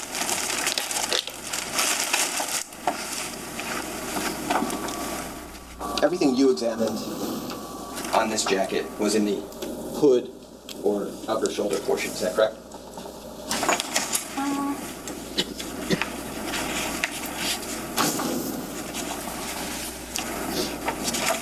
Let me refer to my notes, I'll look at the.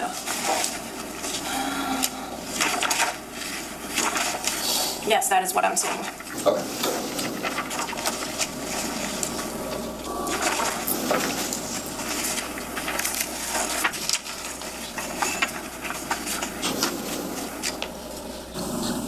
Are there, in your field,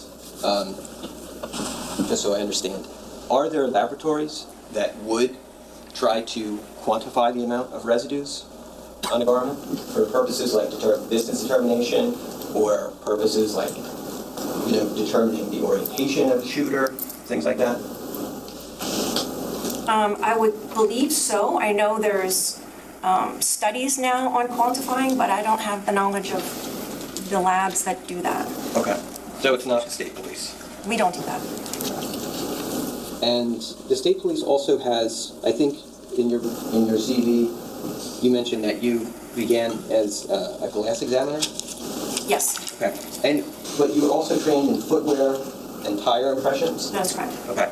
And so footwear would be determining if maybe a print matched a particular shoe? Yes. And then tire impressions would be if the scene is found and there's different kinds of tire impressions, maybe you could look at photos of those to determine what vehicle might have made them? Yes. Okay. Is that something that the lab still engages in, the state police? We still do that, yes. Okay, thanks. I have no further questions. Would you like to? Thank you so much. When we talk about footwear impression and we talk about tire impression, is it fair to say you need a pattern, an identifiable pattern, in order to compare one tire to a tire track or one shoe to another shoe? Yes. Can I just have slide notes page 9, if I could, just briefly?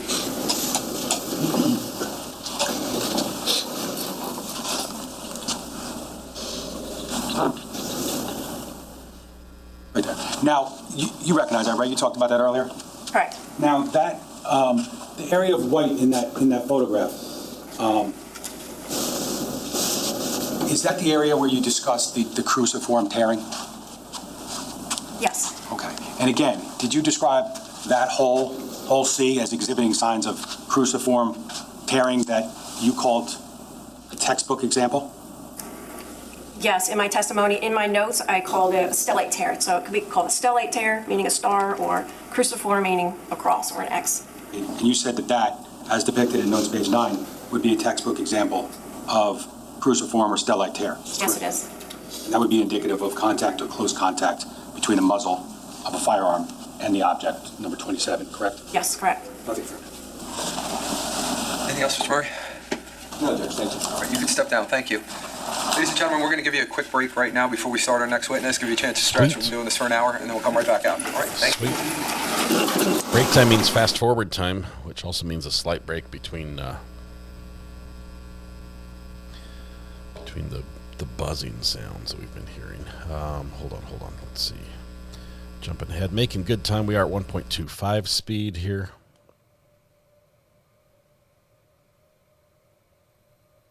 You guys will be standing up for me, and I sat here when you guys came out. It's kind of wrong. What do you think? All right. Next time, I got you. Prosecutor, you want to start next witness, please? Judge of State Police Lieutenant Petrosello.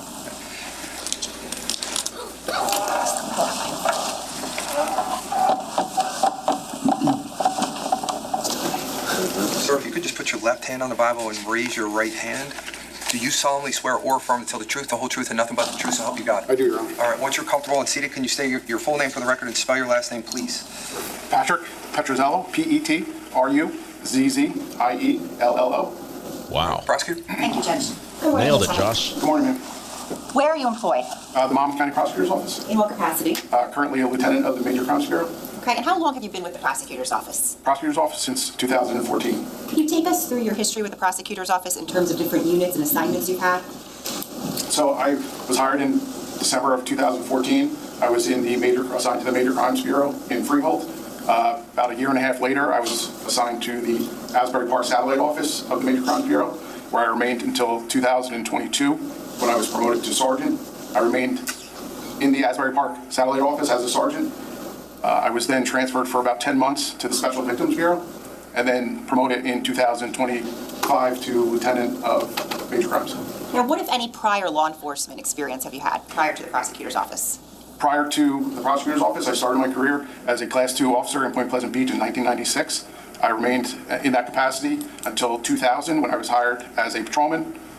From there, in 2003, I was reassigned to the Detective Bureau in Point Pleasant Beach, where I remained until 2014, coming to the prosecutor's office. Back on November 20th of 2018, what unit were you assigned to? The Major Crimes Bureau, Asbury Park Satellite Office. Now, on that particular date, November 20th of 2018, at about 12:45 p.m., what, if any, direction did you receive? I was directed to respond to the 15 Willowbrook address. And can you tell us about any observations that you made when you arrived? When I arrived, there was numerous fire personnel on scene. It was an active fire scene. There was also officers or detectives from the Major Crimes Bureau and also the prosecutor's office responding. They were there. Additionally, Colts Neck Police Department was present as well. What time did you arrive on scene? About 1 hour late, 13:45 or 1:45. Okay, now when you arrived on scene, were you essentially assigned as something? I was assigned, upon arrival, I was assigned by my then Sergeant Ed Henley as the lead detective for this investigation. Okay, and what does it mean to be the lead detective in terms of from the Major Crimes Unit? So the lead detective is essentially responsible for working alongside of the local detectives, as well as typically conducting more of the primary interviews. They also maintain communication with the victim's family, maintain the case file, coordinate efforts, resources, and then ultimately work alongside prosecutors for court judicial hearings. Now, when you arrived on scene and Detective, I believe you said Zerillo was there, did you have the opportunity to speak with him? I did. Okay, and did he brief you on what had transpired prior to your arrival? He did. Did you learn of any victims on scene? I did. I learned upon my arrival, Keith Caneiro was still off to the northwest of the driveway, still on scene, and then the body of Sophia was moved at that point to the driveway. Was anyone else located inside of the home? I was aware that there was 2 additional bodies, Jesse and Jennifer, inside the residence. Now, how long were you on scene for that day? I remained on scene till I believe it was approximately 7 p.m. And what kinds of things were you doing on scene during that time? At that point, obviously, the fire suppression activity was still ongoing. The Forensics Bureau for the Major Crimes Bureau for the prosecutor's office was actively starting to process the scene, collect evidence. At that point, I made observations of what was going on, continued with ultimately the bodies being removed, medical examiner's arrival. Now, is it fair to say there were numerous other law enforcement officers on scene? Absolutely, yes. And were they doing different things? Yes, during this time, different detectives were beginning to get assigned to do different things, such as collect video, surveillance, canvassing, that kind of thing. Now, did you and Detective Zerillo essentially work this investigation cooperatively? In other words, together? Yes, we did. And did that occur for the next several weeks? I think even further, yes. Were there some things that you and he did together? Yes. And then were there other things that you did by yourself without necessarily Detective Zerillo present? Yes. We've already heard from Detective Zerillo, so I want to talk about the things that you did when Detective Zerillo wasn't necessarily with you, okay?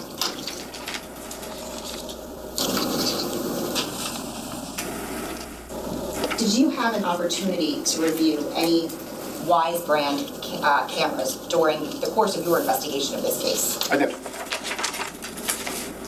Specifically, did you have the opportunity to review Wise camera footage from the garage north wall shelf? Yes, ma'am. Okay, and how many times did you review that footage? At this point, I've watched it many times. About 1,000? Paused, sped up, slow rewound. motion. I've watched it many times. Okay, and the particular time frame or timestamps of the footage that you watched, do you recall what that was? I watched from 2:35 a.m.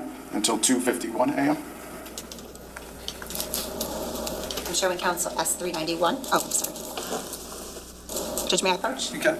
I'm showing you what's been marked as S391. Do you recognize this? Yes, that's the disc of the Wise Cam's garage north shelf. Okay. Judge, this time the state is seeking permission to publish.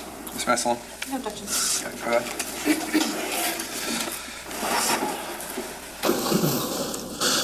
you could just make sure that the court's volume is all the way up. Thank you. Now, Detective, due to the length of this, I'm going to play it in full, but we may have to pause it a few times to ask you questions, or I may ask you questions while we're playing it, okay? Yes, ma'am. All right. before I hit play, can you just tell us what timestamp is up here? 02:34:58 or 2:34 in the morning. Okay, and just generally, what is this that we're looking at? This is a view of the, from the camera on the garage north wall shelf, pointing at the garage door that was to the, on the west side of the residence. Now, what we're going to watch at 2:34:58, is that about a 16 or so minute clip? Yes, ma'am. Now, this portion of the video, is this what you had indicated you watched previously multiple times? Yes, ma'am. Did you determine whether the timestamp on here was accurate? I did. How did you do that? It was compared to known phone calls. There's other cameras that all went offline at the same time, approximately 2:51. Again, compared to known phone calls. Okay. I'm going to ask if we can now play the video.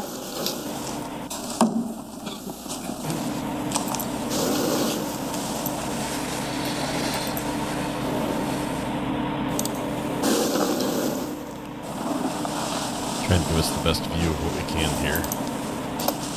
Don't think anything's happened behind me.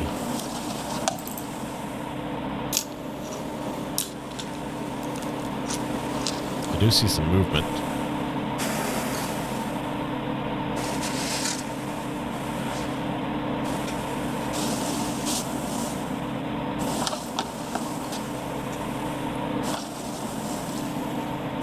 Can we pause it? I'm going to pause it at, it's about 2:35:47. Lieutenant, can you tell us what just happened? A light illuminated above the garage door. Now, because I don't want to pause this more than we need to, can you tell us, does that light illuminate or illumination occur several times during the course of this approximate 16-minute clip? Yes, it does, several times. Okay, we could continue.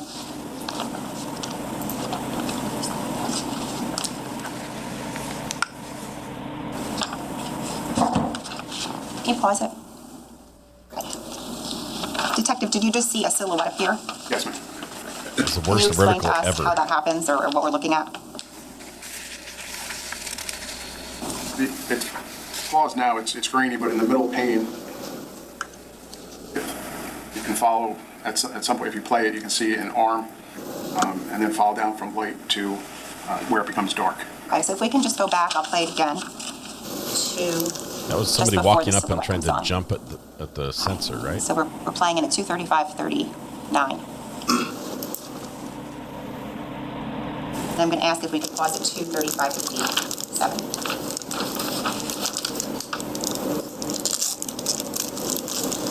Another candy. Lieutenant, did the silhouette appear to come from the right side of the screen to the middle of the screen? Yes, ma'am. And does the silhouette appear to leap upwards? Yes, ma'am. If you could continue.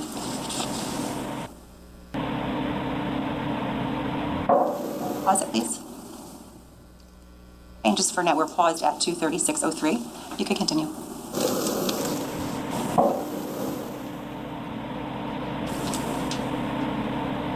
You just go, I'm sorry, pause it for 1 minute. And if you could go back to 2:36:02.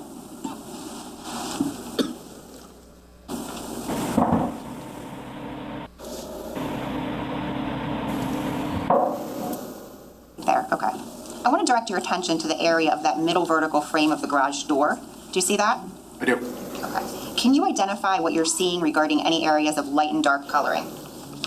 Again, starting from the middle of that center pane off to the right, the upper portion is light, and then if you follow it down to the, all the way down to the area where it becomes dark, more or less in the center. And did you hear any noises during the portion that we just played? I did. What was that? It was a banging noise. Okay.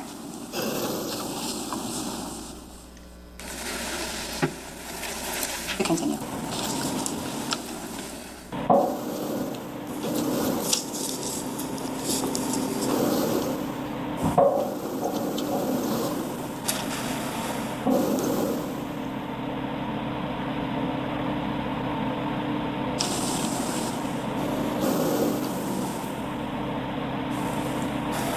Pause it. We're paused at 2:36:30. Did that silhouette appear to leave the camera frame? Yes, ma'am. Okay. Specifically, did you note anything about that? Off to the right side of the screen as we're looking at it, or the north side of the residence. Okay. Before we resume, I want to ask you about the orientation of what's depicted in this video. Can you describe what's outside of that particular garage door? Yeah, so this is the back side of the garage. In the front, there's it's three bay garage, and this most northern side has a garage door that opens up essentially on the back side of the house, so you can go all the way through. On the back side of this, or the west side of the house, is it opens up to a small paver patio. When you walk out of the garage, immediately to the right side is where the electrical panel is affixed to the house. If you go to the left side of the screen, or the south side, it is the paver walkway leads to where the house has a large whole house generator. Showing council what's been marked as S407. I'm going to show you what's been marked as S407. Do you recognize that? I do. What is that? This is a picture from the opposite side, or the outside of the house. So in the orientation... Just before you do that, I'm going to ask it to publish, if we could. Any objection? No. I'm going to put it on the screen.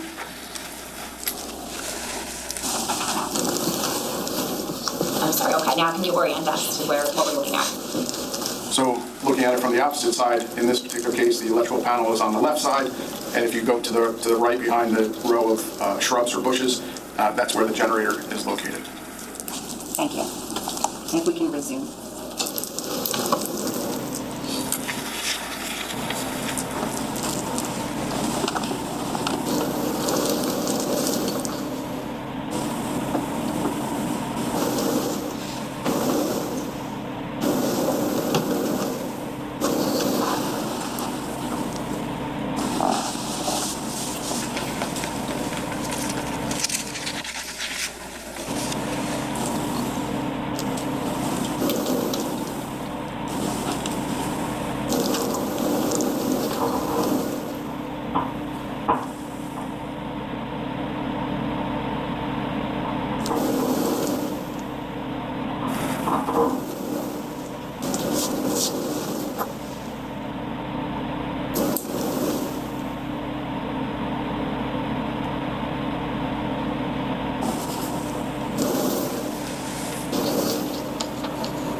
There have been no questions, no updates. We think the jury's at lunch right now.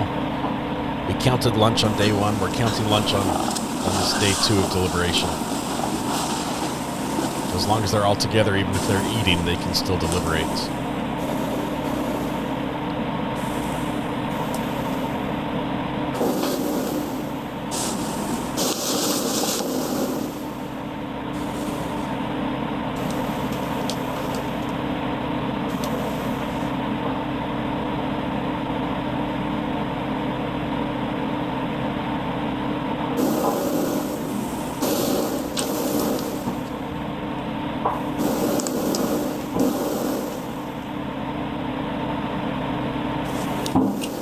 power's supposed to go off at some point, right?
Aziz, lights.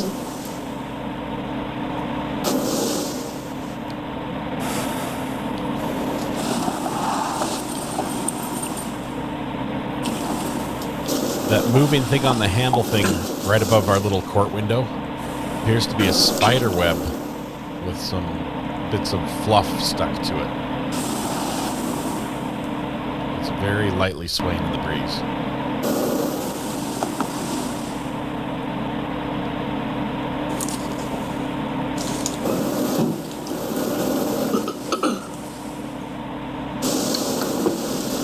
Up to 243.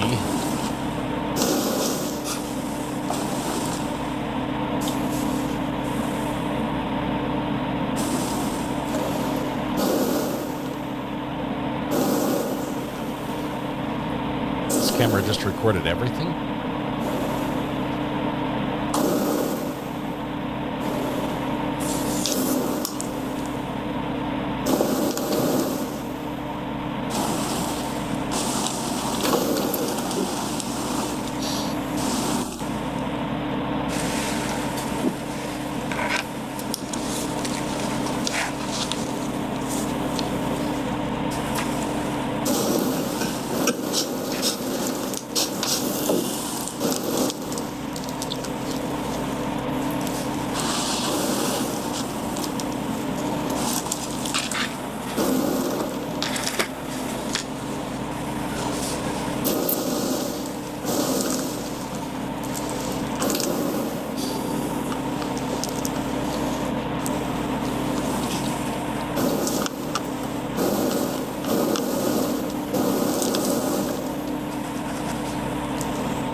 Sort of rushing wind, water sound we're hearing is effect of the courtroom's audio system searching for audio and magnifying the channels that it's picking up audio, and we basically get that static type sound. It also works with a noise filter, a cutoff. So it switches between different microphones, and we're getting the air conditioning sound amplified, switch between various mics.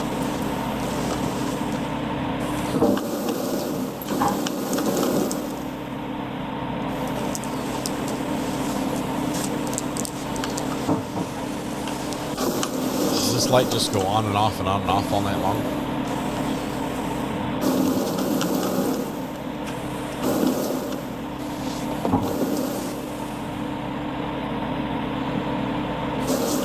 Somebody. Lieutenant, what did we just see? What appeared? The silhouette of the subject walks from the right side of the screen over to the left side of the screen. Continue, please.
It also appeared that he was carrying something.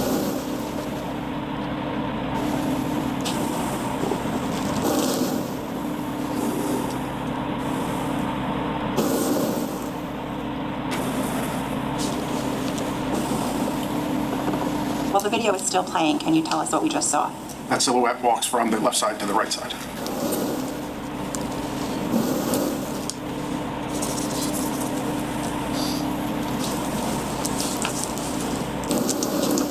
That was going over to the generator. Right, the generator's on the other side. It turned off the generator. Now going back to the power meter.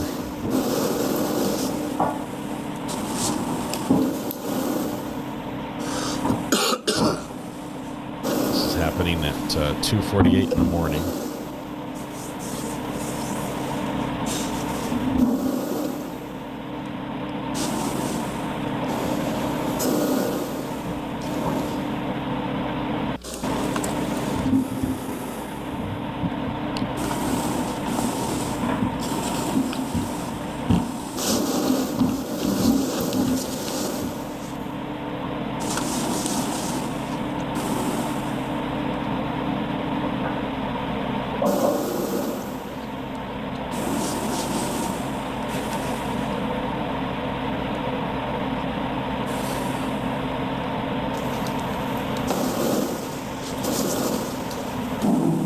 Oh. I heard noise there. Boom.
Did that video end at 2:59? Yes, ma'am. Thank you. And the power got cut. Now, did your investigation reveal anything about the loss of power to 15 Willowbrook Road? It did. What was that?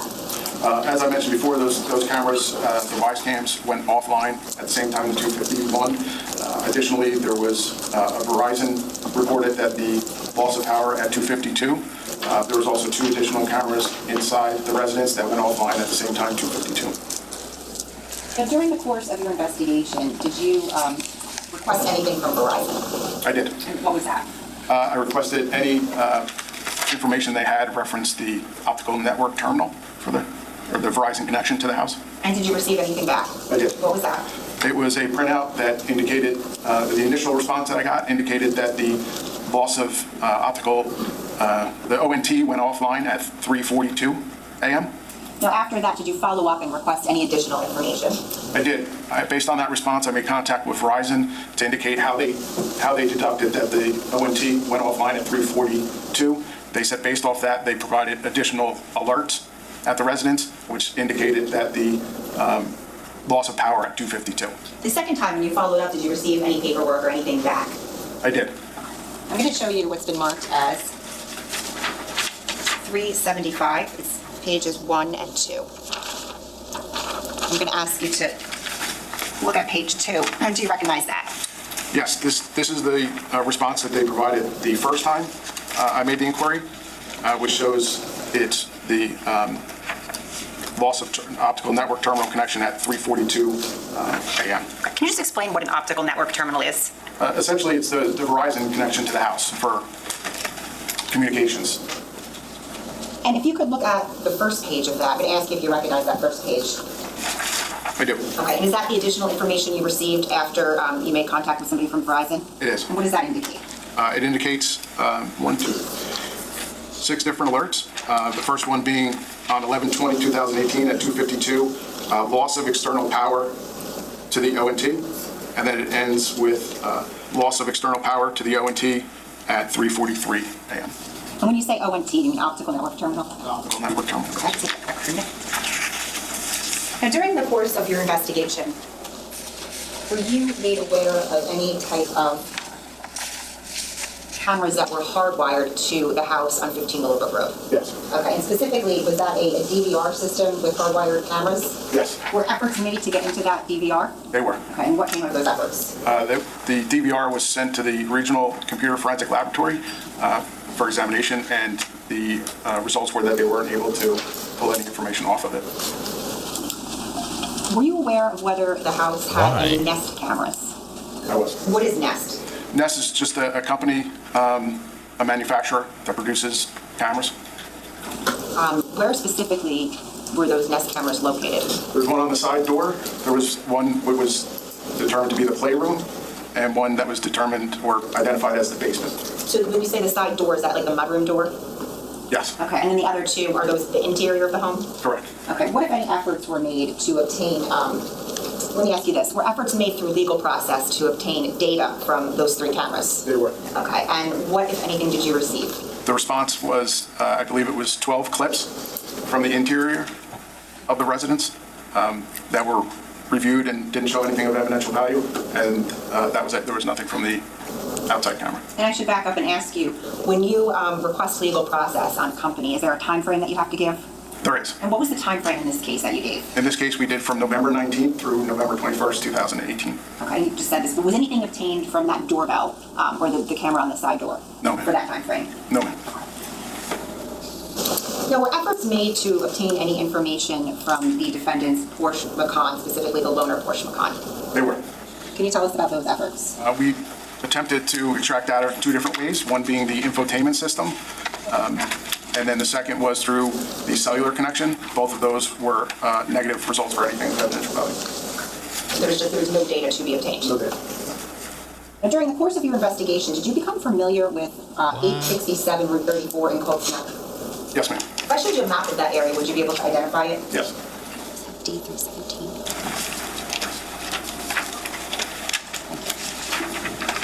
I'm going to show you what's been marked as D317. I just ask you, do you recognize that general area? Yes. Okay, and do you see that residence on this map? It's cut off, but it would be at the top portion behind these 2 structures. And do you see 15 Willowbrook Road on there? Yes, center of the page. Judge, permission to publish. We put it on the, yeah. Oh, sorry, that's right.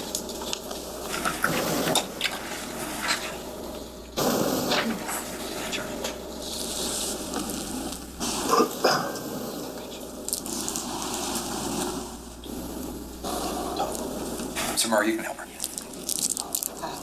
you very much.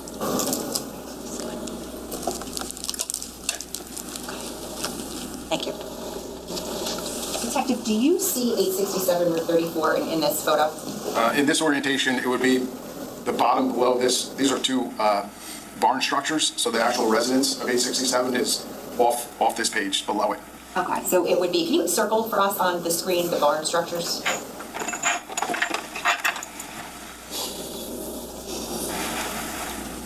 And the house specifically, if you could just denote, where would that be, 867? Down here, right at the bottom of the page. Okay, can you just indicate where you see 15 Willowbrook Road? Okay, now where is Willowbrook Road? Be this room. Okay, and the driveway to Willowbrook Road? Okay. Now, if you're looking at the street all the way to the left, is there a road that sort of runs into that house, 867? Yes, this is the access, one of the driveways. There's a secondary driveway that's on Route 34, which is off screen to the left, but this is a driveway access to that property. Were any efforts made to make contact with the owners of, or the residents of 867? They were. Okay, and was any video surveillance footage obtained from there? There was. Did you review that video surveillance footage? I did. Okay, and can you tell us if you could see on here, what angle did that footage depict? In that direction, essentially up the driveway. Okay, and is there a gate somewhere in there if you know? Okay. Now, when you watched and you reviewed that footage, what time frame was that for? Collected from 1:38 or 1:30 in the morning to approximately 4:30 in the morning. And what, if anything, did you see on there? Nothing other than a couple of animals walking through the screen. Now, on this particular photo, is there a way, if you know, to access the property of 15 Willowbrook Road from the wood line? It wasn't a defined driveway or anything, but there is a break in the brush or tree line to the, that would be the west side of the property. And how are you aware of that? I observed it, but also it was utilized by first responders to access the property. Thank you. All right, for the record purposes, 317.1, but when you, Lieutenant, when you're describing the camera angle, you made an arrow, is that correct? I tried, Your Honor. Yeah, I'm not going to say it was a good arrow. I'm just going to say it was an arrow. All right, and I'm describing this for the record, but so you put a circle around that gate that you talked about? Yes, sir. That was, and your arrow goes a little bit past that, is that correct? I was defining the view. Okay. In that direction. In that direction. So it would be kind of a northwest direction of the view. Did you see beyond the gate, or you did not?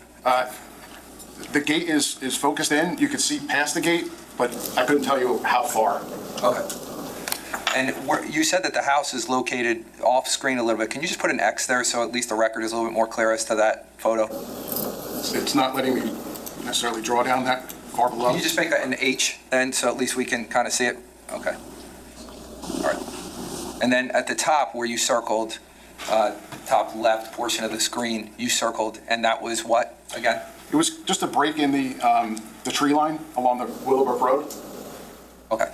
All right. All right. So now I think with us putting that on the record and talking about what the circles are, that we'll now print this and capture it's D317.1. Judge, I think it's .4. Is it .4? Okay, I'm sorry. Lieutenant, I do have just one more question. Is there any other way to access the property of 837 through any other roads? 867? I'm sorry, yes. There is a driveway. It's not on this picture, but there is a driveway on Route 34, which is, Route 34 runs, it would run kind of parallel to the driveway. It's off this picture, but to the left is Route 34. Thank you.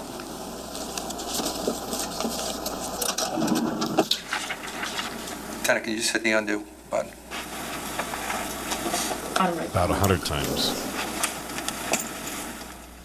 Click, click, click, click, click, click, click. Just keep going, keep going, keep going. Three more. More. There we go. One more.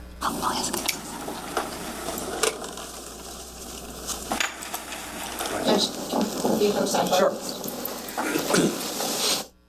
We're going to approach sidebar, not exactly sure what for, but this witness has given us the map, the lay of the land as it relates to the neighbors, other cameras that might have been there. We got to see the Wise cam from inside the back of the garage, sort of facing the, what I'll say is the gardener entrance. It seems that's where the tools for lawn care seem to be kept. You've got weed eaters, leaf blowers, sprayers, and the like, with that small door on the back side of the garage. But because of the translucent windows on that door, when the lights, the motion sensor light turned on in that back area, we were able to make out roughly the frame of an individual who was initially sort of jumping and swatting or pushing something up towards that camera, and then later on walking back and forth across that door with timestamps that seemed to coincide with about the period leading up to the power going off at the house. 392. Ladies and gentlemen, we're about to listen to some phone calls. Before I do that, and it's marked 392. Before that, I want to give you an instruction as how to accept this evidence, okay? You're about to hear several phone calls that were recorded during the time frame of November 2018 to February 2019, which indicate that as of those dates, the defendant, Paul Caneiro, was arrested and incarcerated. The fact that the defendant was arrested and incarcerated for any period of time should not enter into your discussions or deliberations in any manner at any time. Arrest, indictment, and incarceration are not evidence of guilt. but rather a part of the pretrial procedure that occurs prior to the matter coming before you to decide whether the defendant is guilty or not guilty of the charged offenses. The defendant is presumed innocent, and the burden of proving each element of the charge beyond a reasonable doubt rests upon the state, and that burden never shifts to the defendant. Only you, members of the jury, will decide whether the state has met its burden. Can everyone follow that instruction? Yes, sir. The second part of that is that you're going to hear, or you'll learn, that there are redactions to these recordings. Just because something is redacted, that's a legal decision. That's not something that I want you to have any speculation or conjecture as to why something that may have been redacted for a particular reason. It is your function to determine whether or not the statement was actually made by the defendant, and if made, whether the statement or any portion of it is credible. In doing so, you may consider all the circumstances surrounding the statements that you're going to hear now in making the determination with the following caution. I instruct you that, in this case, certain portions of the recorded statement have not been provided to you. You may only consider those portions of the statement which have been admitted in evidence and must not speculate as to the contents of the omissions or the reason or reasons for the omissions. Can everyone follow that charge? Yes, sir. Okay, perfect. With that being said, prosecutor, go ahead. Thank you, Jeff. Now, during the course of your investigation, did you make efforts to obtain any recorded phone calls pertaining to the defendant? Yes, ma'am. Did you receive those phone calls? I did. Did you have the opportunity to review them? I did. Were transcripts prepared? They were. Did you have the opportunity to review the transcripts? I did. And were the transcripts fair and accurate to the phone calls? Yeah. Now, in the phone calls, who was the speaker? Paul Caneiro. Okay, and how did you identify that? Established PIN number, and then there's also a voice recognition where you have to say your name before you're allowed to make the phone call. Does he also identify himself in the phone calls? Yes. I'm showing counsel what's been marked as S392. Walker, thank you very much. Good to have you back in green. That was brief, but welcome back. I'm going to first show you S392. Do you recognize that? Yes. What is that? That's a disco video phone calls. Okay. And I'm going to show you now what's been marked as S393. Do you recognize that? This is a transcript from a December 5th, 2018 phone call, or number 2 phone call. Okay. And this is the transcript, one of them that you reviewed. Is that right? Yes, ma'am. Judge, at this time, the state seeks permission to pass out the transcripts as well as play that phone call. Okay. Any objection? No, Judge. All right. This is for you. All right. Is this a smoking gun Appreciate it. or a nothing burger or somewhere in between? This is in custody jail call between the defendant and somebody on the outside. I have 2. I don't know if we have enough. There might be some extras too in there.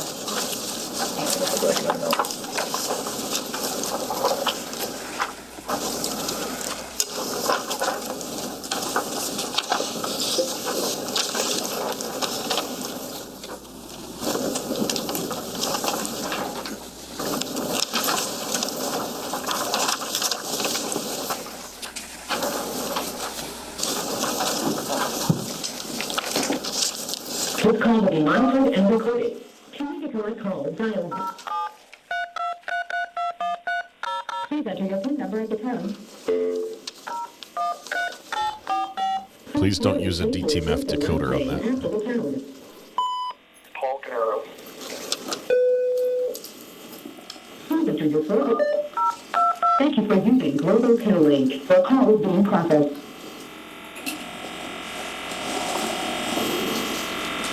Good afternoon, Square One. This is a Global Kill Link prepaid call from Paul Caneiro.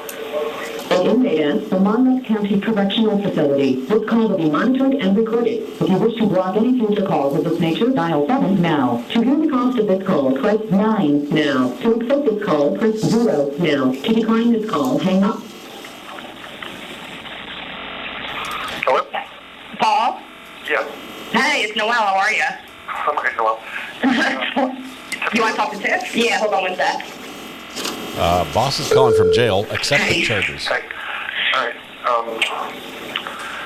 I don't think something crazy. Yeah, Quick update. Can we still on this line? no. No. No. All right. That just happened as of yesterday. What happened? They decided not to continue. You know, Corey's actually going to be here later today. He didn't tell me exactly when. Corey? Yeah, I don't want anything to do with business. He's already... What's he doing? He's trying to keep everything going. All right, and I guess just let's see what's going on. All right, couple of things from the business. EcoStar, I need Lewis to come back. Will she come back? I talked to her and she can't. She feels horrible about it, and she's trying to figure out a way to do it, but she can't. All right, what is it? Money or stability? Both. And also, she's scared. You know, not living with you, she, you know, to us, there's somebody out there, you know? Listen to me. Try not to worry about that. Just see if she'll do it. Tell her she can have 20% of the company and 75K a year. On EcoStar. I just need her to get this going. If she accepts, I need to get rid of the other two. Got it. All right. I need Block day-to-day in charge of Square One. He is. All right. When are they? 12/31/18. All right. I need you to speak to. I don't even know who to talk to. We got to remind them that they have a contract, that they can't hire our people for a period of 1 year after the contract ends, so on and so forth. You're talking about the non-compete? Yes, Duke Institute contract. And you don't want that to happen, where they would hire our people? Right, unless they're going to pay us money to do so. And we have to negotiate payments. All right. So, I just wanted to address non-compete. All right, I need you to go on the T-Mobile accounts. I need you to cancel all the unused lines. Then there's my iPad and my iWatch. You can cancel those. I want you to, to make my account the most basic, like my line, the most basic line going. Most basic, got it. And then there's lines on there for Keith and his kids and things like that we're not going to use, so you need to get rid of those too. And the tablets, we should all be listed. So you mean your names are tied to it? Yeah, or just call and you'll know if it's a company number or not. Melissa's got a number there, don't get rid of her number. You need to call Susan and figure that out. All right. The other thing was, I need you to get me another SIM card for that phone and put it into that Android phone that's on my desk. And they took it. People call. They took the Android phone? They took that phone, yeah. All right. Then don't do anything with it. Okay. They didn't take much, but that was one that they took. Okay.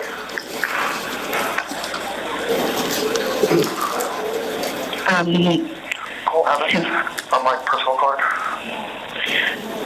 On the Mercedes-Benz card, and cancel all the cards on the Mercedes-Benz Platinum card, and have them transfer the balance to my Platinum Amex. Okay, so Kim, go ahead. B. Susan K. Martha on that account. So call Amex, your personal card, cancel all Mercedes Platinum cards, and I want to consolidate that all onto the other Amex.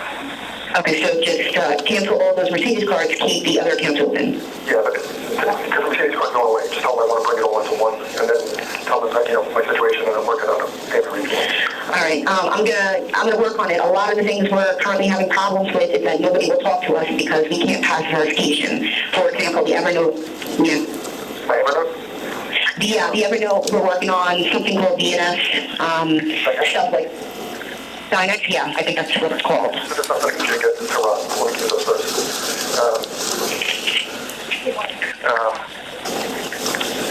You got to transfer over to Block. Dynex, Bandit, and my GoDaddy accounts.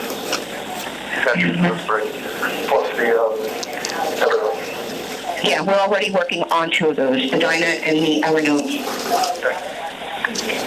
Okay, cancel the FiOS line at Keith's house, the one to Square One. Cancel FiOS. So that Verizon bill that hits the account every now and again, $219 change? Yeah. Because that's the only one I know of. Yep. Okay, I just want to make sure. Make sure, that it's for that.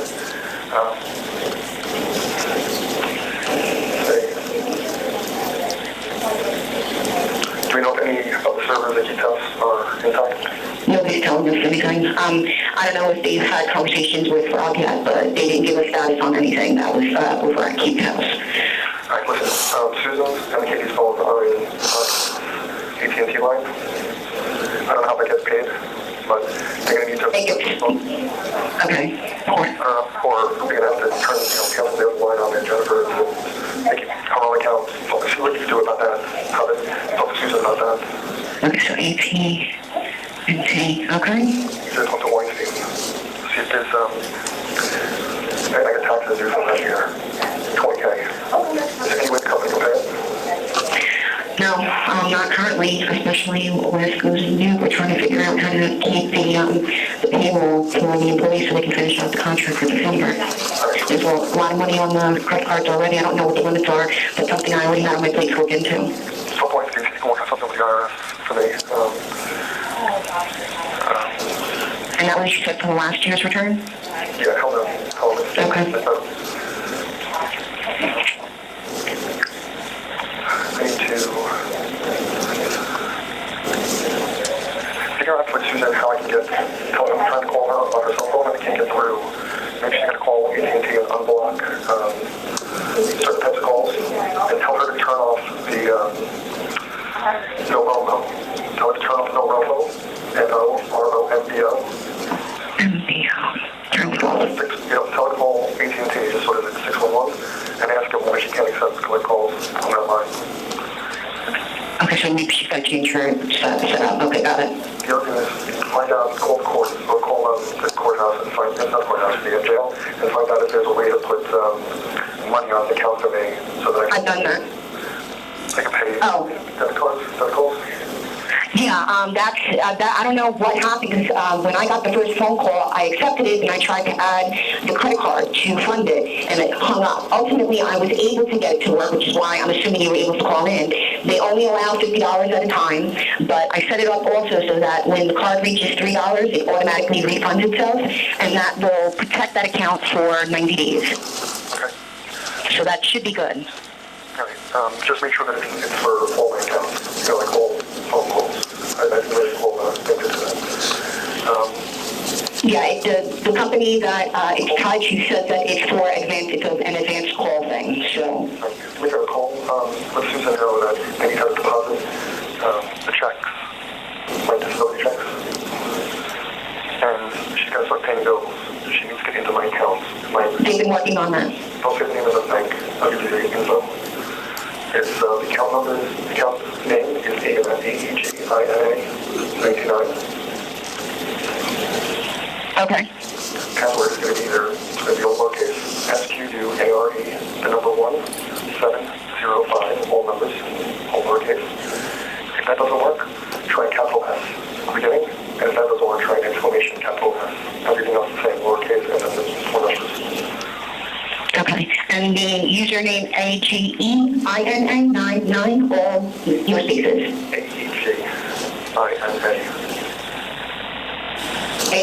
AEG. Okay, got it. AEGINA99. Okay. As you were just saying, they are trying to work on accounts. I knew about that from yesterday. I don't know what they were doing, but they mentioned it. Huh? Corey, he mentioned that he was trying to help Susan with that. All right. I don't want him in my accounts or anything. Okay. As far as keep those, get it called on, start getting all that stuff going. It's already in process. All right.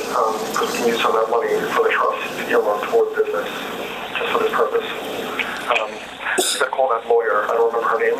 Kimberly Cotton? Yeah. She's already, yeah. Copy of the trust. Do you have a copy? No, I've never touched any of that, so okay. Yes, sir. She can send it to my attorney. Copy. Attorney, so I'm assuming she has it. Okay. She has it. She's drafted it. I'm trying to think if there's anything else. Yeah, I am as well. I think that Susan will do it. Just tell her I'm like really desperate and talking about that. No, and believe me, because she was crying about it when I had spoken to her about it, because Please, I know you're any more than you are now. I know, and it really, the disability was not really the main thing. It was, the fear. They got what they wanted. I'm here. All right, I'll talk to her again about it. I talk to her all the time. No, if she needs help. Okay. All right, I'll give, yeah. I gotta go. I'm back to myself. Okay, take care. All right, bye. Bye. And it was after the phone call from 12/5/18. Yes, ma'am. Did you find the collect the transcripts? Yes, they collect the transcripts. That was a call from Paul to his office manager at Square One, and it was frantically closing accounts, cutting costs, moving money, transferring debt, putting money on his commissary, asking to get a new SIM card, putting a phone on his desk, which they can't do because the police took it. Just like everything, he's trying to get everything done. He wants somebody to be able to talk to him, to take phone calls. I can't tell who, somebody with AT&T, but she needs to call AT&T and figure out why she can't collect phone calls, put money on the card so he can make outbound calls to everybody, not just his office. Just a ton of frantic. Want to take a break? Yes and no. Yeses, couple no's. All right, the yeses are going to win for now. So we're going to take a break. If you can go in the room, we'll take our 15-minute break because I didn't give you that. Technically, I didn't give you the 15-minute break, so why don't you take that now? We'll come back out at 11:18 and start right back up. Thank you. Don't discuss this case. All right, as they go to break, we are going to continue. We're going to go to lunch is what we're going to do. He says cancel my Apple Watch. Let's see what else. Let me pause that. Cancel my Apple Watch. Cancel the phones for my brother Keith, his wife and kids. We're not going to need them, right? Because they're dead. Get rid of those. Eliminate those bills. There was no anything regarding remorse. It was all straight business and money, and urgent. And apparently there was somebody in the office who is like not comfortable working, like going on. Stop. Not going to do anything or help in any way or come into the office. She's nervous. She's worried about her safety. And the office manager said, it's not that we, we're not scared about you, but from our perspective, there's someone out there who did this. And, so we're just trying to watch out for numero uno here. But in all that, Corey is supposedly helping, I believe, his wife access some things. And he says, I don't want Corey looking at my accounts. I don't want him touching any of that. Corey, the other brother. So at this point, we're going to go to lunch because I think the jury in the au pair trial is still out at lunch. We'll probably have a short one. If anything happens, if there's any movement, we'll come back early from lunch. But otherwise, we're going to take about a 45-minute break, if that's cool. Let me hurry and set this up. We'll keep the deliberation timer running, which right now is at just over 7 hours. Holy cow. 7 hours. Was that call sped up? Yes, 1.25 speed.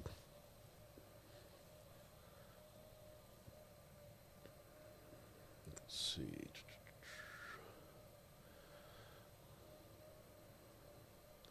So this will be part 9 of the Paul Caneiro trial, and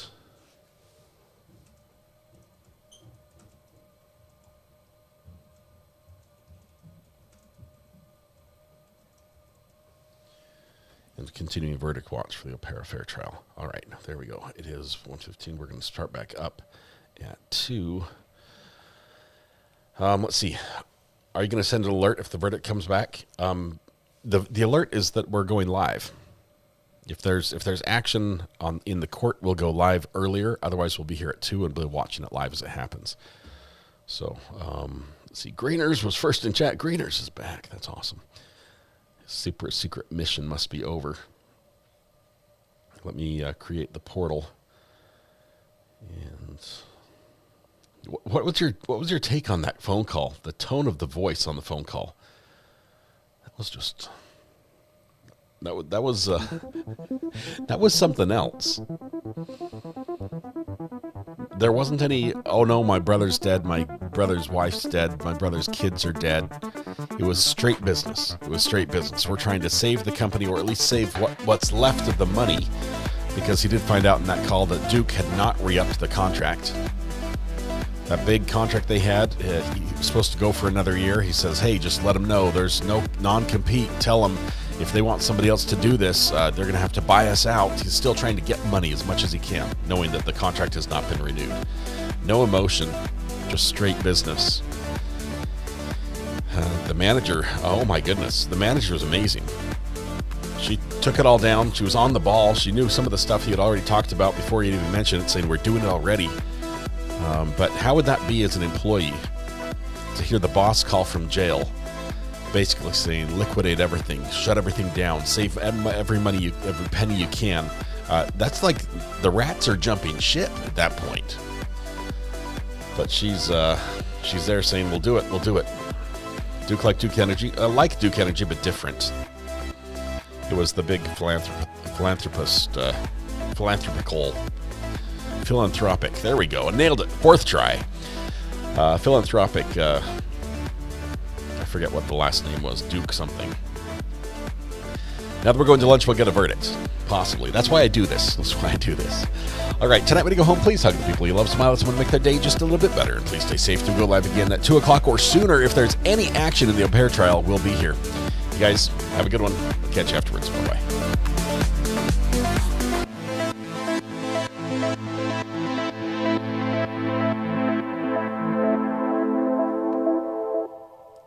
Doris Duke. That was the name. Doris Duke.